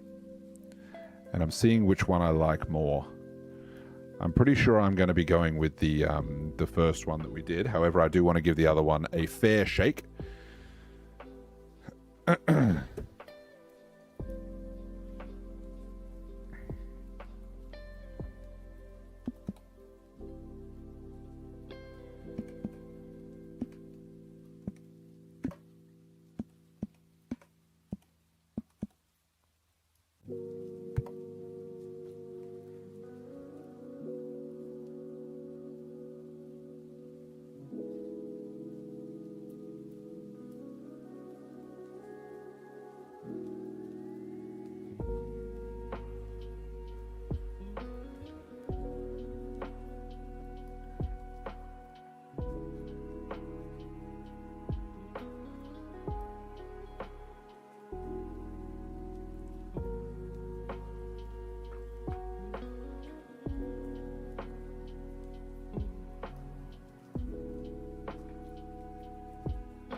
All right, how did that turn out? Wow, that is really a lot in one place. Hold on.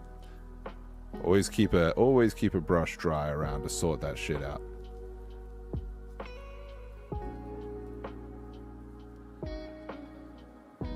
Yeah, I think we're gonna go with that. We're definitely gonna go with the thinned out contrast. In which case,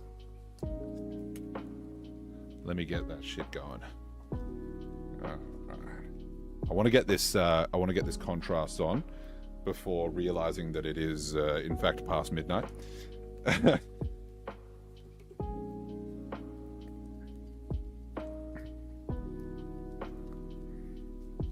if I get this contrast on, it'll have plenty of time to dry, and then I can crack back in.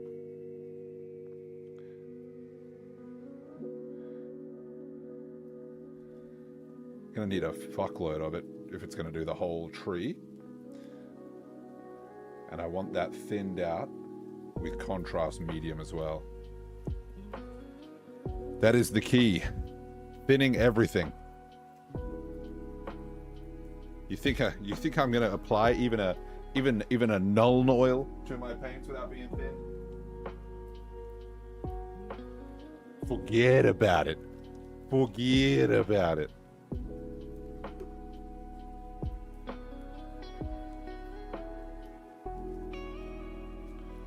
We're gonna thin the shit out of this.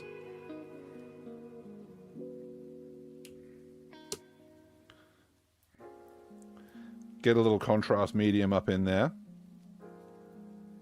Awesome, awesome. Thin that out a bit.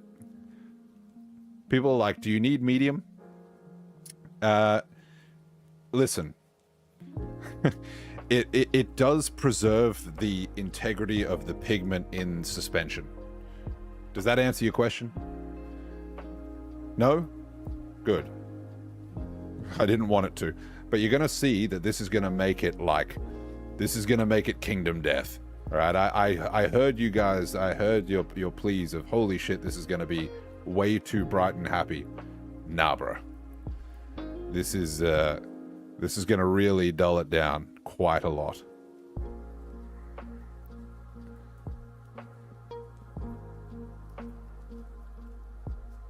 You got to keep this contrast paint moving. Got to keep it very much moving.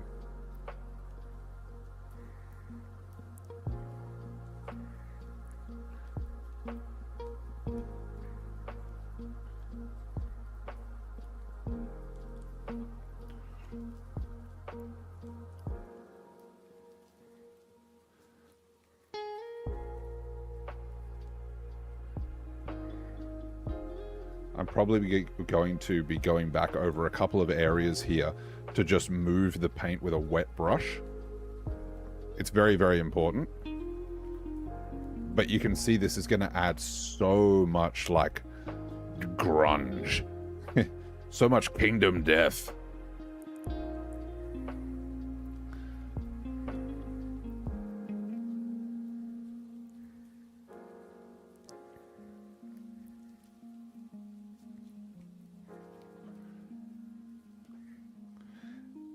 You see this adds like almost like a, it's not a vibrance, it's like the opposite. It's like a depth that adds life to it.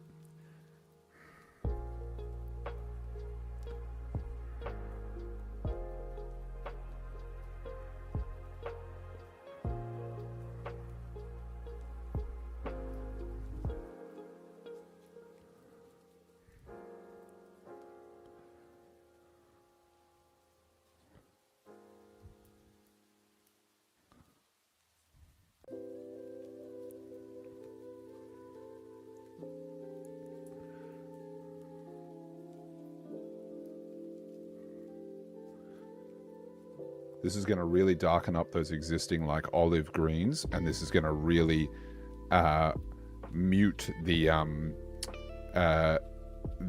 like yellowy greens there, which were pretty overpowering. You can see how dark and shrub, like a shrub, this is getting here now. That's exactly what we wanted. Remember how I said to trust the system?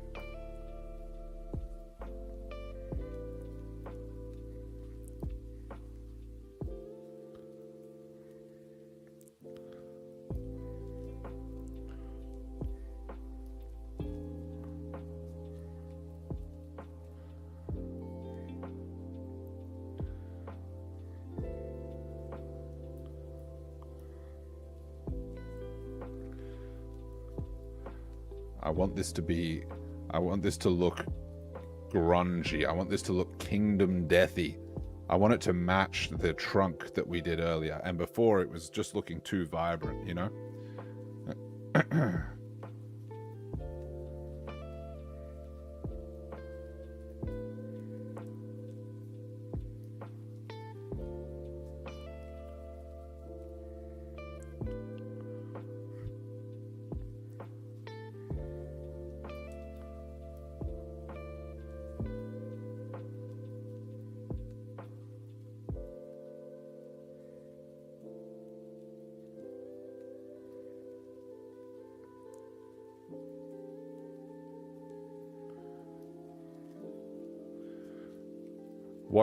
What ratio am I using for this?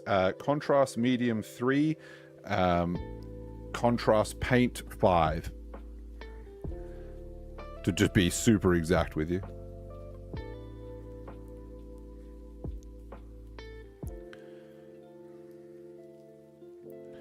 Kick chat kind of popping off right now. You all followed Freaky Stone in here. Your Freaky Stone's channel actually has content. This is like a proper business. Everybody check that shit out. Also, massively undersold the skill that they possessed. A single look at their channel will tell you that.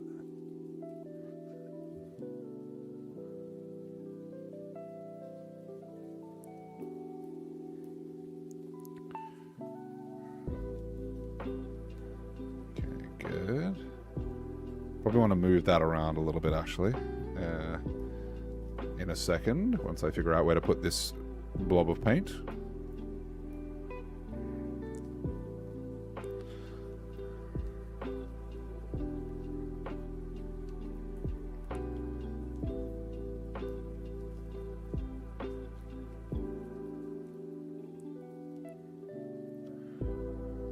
The prime viewing angle of doing the leaves that are underneath the branches. I know.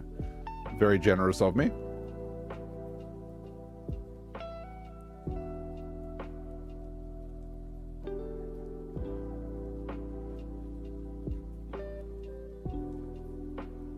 Let's do these little tufts.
almost done with these, but you can see how much, look at the difference now between these like canopy leaves. It all ties it in together, and you can see those areas where we were blending the colors have massively made that look more in the vibe that we wanted.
We're gonna have to top it up one little bit just to finish off the little tufts down the bottom here. That's so annoying. I almost got enough because I'm gonna have to mix that with more medium. Damn. I came so close to the red hot prediction, but we've still got a little bit left to paint. So I'm gonna finish it off. Mama didn't raise no quitter.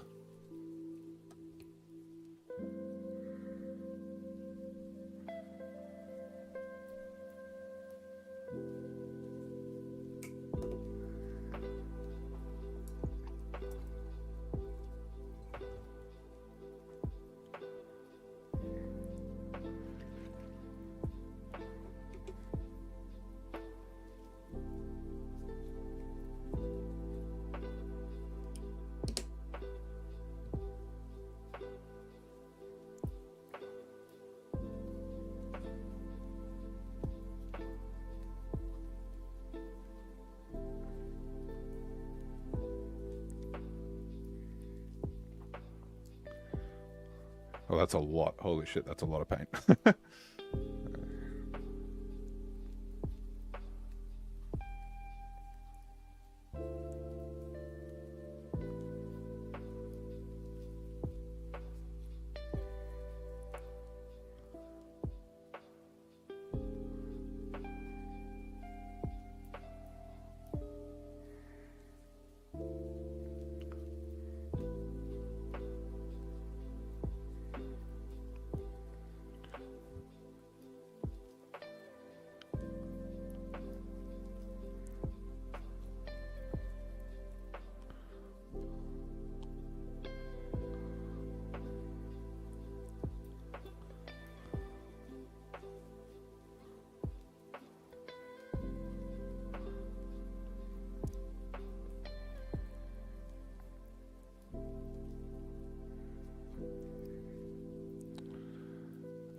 The huge talent of only dropping this once tonight. Finish half the model, only drop once. Kind of big for me. Usually hurling that shit around like a gridiron football.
Awesome. We've layered that up now. All the contrast is in the right places. Our lonely tree is really coming together. It's looking dark and dank now on those leaves, which is what we wanted. We wanted to grunge it up quite a bit. That contrast paint will be doing some serious legwork here. Just going to make sure all of our bases are covered, which it is almost. Awesome. All right. What did we do? We did the trunk. We've done the base coat on the metal and the skulls. We have done the leaves minus the final highlight. We've just put the contrast on that. And I reckon we got one more session in this, and this will be all done skis. So thank you everyone for coming out here. Patreon supporters keeping the lights on with their huge pendulous wangs. And we will tune in next time.